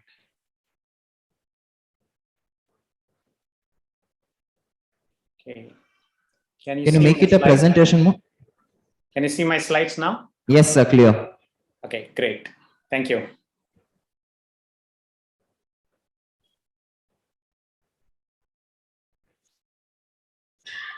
Shall I go ahead? Yes, sir. Yes, yes. So, good evening. I'm very extremely sorry not being physically over there due to personal commitments, and I would like to thank the NNF for giving me an opportunity for this topic today. So the topic is about managing a newborn who has hypertension. Now, we as a neonatologist more often manage hypotension rather than hypertension, because that's the most commonest thing which we see in our NICU. Having said that, we do come across very rarely a neonate or maybe an early infant child having hypertension due to various reasons. So my topic for the next 15 minutes is to see, what are the causes for it, how do we manage, and what are the pharmaceutical, interventions we can do. So to just start with, hypertension is well-recognized condition. It's not that it is very, very rare, but you need to have a high suspicion whenever your child is not doing well. Especially, you need to make sure that the blood pressure is normal when the baby is in the ICU, as well as discharge, and maybe a couple of times when there are risk factors to check in your OPDs. Why is it so challenging is basically because, there is a lot of natural variability of blood pressure as the child grows in the post-conceptional age.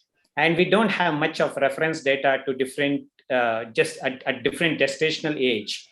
And the etiologies are varied from renal causes to cardiac causes to non-specific causes. And what we do is we have less data in terms of what medications we can use to treat this hypertension in varied conditions. So despite we have various pathophysiological differences, but what we do is most often we manage based on our experience or expert opinion, more of an empirical management rather than more of evidence-based in this such young population. And the medications what we use is more of what we use in adults and children, and that has been extrapolated into our neonatal population. So the prevalence is 0.2% in neonates in comparison to 3% in infants age group. And we consider blood pressure, and on a percentile chart, if you plot more than 95th percentile for the weight and height, weight and age of the gestation, as well as the post-conceptional age. So what is more important is to differentiate and make a distinction between those infants which require a treatment and those infants which require just the supportive measures and follow-up. So how do we define blood pressure in neonatal population? A systolic blood pressure more than 95th centile for the gestational age, as well as the sex, is what we look at it. And many of these three situations, if your child has the blood pressure more than the 95th centile with end organ involvement, especially when you do an echo, if you see a left ventricular hypertrophy, encephalopathy, or you have any end organ dysfunctions, vascular injury, retinopathy, hypertensive retinopathy, which we generally don't see in neonatal population, need to have a high suspicion on that if the baby has a hypertension.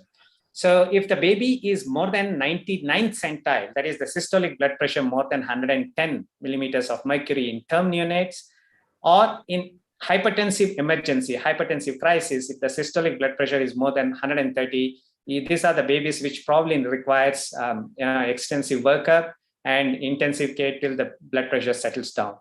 So to guide us further, it's unfortunate that we have only very limited studies and limited reference range.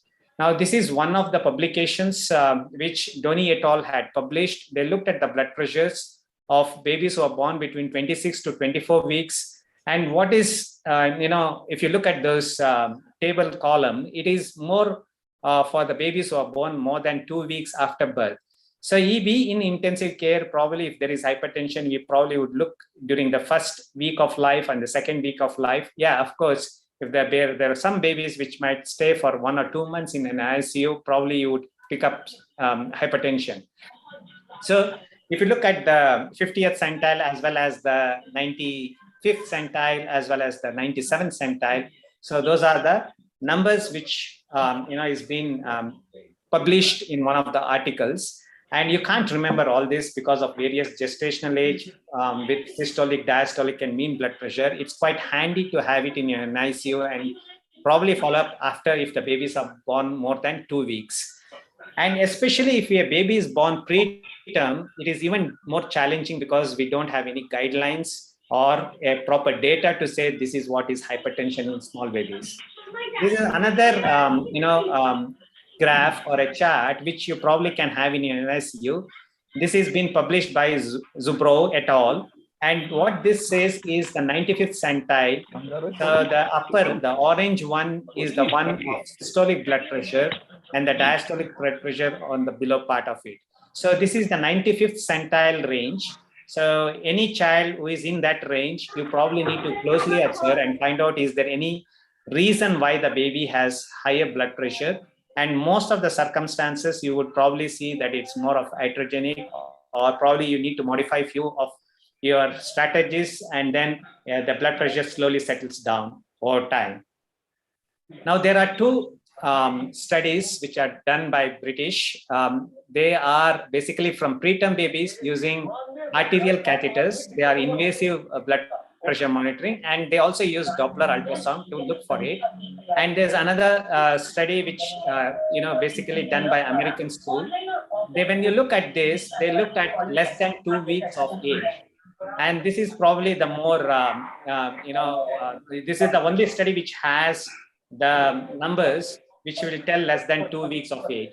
So when you carefully look at this chart over there, you see 24 to term babies on day 1 to day 10. And you would notice that the blood pressure gradually goes up as the number of days goes up. So again, this is a handy chart just to reckon, where your baby stands in terms of the blood pressure. Now, how to measure blood pressure? This slide I put in more for our PGs, fellows, and residents. Well, the gold standard is measuring invasive. If most of the babies we don't do invasive in our nursery unless until they have an arterial catheter. Sorry, there is a background noise.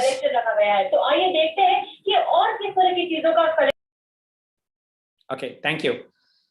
So what we need to do is, if there is an invasive monitoring, of course, it gives you a direct measure of the blood pressure. If you don't have, you need to use the cuff which is non-invasive. The technology is oscillometric technique. It detects the pulsation of the arteries, and then it will calculate the systolic as well as the diastolic. It measures the mean arterial blood pressure, and it sometimes gives you by 3 to 8 mm overestimation. We need to make sure that the cuff size is appropriate to the arm. If it is, if the cuff is small, then it overestimates the blood pressure. You need to make sure that when you're checking the blood pressure, the baby is calm and it's not very agitated, because that can increase the blood pressure. And whenever you suspect there is an increase in blood pressure, you need to have 3 constant measures to make sure that you're recording the right blood pressure. And when you're clinically suspecting coarctation of aorta, you need to make sure that the right upper limb is looked into it, and corresponding the lower limbs you need to check. And if there is any difference of more than 10 mm of mercury, you probably have to have a strong suspicion of coarctation of aorta. And you need to have a different cups for upper and lower limbs.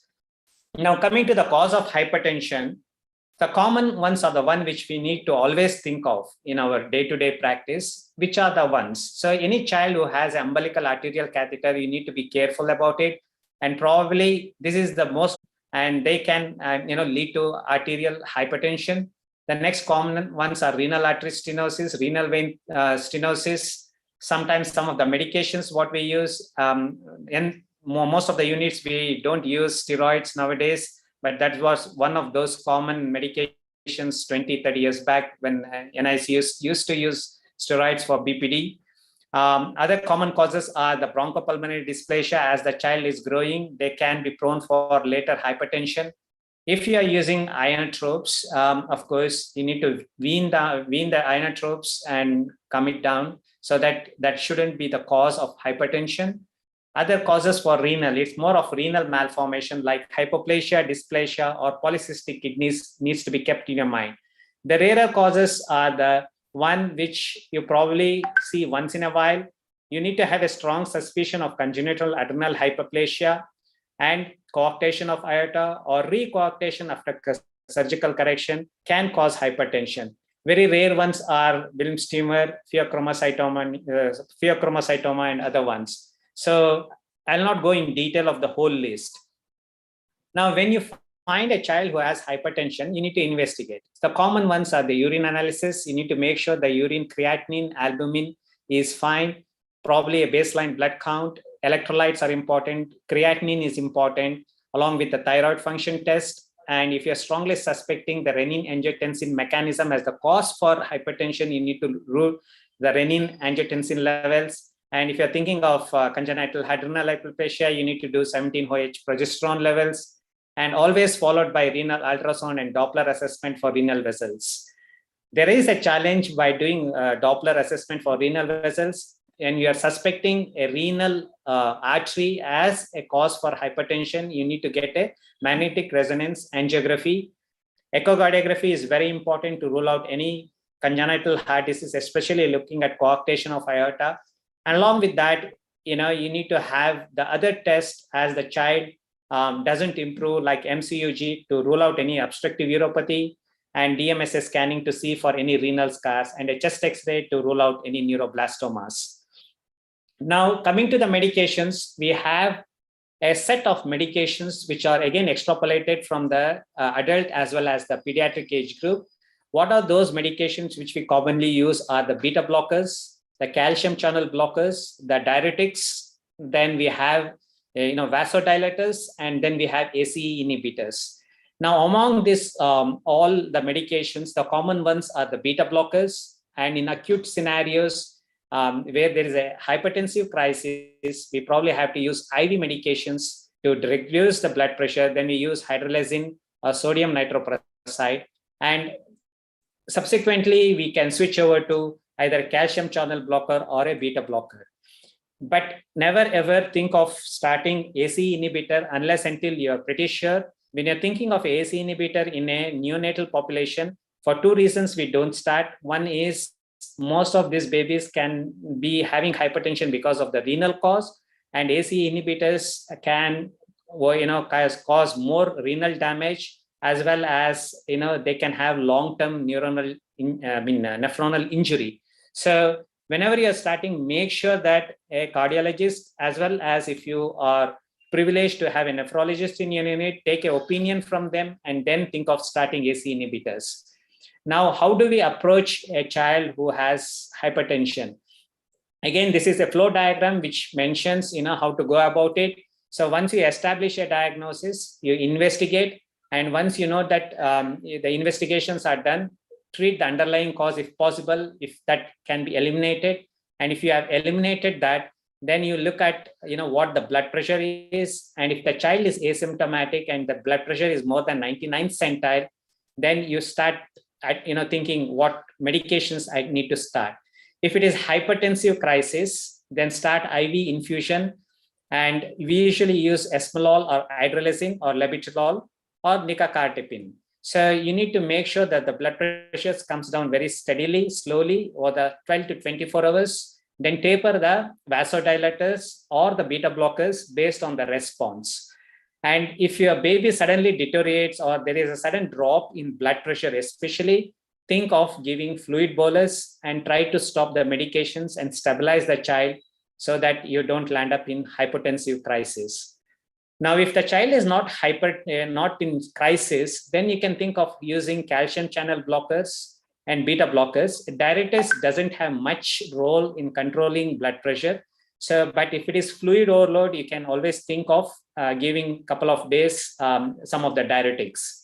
So as I earlier mentioned, we don't use ACE inhibitors. Always discuss with renal team as well as the cardiac team if you are in doubt of any cause or any reason why you need to start medication. Now, coming to the outcomes of the babies who have neonatal hypertension, it all depends on the underlying etiology.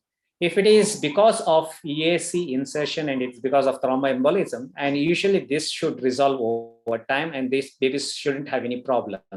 If it is because of renal parenchymal disease, these babies can have long-term hypertension, and these are the babies which needs to be continuously monitored, and you need to see these babies in your OPD follow-ups. If prolonged hypertension can develop, and in case if it develops for a long time, then you need to make sure that the cardiovascular examination is carried out, and especially these babies can also lead into stroke as well as chronic kidney disease later on. If your child has a BPD, make sure that in your follow-up, the blood pressures are checked quite regularly, because it's been known that babies who have been on long-term ICU and have chronic lung disease, oxygen dependent, we would have used a lot of medications, they are IUGR, and these babies can have long-term hypertension, so you need to monitor them. And of course, if there is any repair of renal artery stenosis or coarctation of aorta, surgical correction, they can have restenosis, and don't think that that is not the cause for hypertension. It's important to follow up these babies to a certain extent to make sure that they are not getting back those hypertension what they had before. So to conclude my talk, it's usually, hypertension in neonates is secondary to the underlying etiology, and most of them get better. A detailed history and a meticulous examination, a systematic approach and investigation has to be carried out for all babies. While most neonates with hypertension may not require drug therapy, outcome is mainly dependent on the underlying etiology, and in general, they do better. Medication is, in most of the case, eventually can be weaned off. However, the long-term effect on cardiovascular should be looked into it, and we don't have much data on that in an extremely smaller babies. A large prospective study has to be done in terms of establishing a robust data about what is the blood pressure at different age, gestational age group and at different post-conceptional age group based on the sex and as well as the weight. And there should be further studies to see the safety and efficacy of hypertensive drugs on these small babies. With this, I would like to conclude my talk, and I think I have finished in time, a couple of minutes before. I would leave to my moderator if he has anything to say about it.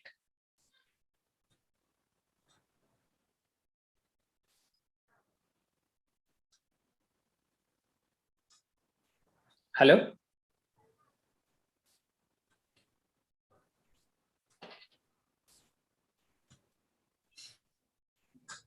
Thank you, Prakash Garu, for completing your talk in stipulated time of 20 minutes. And it is a very difficult topic and difficult to follow in level 1, level 2 care hospitals. But definitely it is useful talk for all the practicing pediatricians and especially neonatologists. And especially babies who are on umbilical catheterization should be followed closely for the development of hypertension in future, and as well for the renal complications also. Thank you, sir. Thank you very much for your nice talk. Thank you. Thank you very much, Dr. Rao, for your time as well as putting your thoughts and inputs. Yes, sir. Yes. Thank you. Bye-bye. Over to NEOCON admin.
My favorite legend of all, Professor Alan Job, and he has been working with Professor Alan Job all this while for the last 20 years. So that I do not think you need any more introduction about Professor Vivek Narendran. He is one of the speakers we all love to hear him. We have heard him in our Indian forums for some time. Fortunately, we have him physically here with us today. That's a big honor, sir. Thank you.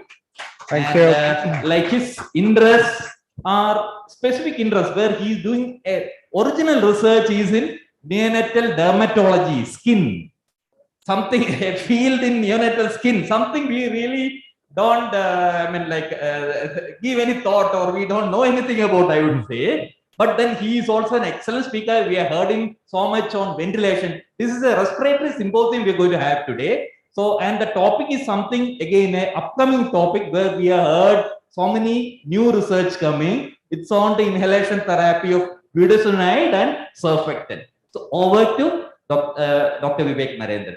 Thank you, Manoj. Can you all hear me? So, thank you, Manoj. That was a very nice introduction.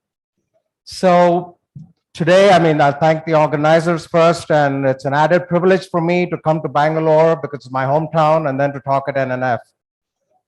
So the topic today is this combination of budesonide and surfactant a good strategy to reduce BPD? By the end of my talk, I hope to tell you that this is probably the most effective strategy to prevent BPD based on current data. So just this is an obligatory background slide that all of you know that prematurity is a leading cause of neonatal deaths. Preterm births happen about 10 to 12%, depending on where you are. And they are definitely a cause of increased mortality and morbidity. Now, coming to today's talk, this is the group of babies that we are interested in. These are extremely low birth weight babies, less than 1,000 grams. And the reason we are interested is because they are prone to develop BPD. I'm not interested in a 32-weeker who gets surfactant. So these are the babies who get BPD. And in any study anywhere, roughly 2/3 of these small babies get BPD. And whenever we look at BPD, we also look at death and BPD together because they're competing outcomes. That means if the babies die, obviously there'll be less BPD. So you always want to look them together. And the reason BPD is important is because they have the worst cognitive outcomes and pulmonary outcomes. If there is a predictor of bad cognitive outcome, one of the strongest is BPD. So today we have all these interventions that you have heard about in other talks. These are strategies that have been evidence-based: delivery room CPAP, vitamin A, caffeine, postnatal steroids. But this strategy that I'm going to talk to you is new and is way, way better in terms of efficacy. So let's look at budesonide and surfactant. So budesonide is a steroid and surfactant is surfactant to reduce your tension in the premature lung. So when I say a combination of budesonide and surfactant, I'm actually talking about prophylactic surfactant and prophylactic intrapulmonary steroids. This is very important. So when you start combining it and giving it to high-risk infants on day one, what I'm doing is I'm giving prophylactic surfactant and prophylactic steroids to prevent BPD. So let me look at the evidence for these two separately, and then I'll combine them and show you the evidence. So let's look at prophylactic surfactant versus selective surfactant. So this is old studies when we used to intubate babies for RDS. And when one group used to give surfactant as early as possible, and the other group, we used to wait for some pre-specified criteria, an oxygen over 30% or whatever, or CO2 greater than 65. So that was called selective surfactant administration. So all the evidence for prophylactic surfactant shows that it clearly reduces air leak and reduces mortality. Okay, that is prophylactic surfactant. However, today's practice is different. Today we give antenatal steroids, we do early delivery room CPAP, and then we do selective surfactant administration. Once you do this, that first line does not hold true at all now, because just early CPAP and surfactant can reduce BPD and death. The point I want to make here is surfactant and BPD, CPAP and selective surfactant reducing BPD, individually there were 3 big trials. For example, support trial, COIN trial, and the Vermont Oxford trial. Each of them by themselves didn't show that BPD and death reduces. Only when you put them all together and do a meta-analysis did it show that the risk of BPD and death was reduced. The point I'm trying to make is that it's not a big, a big effect. So it's a much smaller effect, but it does reduce BPD and death. So prophylactic surfactant is no longer recommended. What about prophylactic steroids? So when I talk about prophylactic steroids, I'm talking about inhaled steroids. So intrapulmonary steroids. The reason we are interested is it acts quicker, it acts locally, lower dose, safer drug. But the problem with that is getting the drug to where it should act. So unless the particle size is less than 2 microns, you can't get that drug to the distal airways. So it's usually not effective. With the current way of delivering these medications, the current nebulizers, MDIs, can get in just 1 to 2% of the dose delivered to the distal airways. So it's not an effective therapy. But let's say you do it, you start doing it from day one because it's prophylactic steroids I'm talking about. The largest trial is by Bastler. You can't see the reference because that thing is hiding it there. But that was published about 6 years ago in New England Journal of Medicine. What it showed was, yes, inhaled steroids, early inhaled steroids, meaning prophylactic steroids, works. But then there was a concerning trend for increased mortality. Though the BPD and death came down, there was increased mortality, which was unexplained. The other concerning thing whenever you give steroids is that it might get absorbed into the systemic circulation and affect the developing brain and lead to poor neurocognitive outcomes. So that did not happen in this study. So that is very reassuring. But there was this trend for increased mortality. So as of today, we do not recommend prophylactic inhaled corticosteroids for at-risk babies. So let me talk about, to close the loop, since you'll all want to know what about prophylactic systemic steroids. Okay, this is not the topic of discussion today, but I just want to give you that information. We use different kinds of steroids because pulmonary inflammation is critical to developing BPD. So a steroid being anti-inflammatory, we want to use that, and dexamethasone is commonly used. And if you use it early, that means prophylactic, within the first 7 days, it works, but then it has increased side effects. There's increased GI perforation, increased incidence CP, and worse outcomes, neurodevelopment, as well as CP.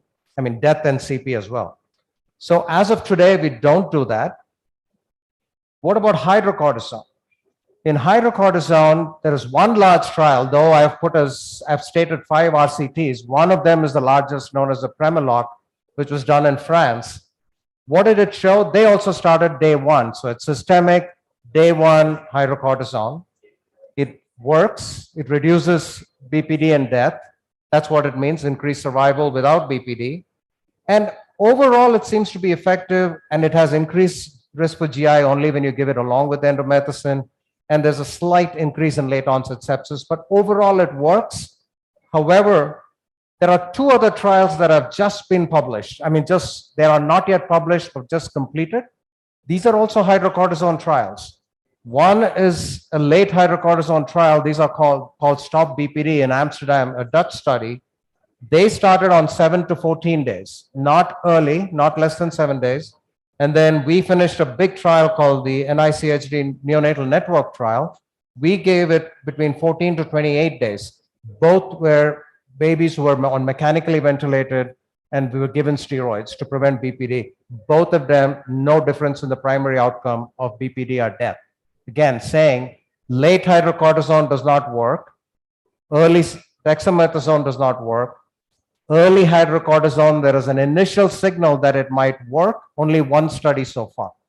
So at this point, we don't use this. So far, I've convinced you that no longer is prophylactic surfactant used. I've told you that prophylactic inhaled steroids is not used. And also showing you that this prophylactic or early systemic steroids are also not used. But I'm talking about a combination of these 2, prophylactic steroids and prophylactic surfactant. So why then? Why are we doing this? The reason is, I told you, when you do just inhale corticosteroids, the steroids doesn't go into the distal airways. It stops somewhere in the large airways. So what budesonide does, it acts as a vehicle. It drags it down and pushes it down to the distal airways. That's the reason for combining these 2 in addition to the anti-inflammatory effects of budesonide. So let's look at some initial animal studies. I won't go into the details. In small animals like mice and rabbits, it works. It decreases inflammation, improves gas exchange, and the lung histology is also improved. In larger mechanically ventilated lambs, again, it works. There is anti-inflammation. The pro-inflammatory cytokines are less. And the interesting part is just not less in the lungs, also less in the liver and in the brain, suggesting that it has systemic anti-inflammatory effects. So that again may suggest that you might have beneficial effects on the brain as well. And then whenever you combine 2 drugs, you're always wondering if one destroys the other. So in this case, both the structure and function of both these drugs were maintained. So that is very important. So let's look at some human studies. The first study was published in 2008, a very small study. I'm talking 2008 is almost 12, 13 years ago. 116 babies, sick babies on mechanical ventilation. They decided to give surfactant and budesonide. The dose of budesonide is 0.25 milligrams per kilo. When you give inhaled steroids, you give almost 25 times this dose, higher dose. So the Bachelor study I was telling you about in New England Journal of Medicine, inhaled corticosteroids, you're giving 25 times more. So this is a very small dose, 0.25 milligrams per kilo. And you did that. And this difference, 60 to 30, is unheard of in clinical trials. Unheard of if anybody is doing clinical trials. So there's a 50% reduction. So nobody sort of believed it. And this strategy was dormant for about another 8 years. And then he published, the same guy did a multi-center trial. It was just in his center. Then he did a multi-center trial, US, China, and Taiwan. And then he had 265 babies, which is pretty big babies. I mean, big number. And again, severe RDS on mechanical ventilation. And he showed, again, BPD death significantly improved, right? 42, 66%. These are all huge differences. Normally you get 3-4% differences. These are huge differences. And the severity of BPD, there are different ways of classifying BPD, and he shows that the severity was also less. So these are the only 2 randomized controlled trials done so far. But there is one retrospective study actually done by my fellow, So he started going and doing in his unit now, after he finished his fellowship, he started doing this intervention. And then he's got now about 400 to 500 babies. So he did the same thing, surfactant, budesonide, and for babies who failed CPAP, because we are all believers in early delivery room CPAP. So if they failed CPAP, they needed intubation, he did intubation with budesonide. And then his primary outcome didn't change when you look at just BPD and death, but then severity of BPD, there are two different ways he defines it, and they were less. So it's still working. So, this is the new thing to do. Anytime you have randomized controlled trials, you try and put them together. So when you do a meta-analysis, you see a 43% reduction in the risk of BPD. And then the more important outcome, combined outcome of death or BPD, is reduced by 40%. 40% reduction is huge. So if you look at number required to treat is only 3. So to give you an example, early delivery room CPAP and surfactant, the number needed to treat is about 16 to 17. Then, for example, I showed you the Primilock study, early hydrocortisone, the number needed to treat is 13. So anything, vitamin A is huge, so it's a very marginal. So sometimes we debate about its efficacy.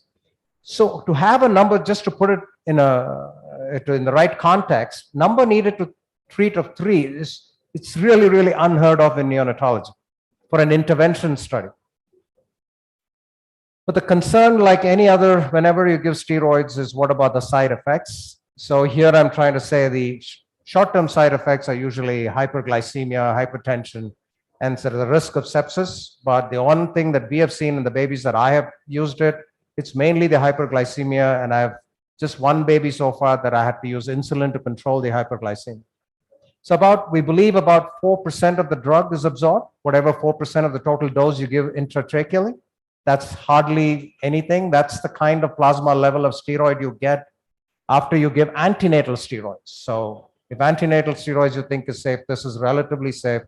And the peak level is around 30 minutes of budesonide, and its metabolite is at 2 hours, and its half-life is only about 4 hours. So the concern, again, the biggest concern is, will it affect neurodevelopment? So, and if you look at the 2 studies, that the large study that he did in 2016 in Taiwan, actually there were favorable trends towards improved neurodevelopment. And then in this retrospective study that I told you that my fellow did, and he is safe, that there is no concern of systemic absorption and causing poor neurodevelopmental outcome. So there are 2 clinical trials now ongoing. They're called, these are the 2 big trials. I guess Arvind wanted me to speak on this because I'm one of the PIs for that first trial. So we are trying to my center, it's a multi-center trial. We have 16 centers. Can you imagine, we are ambitious goal of enrolling 1,160 babies less than 1,000 grams. So we have that, and instead of surfactant, we're going to, Cervanta, we're going to use curate. That means porcine versus bovine. And there's a similar trial in Australia going on now called the PLUS trial, exactly the same design. And they are also pretty ambitious. They want about 1,060. And I think they've already enrolled close to 300 babies there. And we are just starting, we're about 50 to 60. So the reason I'm introducing you to those 2 is that once those results come, I'm hoping this might become a standard of care. Every time you give surfactant, you might give a little bit of this steroid for small babies. We'll keep our fingers crossed. So this is the hypothesis. You look at the PCOT in extremely preterm, the question we are asking, in extremely preterm infants, early intratracheal administration of a combination of budesonide with surfactant, that's the intervention, compared to just surfactant alone, the control arm would reduce the incidence of physiological BPD or death by 36 weeks, post-menstrual age. That is how we define BPD. That is any oxygen requirement at 36 corrected gestational age. So this is just to tell you, this is the primary outcome. Like I told you, nothing different. Again, interested in BPD and death. But the secondary outcome, which we are really focusing on, is the neurodevelopmental outcome, because we want to make sure that it is safe. I think we strongly believe that it is efficacious, but we want to make sure it is safe. So for those of you who are wine lovers in the audience, the way the budesonide drags, the surfactant drags the budesonide down is known as the Morangani effect. So Morangani effect is today in banquet, when you get a glass of wine, I want you to take the glass of wine and swirl it, and you'll see sort of, we call it legs. The parts of alcohol will go up and then slowly go down the sides. I want you to see it today, and for wine drinkers, it's called the legs, wine legs. Basically, if you have more wine legs, it means there's more alcohol in it. So what it does is, when you swirl, part of the alcohol, the wine is essentially alcohol and water. So the alcohol evaporates as you twirl, and then the water in it has a higher surface tension. It pulls the alcohol up. So what's happening here is the alcohol goes up, and then it goes up to level, and then after a while, gravity takes over and falls. So today I want you to try this, and that's exactly how the surfactant pulls the budesonide down. Okay, and that's called the Marangoni effect, and you can check it today. So this, and thank you, and this is, brings back memories. This is my hospital where I train. So this is Victoria Hospital, part of Bangalore Medical College. This was built over 120 years ago. I'm still very proud of it. Looks magnificent. And so I drove around just to see this today. So thank you, and I'll take any questions. Thank you, sir. Thank you, Professor Vivek. It was such a wonderful talk. Now the session is open for discussion. Questions from the audience? In the meantime, can I ask you one thing, sir? You were talking about the Professor. Yes, he was the only one. Ye was the only one who convinced by the clinical trial. What could have been the reason why the other study could not replicate the same result? Nobody has done it. It is a retrospective one. Yeah, just a retrospective one. That retrospective group did animal studies. So they were pretty confident that it's efficacious, and they were bold. Most people can't pull this off in America. In America, if you have to do it, you need to have strong evidence, safety data, and all that. But he just somehow convinced his, it's called institutional review board, like the ethics committee, and he started doing it because he had done it in the labs, and he started doing. None of us can do it right now without evidence. Did he look at, because the previous concern was regarding the increase in late onset sepsis also. So no. Did he look at the incidence? Correct. In his thing, he has had no side effects of even hyperglycemia, hypertension, sepsis, no difference. But no long term. No long term. So the most important concern is long term, because anytime you give steroids, and everything that we know was related to steroids and CP, right? Every time we tried to cure CP, cure BPD, we ended up with poor neurodevelopmental outcome and CP. So anytime people say steroid, we are worried what will happen to the head.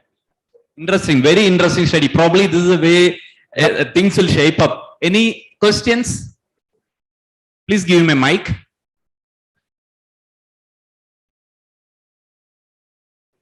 It's a beautiful talk. Thank you. Suddenly something new which is coming into the shape.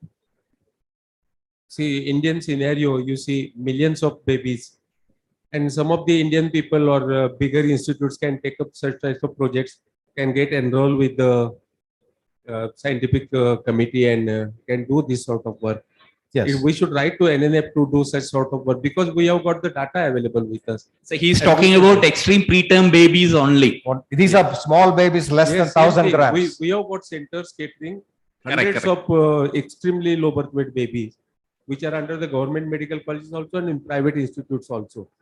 If they take up with the national database and take a scientific approval, I think such studies can be conducted under your guidance in India also. Yep, it's very true. This is my request to the NNF people, that they should. Yes, sir, I will pass on the message, sir. It gives, what he said, it is not 4 and 5% difference. It is really interesting, sir. And it is interesting if India can become part of this historic study in the future, and then if you can organize a NICHD funded multi-centric trial with national trial with India as a thing, it would be really wonderful. So if you can do it. No, but you can do it yourself. It is a relatively cheap drug. Yes. Budesonide is very cheap. Surfactant, you already have different kinds. In 1990 conference, I'll tell you, when somebody asked Dr. Meherban Singh, then that time the less than 1,000 grams babies, it was a big discussion that whether we should survive. Then he told that time if you start surviving 700, 800 grams babies in your NICU, your 1000, 1200 grams baby will automatically survive. Yes. So Very true, sir. Very true. If we concentrate on this sector, our other babies, which are of little higher age group, they will automatically start surviving. Our NMR will go down like anything. So just to sum up, this curing BPD, I mean, we have so many talks on BPD. Caffeine is a talk by itself, postnatal steroids, vitamin A.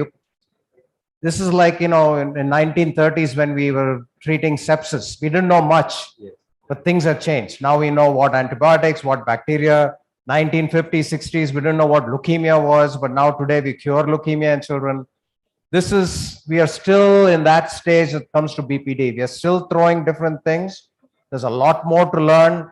This has the potential to make a big dent in BPD. There is good scope. Yes, sir. I will definitely convey this message with all the inputs he has given today by his illustrious talk to the NNF. We will discuss in the NNF also. Thank you. Yes.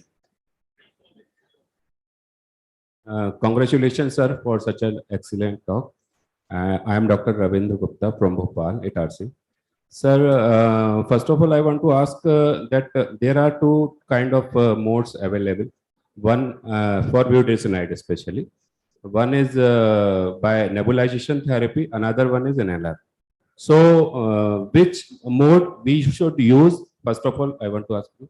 And as I have understood so far, that first we should use budesonide, thereafter we should use Surfactant, or what should be the time limit, what should be the time guideline between these two? So, first of all, don't start using it till one of these large 2 trials come out. And all the steroids that we're using now are inhaled steroids. We use an MDI, right, or a nebulizer. The current nebulizer, I told you, you can't get the drug to where it goes. So this is the same budesonide that you use for nebulization. It's a liquid. So you mix it with your surfactant. So if you're using Surfactant, it is about 4 ml per kilo. And then you add this 0.25 milligrams in the same syringe. You mix it and give it together. So it's the same liquid that you nebulize for inhaled steroid. It's no different. To just add to his question, can I ask the method of administration that you're planning in your BIP study? It's the same thing. Just like we give surfactant, it's only thing is it's blinded. Insure, Lisa. Oh, good point. So this is only the traditional way of surfactant administration. So no Lisa, no Insure, but that will be the next step. If somebody wants to do something different, is just because we're now doing early CPAP, Lisa, whatever, minimally invasive steroid, whatever, however you want to do, whether it's so that again reduces the number of babies. Only the ventilated babies you would use. Yes. Isn't it, sir? So it's much harder for you to do it if you're going to do early CPAP and Lisa. But for us to get the FDA approval to show that probably with a multi-centric pattern, we should be able to, NNF should be able to do if NNF is this thing probably. No, you should do with Lisa. You should do the same thing with Lisa. Not Lisa. Yeah, you can do the same thing with Lisa. Yes, or even with laryngeal mask. Now for bigger babies, laryngeal mask has been shown to be very effective. So myself, Dr. Milind Mandlik, there were studies done on surfactant plus budesonide in meconium aspiration. Your comments, please. No, there's 2 different things. We never gave it as a combination. We gave surfactant for meconium aspiration because meconium goes and inactivates the active ingredient of surfactant called surfactant proteins. So you give surfactant because your whatever endogenous surfactant is no longer active.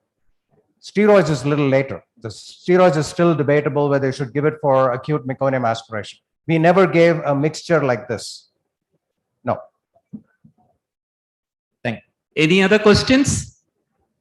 So I would again like to express our gratitude, Professor Vivek. It was actually one of the talks which had occupied the peak time because looking at the novelty and hearing all the talks, I think this is the only, I would say only talk, one of the talks, one of the best talks. So thank you so much, sir, for delivering this. It's a pleasure and it's an honor for us to have you fly down from Cincinnati to here to deliver this lecture. Thank you so much. Thank you so much, sir, for spreading the light on the use of budesonide on bronchopulmonary dysplasia. So I would like to request Dr. Manoj, sir, to present the certificate to Dr. Vivek Manindra, sir.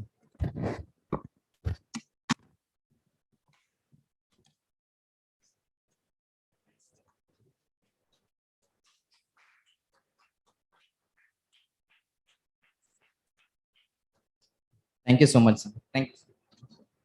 So we'll go to our last talk of the day. Volume targeted ventilation in preterm infants with RDS.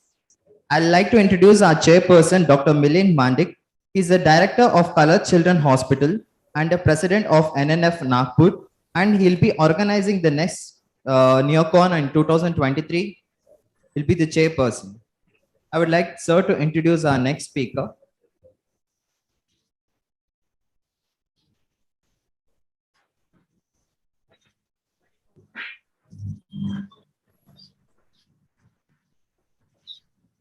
Sir, Pradeep sir, I'm audible?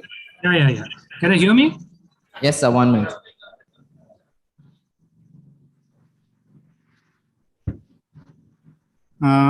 Thank you, NNF Bangalore, to give me this opportunity to chair this session. Today, our speaker, he has done DM from Jipmer, PGI Chandigarh. He is currently working as professor and neonatologist at Ramaiah Medical College, Bangalore since 2006. His areas of interest are neonatal ventilation and neonatal nursing training. Over to you, sir. Yeah, thank you, Chairperson. Can I share the screen from here? Yes, sir. Just stop there. I can share my screen. Yes, sir. You can share the screen now. Yeah.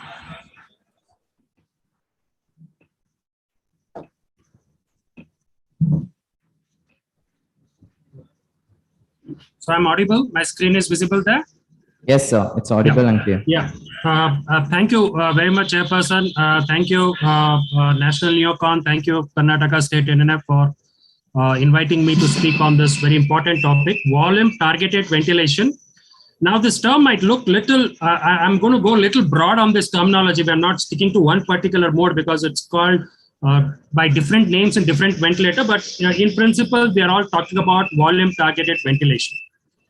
20 minutes is too short a time to talk on any important topic on ventilation. But what I'm going to quickly go on about is what is volume targeting, what is the evidence that is available, and why probably we are not still using it as we should be using it so much as we had expected it to be, and how do we use very practical tips. So probably I'm going to go sort of overview and not go into very practical aspects about using volume guaranteed ventilation.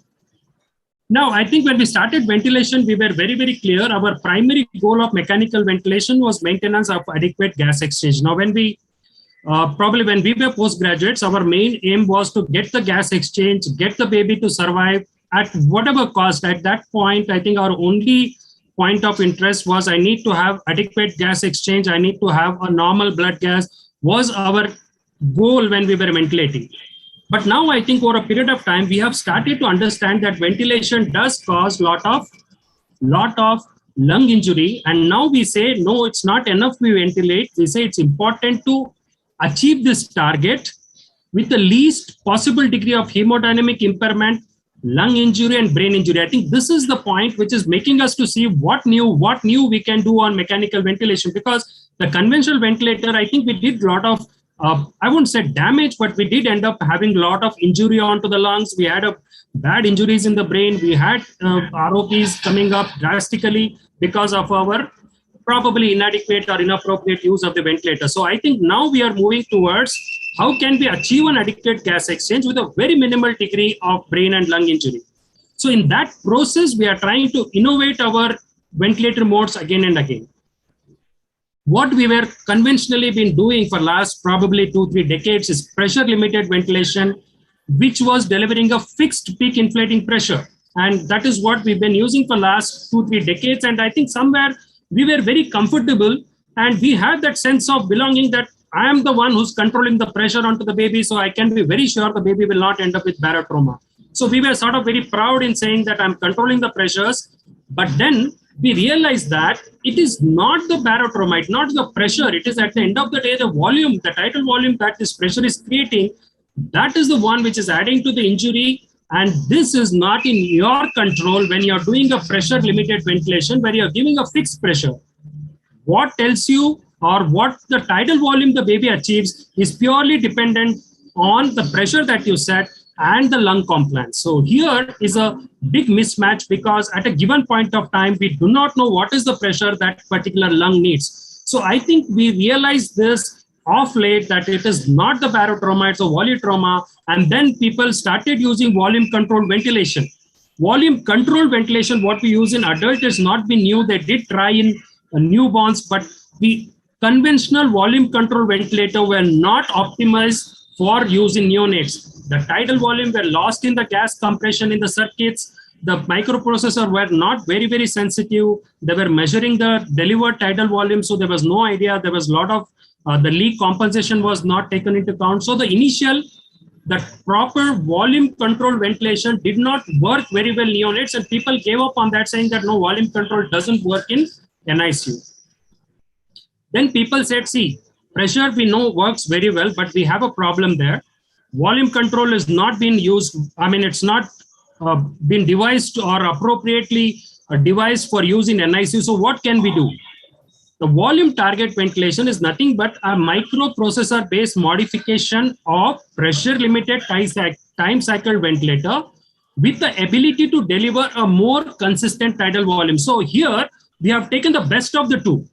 We have said, yes, we know pressure limit works very well, which is time cycle ventilator works very well.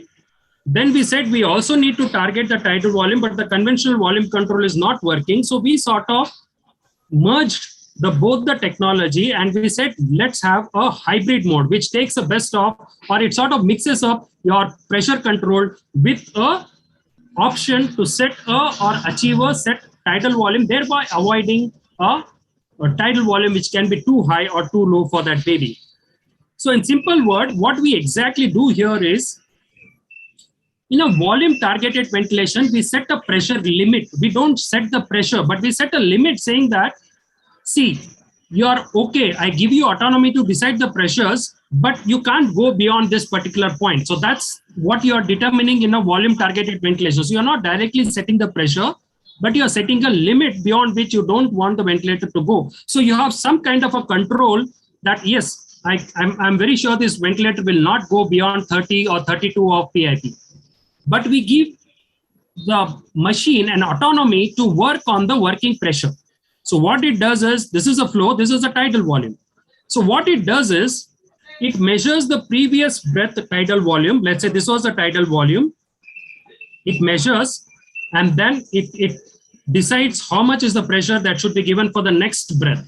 So it is like taking the previous breath, the exhaled tidal volume, and it is deciding that, yes, this is the pressure that you need to give. If the tidal volume delivered is low, then the pressure goes up. If the tidal volume delivered is high, the pressure comes down. So what the machine does is, it measures the previous breath and decides about the pressure on the next ventilator. It's not exactly real time, but it does sort of in real time, but it takes the previous breath tidal volume into the count to decide the next pressure. So over a period of time, you sort of have a very stable tidal volume that you want the baby to achieve. So this is sort of in principle where you are setting a pressure limit, you are measuring the tidal volume, and the machine is deciding the pressure on subsequent breaths. That's in a nutshell about volume targeted ventilation. Now, if somebody asks you, why should I target volume? I was very happy doing targeting pressure. Why suddenly we are targeting volume? As I told you earlier, volutrauma is bad and not the barotrauma. We found the villain there is not the baro, it is the volutrauma which was creating the lung injury. So we need to ensure that we are giving adequate tidal volume. But also important, when we don't understand is, when we are ventilating, we are very aggressive. We tend to end up giving more pressures, end up creating more hypocapnias. Now, one of the major worries when we have hypocapnia is hypocapnia induced brain injury. The hypocapnia causes cerebral hypoperfusion, leading on to brain injury, so and so that even a single episode of hypocapnia below 20 has been found to be an independent risk factor for periventricular leukomalacia. And they have also found that there is a dose-dependent effect. That means more number of hypocapnias during the ventilator, more is the brain injury. So what we are not realizing is the lung injury is one major concern. But what we are also not realizing is we are probably going to create hypocapnias, which could be bad for the baby's brain. So I think when I'm targeting volume, I'm not only protecting the brain, I mean, not only protecting the lung, but I'm also taking care of the brain. Why again target volume? What are the other benefits? Yes, you have less variability of tidal volume. That means over a period of time, you have a reasonably stable tidal volume. You don't have a tidal volume which is going up and down at its whims and fancies. More stable carbon dioxides and decreased risk of brain injury. And other important is the other extreme. You are very scared to go up on the pressures and you're kept very low pressures. There is a low tidal volume. This also adds to lung injury in the form of atelectic trauma and hypercarbia. Do we have enough evidence for this? The evidence is in the form of a Cochrane, which was again updated in 2017, volume targeted versus pressure limited ventilation neonates, which is Klagenberg group. And I think they have beautifully said that the composite outcome of death or BPD was very much less with Torgum. There were about 20 trials, and basically I think 8 to 12 trials were the one which had a major, the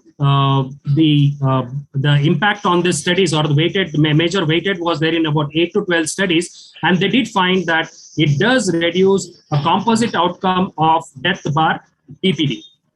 What are the other secondary outcomes? They said that this tidal volume resulted in reduction of rates of pneumothorax. It did reduce the mean days of mechanical ventilation, reduce the rate of hypocarbia, which is very, very important when it comes to brain injury. Rate of grade 3, grade 4 intraventricular hemorrhage. You can see the number needed to treat. There are about 15, there are about 11, there are about 20.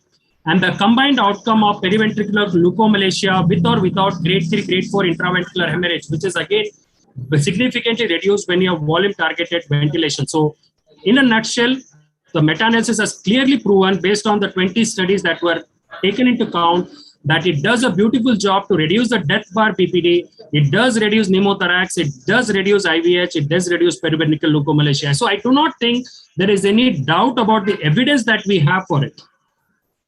Are we using enough volume targeted in the NICUs? I didn't get much of a data from our country, how many units are actually using it.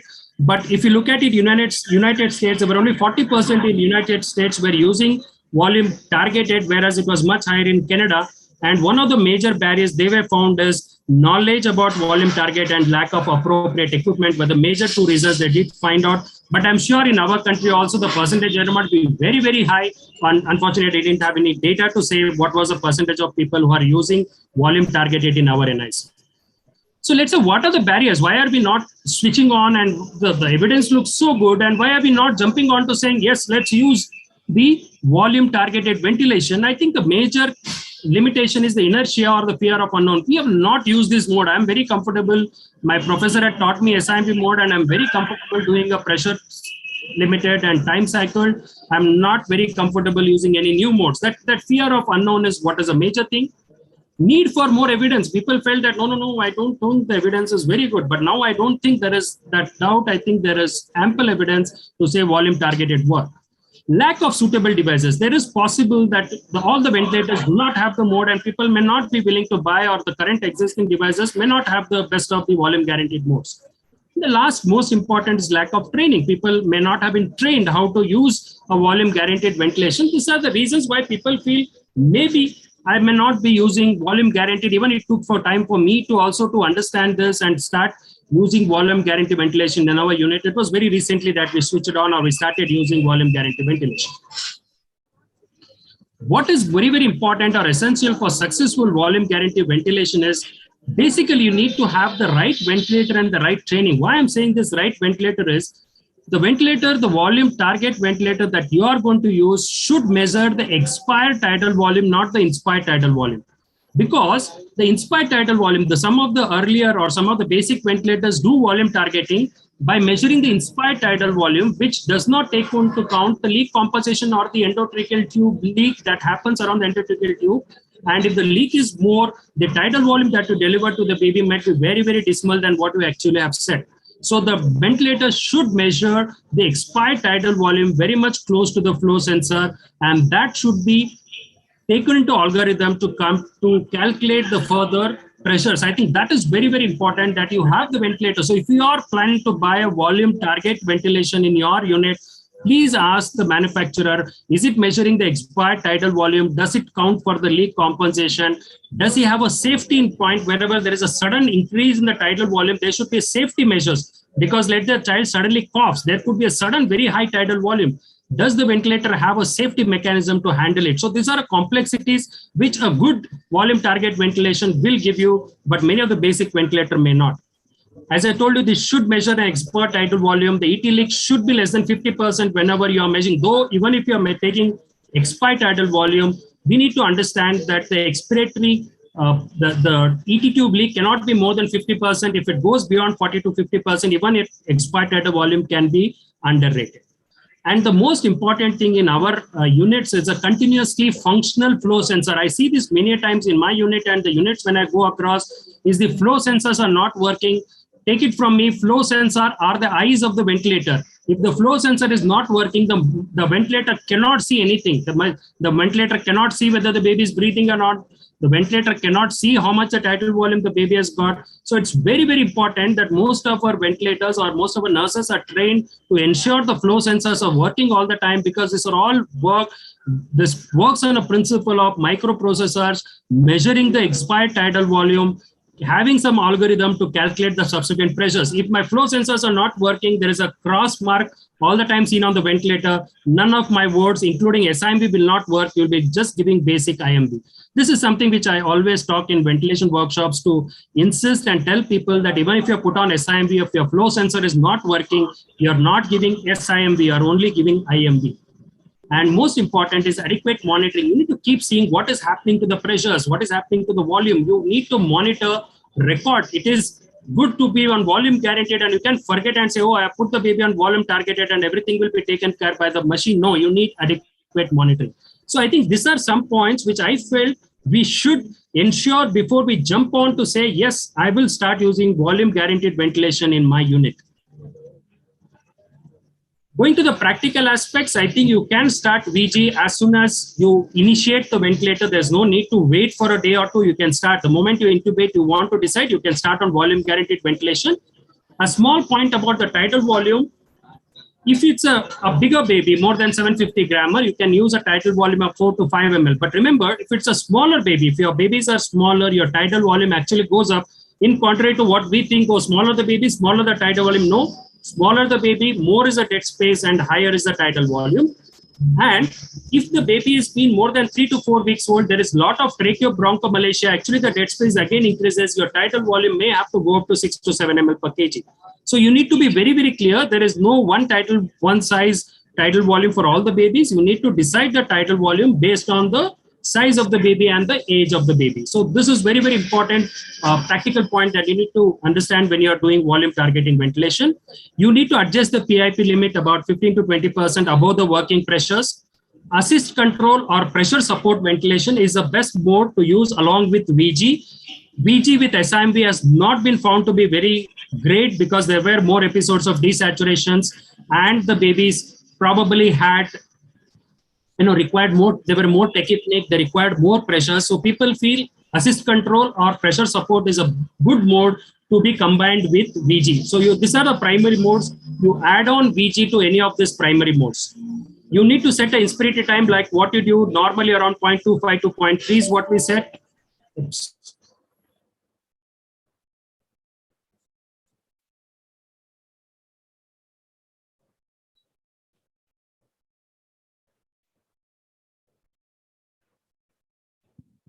Hello, sir.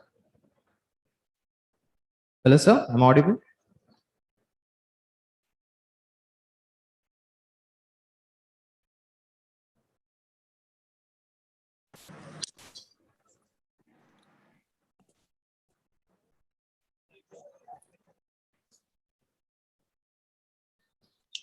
Hello. Sorry, I've just logged in.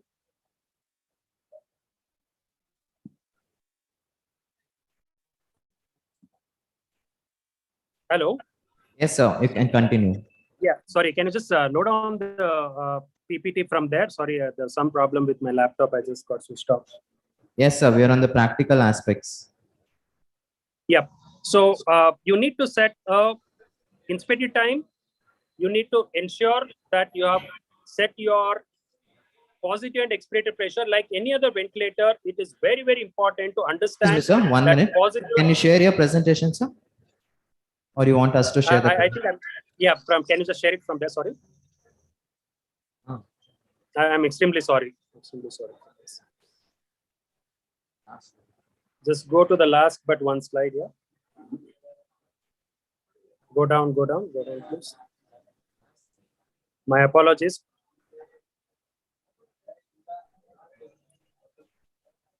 Okay, sir, you can continue. Yeah. So, ventilator to choose adequate positive and expiratory pressure also. So, you need to set your inspire time, you need to set your flow, which most of time around 6 to 8 liters, it suffices.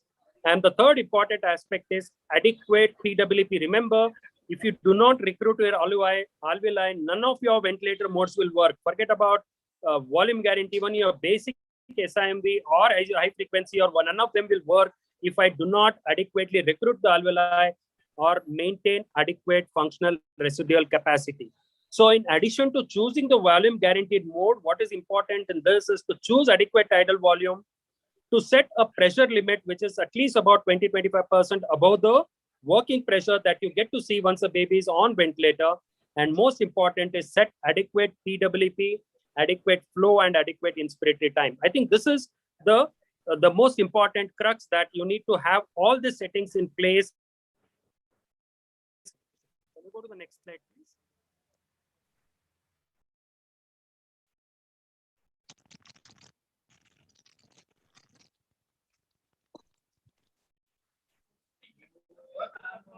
Can you go to the next slide, please? Yeah. So once the baby is on volume guarantee, the beauty of volume guarantee ventilation is the weaning happens naturally with improvement in lung compliance. I think this is the main USP for this particular mode, that unlike a pressure limited ventilator, where you put the baby on mechanical ventilation, if you're given surfactant, if there's improvement in lung compliance, you start reducing the pressures. You have to do it manually. But here, the beauty of this is the weaning happens naturally. As the lung compliance improves, the tidal volume, the pressure needed by the baby comes down, the machine starts delivering less and less pressures with subsequent breaths. And over a period of time, the machine says that I don't need to give any pressure. The baby is beautifully generating the set tidal volume all by itself. That is the time when you say, yes, the baby doesn't need any pressure. I can get the baby off the ventilator. Now, this is the most beautiful thing about volume targeted or volume guarantee ventilation, where as the lung improves, the pressure automatically starts weaning. You don't have to be there to reduce the pressure with every improvement in the lung compliance. The same can also happen if for some reason the lung is getting bad, the pressure also gets on increasing. So there is a beautiful aspect of this volume guarantee is this, that the weaning happens naturally if everything goes well. Let's say it's a 28-weeker, you've given surfactant, next 24 hours, beautifully the pressure needed comes down. You just need to reduce the FiO2 and to some extent tidal volume at a change of 0.5 ml. You don't meddle around too much, but let's say you're on about 6 ml per kg, you can bring it down to about 3.5 to 4 ml, and you can bring down the FiO2. That is the only parameter, if at all you want to touch.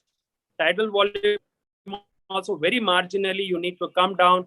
Rest will be taken care by the machine, and that's the most beautiful aspect. So it is one of the very popular modes for weaning also. Having on volume guarantee has a, in addition to being very lung protective, does a beautiful job in weaning this baby off the ventilator.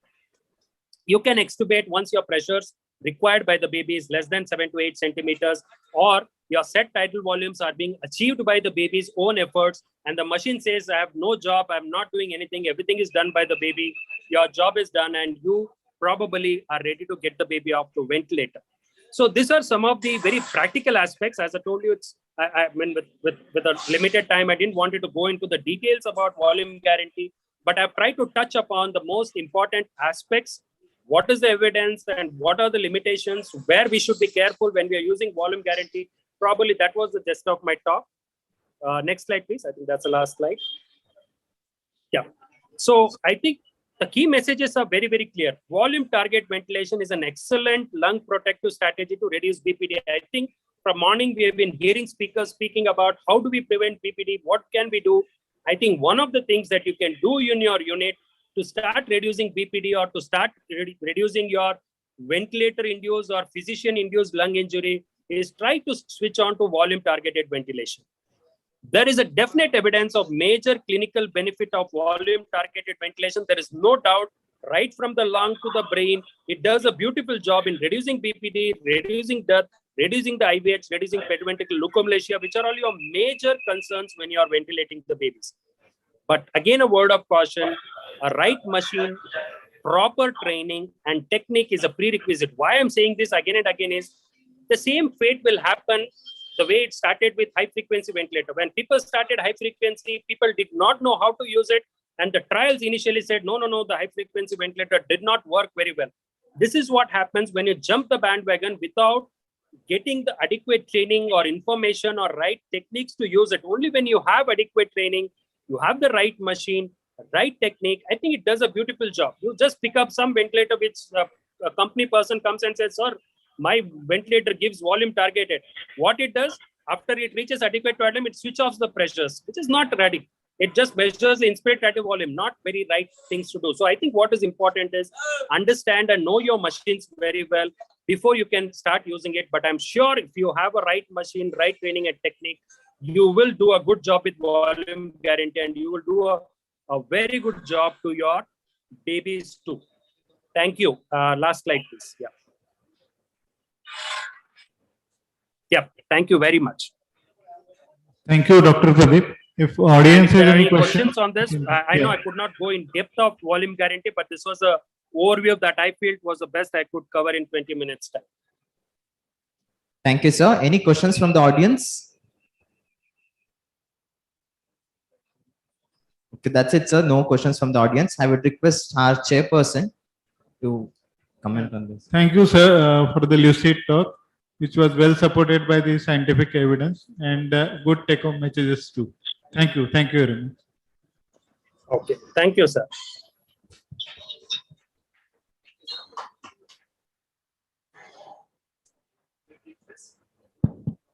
We would request Dr. Amit to present the certificate. Yes, sir.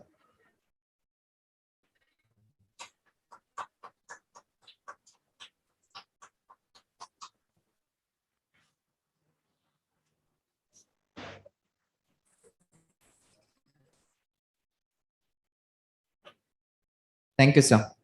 So we'll be closing the session for the today. We have annual general body meeting in Hall A starting from 5:30. I request all of you to move to have your coffee and then move to the annual general body meeting at 5:30. After that, we'll have a gala banquet dining at 7 p.m. Thank you.